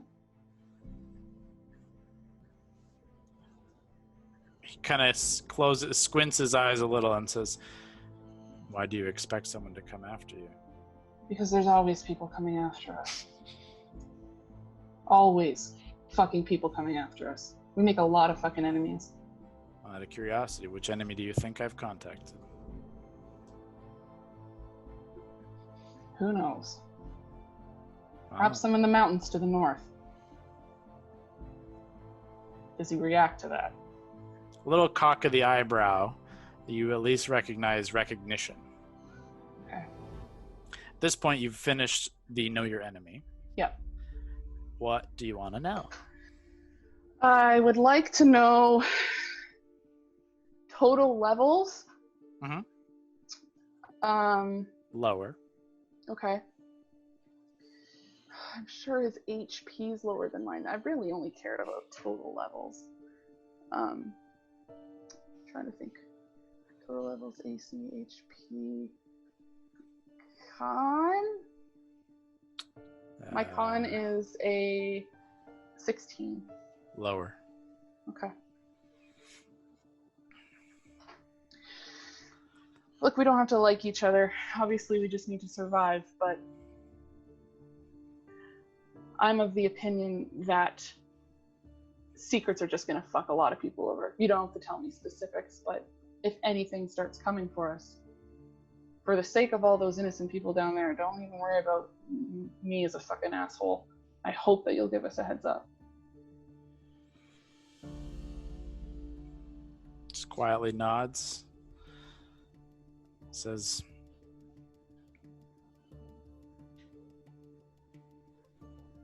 "I'm just looking out for myself."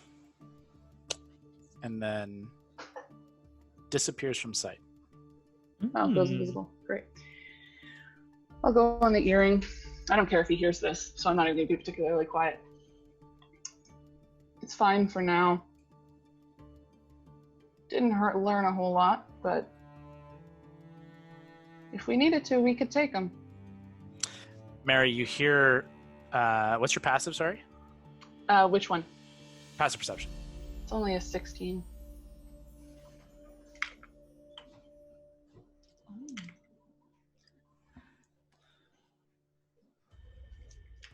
You hear the crunching of sand and rock just to your right.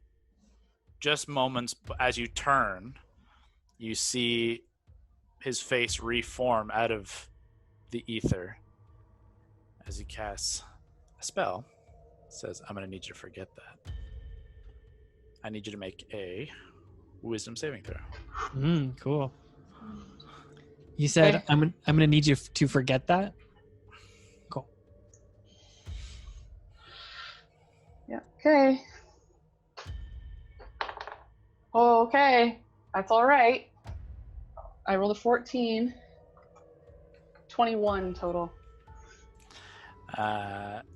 You feel this probe into your mind briefly, attempt to sway your mind, sway your thoughts, and you shake your head free of it.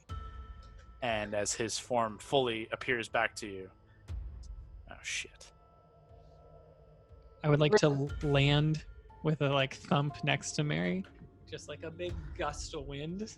Yep, he is nearly knocked back onto his ass and skids back in the dirt and rock. Just don't touch him for now. One hand up. You can see he is conjuring spells in his hand. Don't fucking We're cool. try. We're cool. We're cool.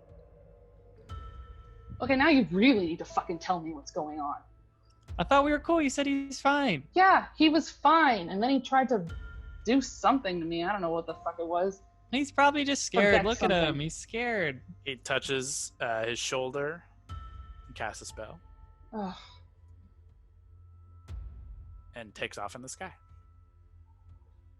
Cool. Are we just gonna let him?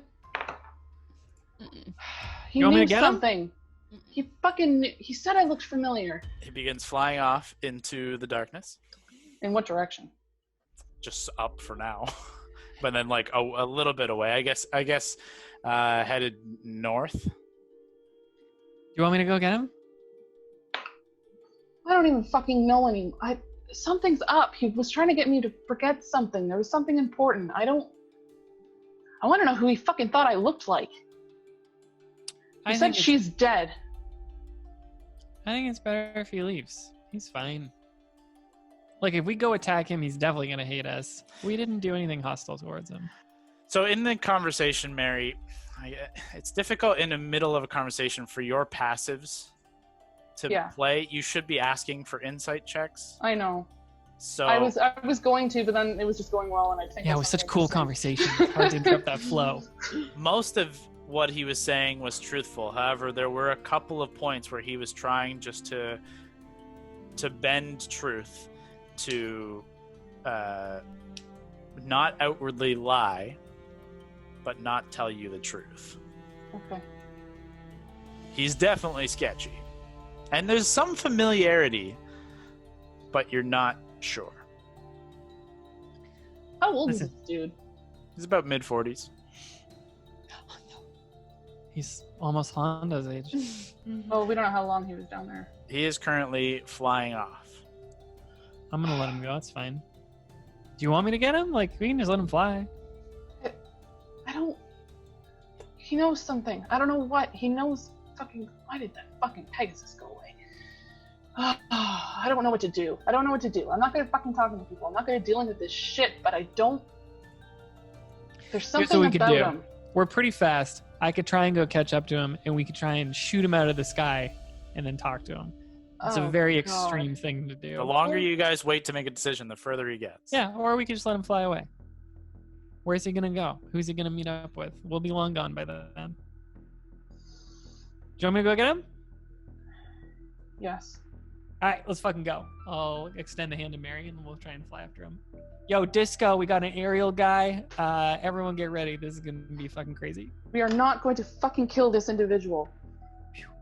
I'll take Okay, you take off. What is Fern's fly speed? I think it's... Probably not as fast as fly speed. No, I mean, his fly speed is like 80, I think. Fern, I think, is like... Yeah. Let me just look it up here. Fern's is 80. Okay, so... He is... I need to just get my own bearings for a second. That was a long conversation with the two of you. Just trying to back and forth and figure out what you want to do, not sure what you want to do, back and forth, back and forth. There's a couple of rounds. So he's got a lead, and it's like pitch black night. Mm-hmm. I need either both of you to make perception checks at disadvantage, or one of you with a straight roll. I can do it because I'm driving. Yeah, you should do it. 18 plus 13. Okay. You can see that 180-ish feet, kind of about 60 feet up and 180 feet north, you see the glint of like the belt buckle just catch the moon, and you get a little direction, and you pinpoint in and you head Fern in that direction. Fern can travel 80 feet. He is currently, 180 ahead of you. You get within 100 and you get a more solid visual of him as he pulls away 60 feet. You pull forward another 80. Do you want to try anything? Do anything? How close? Are we within 60 feet or still 80? It'd still be further than 60.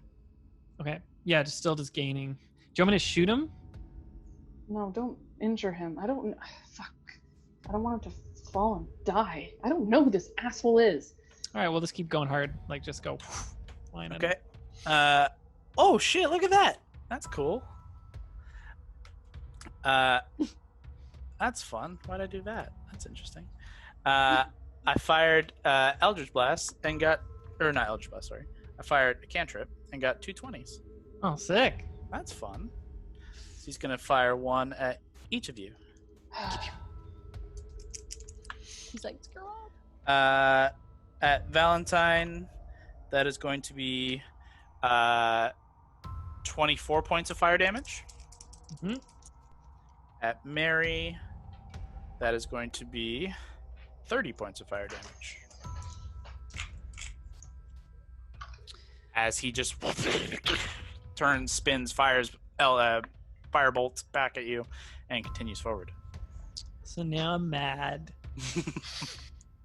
Didn't like that. I just want to see one thing. Do you have anything so that can just incapacitate him? Or what range is he at now? Let's see. You guys went 160. It was 180, 120. No, 180 and 60 is 240. So you guys are still 120. 120 way? Okay. I will 6th level fireball him. Okay. Don't kill. Are you gonna fucking murder this guy? Oh my god. I've had a bad day. That is a dex save of 9. Is a fail. Oh. Okay. I'm gonna roll some Ds. Yeah. Let's roll some damage. Okay, this is 4 of them. I have to roll 11 of them. 3 and 4 is 7. And 7 is 14. 20. 24.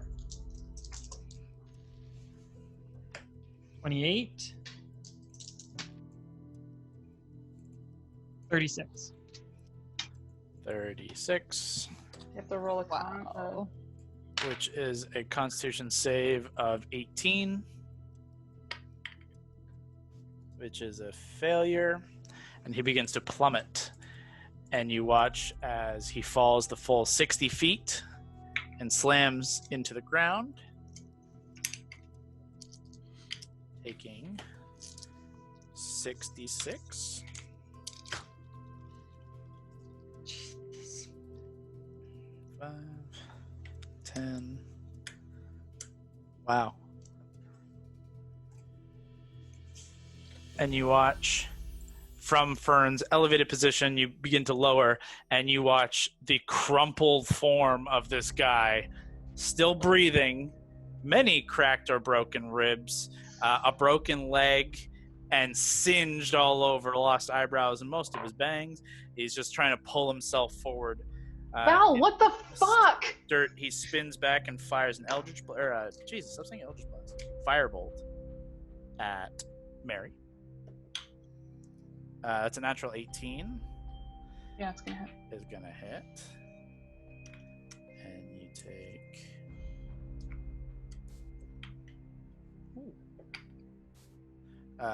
13 points of fire damage. Okay. And says, "He will come for you. By my word, he will come for you." Ooh. Stop talking, and I'll cast silence. Okay. Ooh, that's a good move on it. He's still just like trying to pull himself. Mary, do you want to take care of this part? Yeah, I'm gonna go and just try to restrain him. Easy Just enough. knock him unconscious. Fuck, he just threatened us. Give me the old Valkyrie. Oh, I can't say anything because we're in silence. Say it before you get in the bubble. Say something before you get in the bubble. Yeah, I'll fucking. Does it look like he's barely hanging on? Yeah. Okay. He should have died. Great.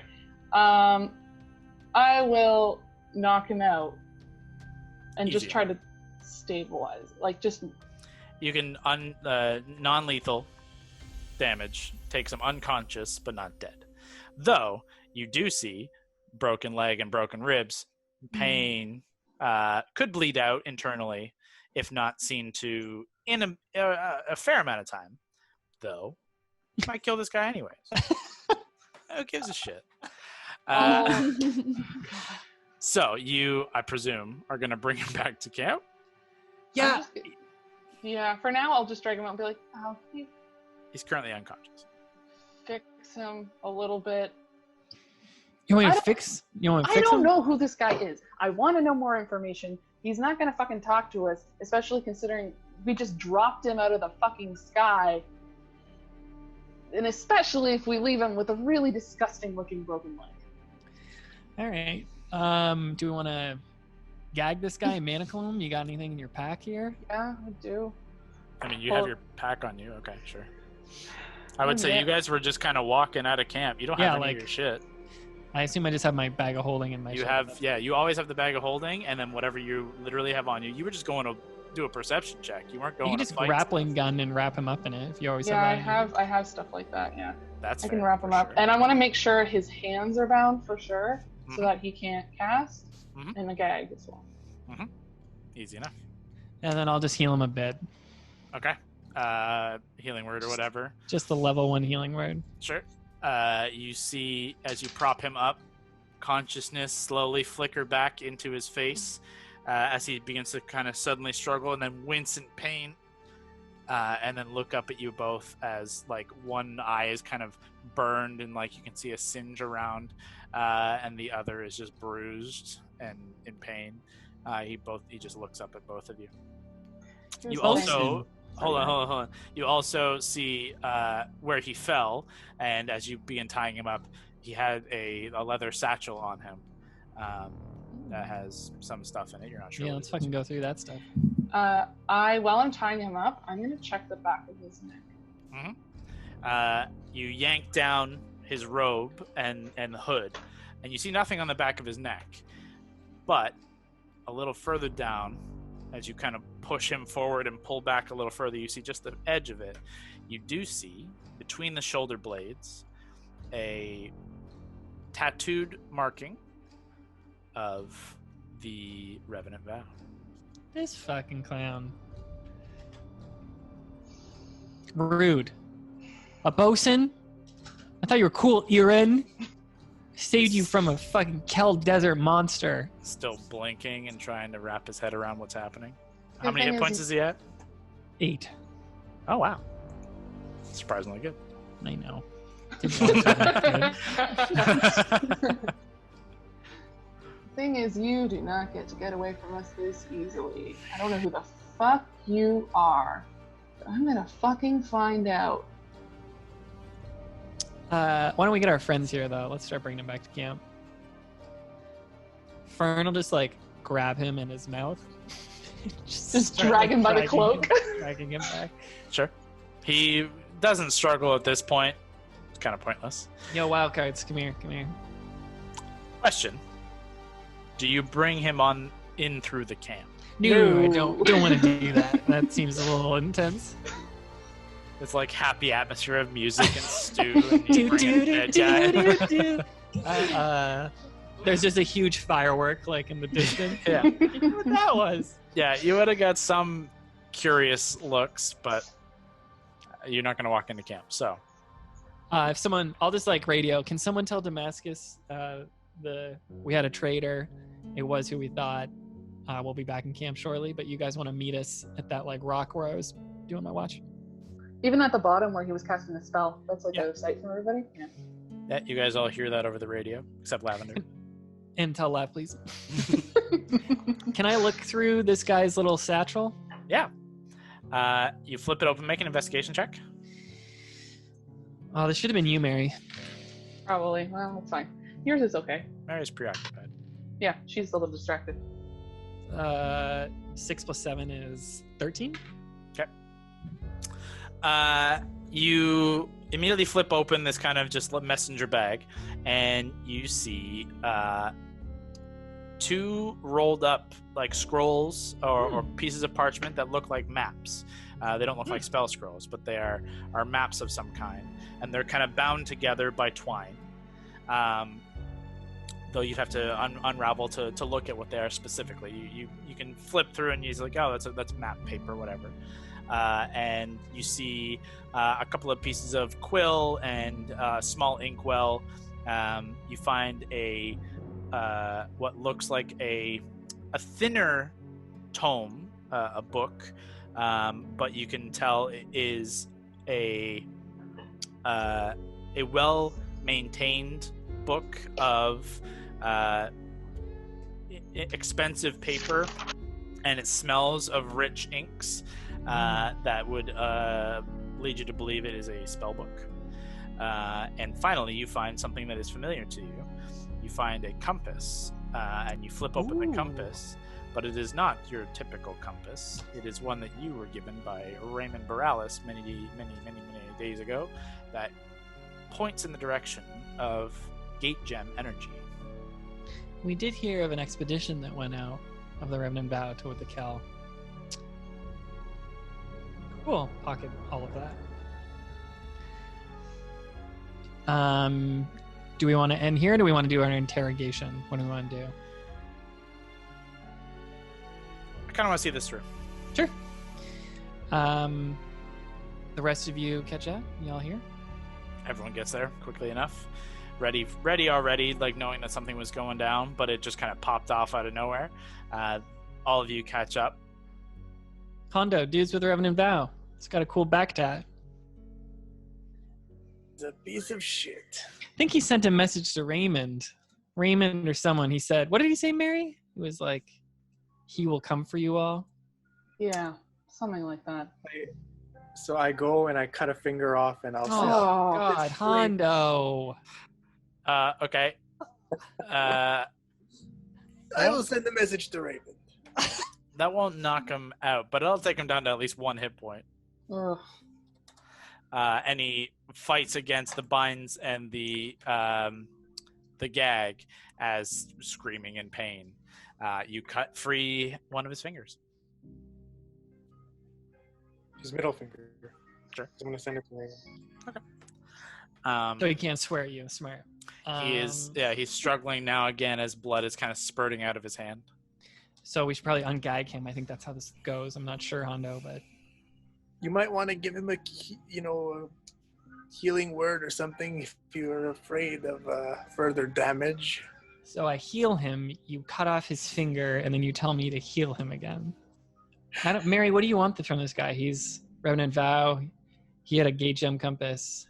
I mean, I just think he's bad news. We honestly gave him a good shake. I was totally willing to just let this guy get through this and then be on his way, but he made his choice when he messaged Raymond and he shot first. Every time someone says something, message Raymond, can I look at his face to see if that's actually who he was messaging? Sure, make an insight check. Natural 16. Nice. So that is a 27. Every time one of you mentions messaging Raymond, his eyes kind of flick in the same direction as he's trying to think of how to get out of this, knowing that you have kind of caught him in his act. Fucking. There's nothing else about his outfit or anything like that. He was just trying to travel discreetly, right? There's no markings. There's no. It looks like he is wearing traveling clothes, and I mean, given the equipment found on him, related some way to the gems, and obviously to Raymond and to the Revenant Vow. But there's nothing else that kind of obviously points in the direction of what he was doing, where he was going. All right. Well, I feel like he's not actually going to answer any of our questions, but maybe if we ask him anyway, his face will tell us the fucking answer. Is anything what you said to me true? Is anything about where you came from and where you were going true? He looks up at you and just kind of spits out some blood and says, "Why would I tell you anything? Why would I tell you the truth?" Lav, you have any questions for this guy? You would tell me because we're friends. You cast friends on him, and that just gives you advantage on persuasion and deception checks. Okay. You can persuade him to try and tell you something. I'd be like, look, dude, I just joined this crew. I could be persuaded to go to another side. Do you need some help right now? Like, you don't look too good. Tell me something, and I could help you. Make a persuasion check at advantage. Ooh. Ooh. So, 14 and a 15. plus 9, I guess. 20. So 24. Okay. He looks to you, and your arcane influence taking a little bit of his mind. He looks at his surroundings and says, look, I know I'm fucked here. All I ask is you end it now. No, man, we don't want to end it now. You don't want to give up. You I do, clearly actually. got some friends on some side, right? I'll walk up to him. I'll look at the group. I'll look at Brawley. And I'll look back to him. Your master killed someone very close to me. He'll kill more. Not if I have anything to say about it. When you get to hell, tell him the wildcards are coming for him. And I'll click on the heartbreaker into his heart. Okay, you click it on, and it pierces through. And with his last breath says, I'll tell you myself when I come back. And he falls dead.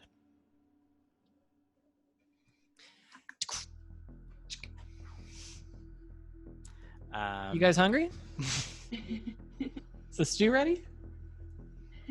Can I grab his little spell book? Yeah, I'll give that to you. Here. Oh, you have it? Scott has the gem, the 2 maps, and the spell book. I mean, I don't know if you want to do anything with the actual bag itself, but Yeah, I'll hand it all. Yeah, if you ever need anything, you can just ask. Anything, I keep everything right here. Lav, Right, bag. make a just roll a d20 for me. Oh, I picked one up that was already face up 20. I feel like that's like bad luck. 2. Oh, it's bad luck. That's very bad luck. Oh, great. Yeah. All right, never mind. And we'll never know. What? That's unfortunate. We don't know what kind of check it was. What do you mean? You could use your blessing thing if you want. Actually, maybe not. Oh, yeah, can't I use a die to chaos? No, this is You like- did do a chaos surge for her. You have it. Yeah. You Can wanna use it? I try again? Sure, yeah. Okay, I'm gonna click it off. Oh my gosh, that one rolled a 1. Way better. 14. Plus, Okay. Oh, just straight 14. Yeah. Yeah, I wasn't sure what to call for the check just yet, so I was gonna let the die roll and adjust the DC by that. As Valentine hands you the bag, it fumbles out of your hand at first, and then you catch it as it almost falls to the ground, and Valentine kind of just like looks back, and you look at it and just like fuck off. But where you grabbed the bag, you feel something else is in there. You kind of open it back up, and there's a stitch in the lining, and you kind of pull it, and you see there's a little hidden little pouch.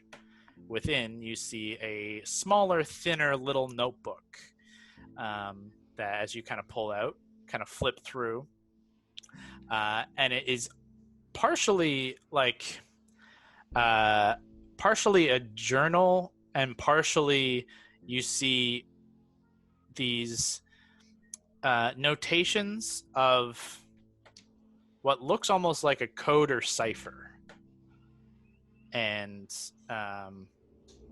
but it's already been deciphered. It's like it's already the answer. It was something this guy was working on solving, and you kind of quickly flip through and see like what it was he was working on, as there is now at the last couple of pages this kind of list of places and a list of like a checklist of these random places, and kind of a quick notation beside, some of them saying, you see some that say cleared out, some says claimed, some say missing, and they seem to be places kind of around all over. You're not, and some of them don't mean anything to you.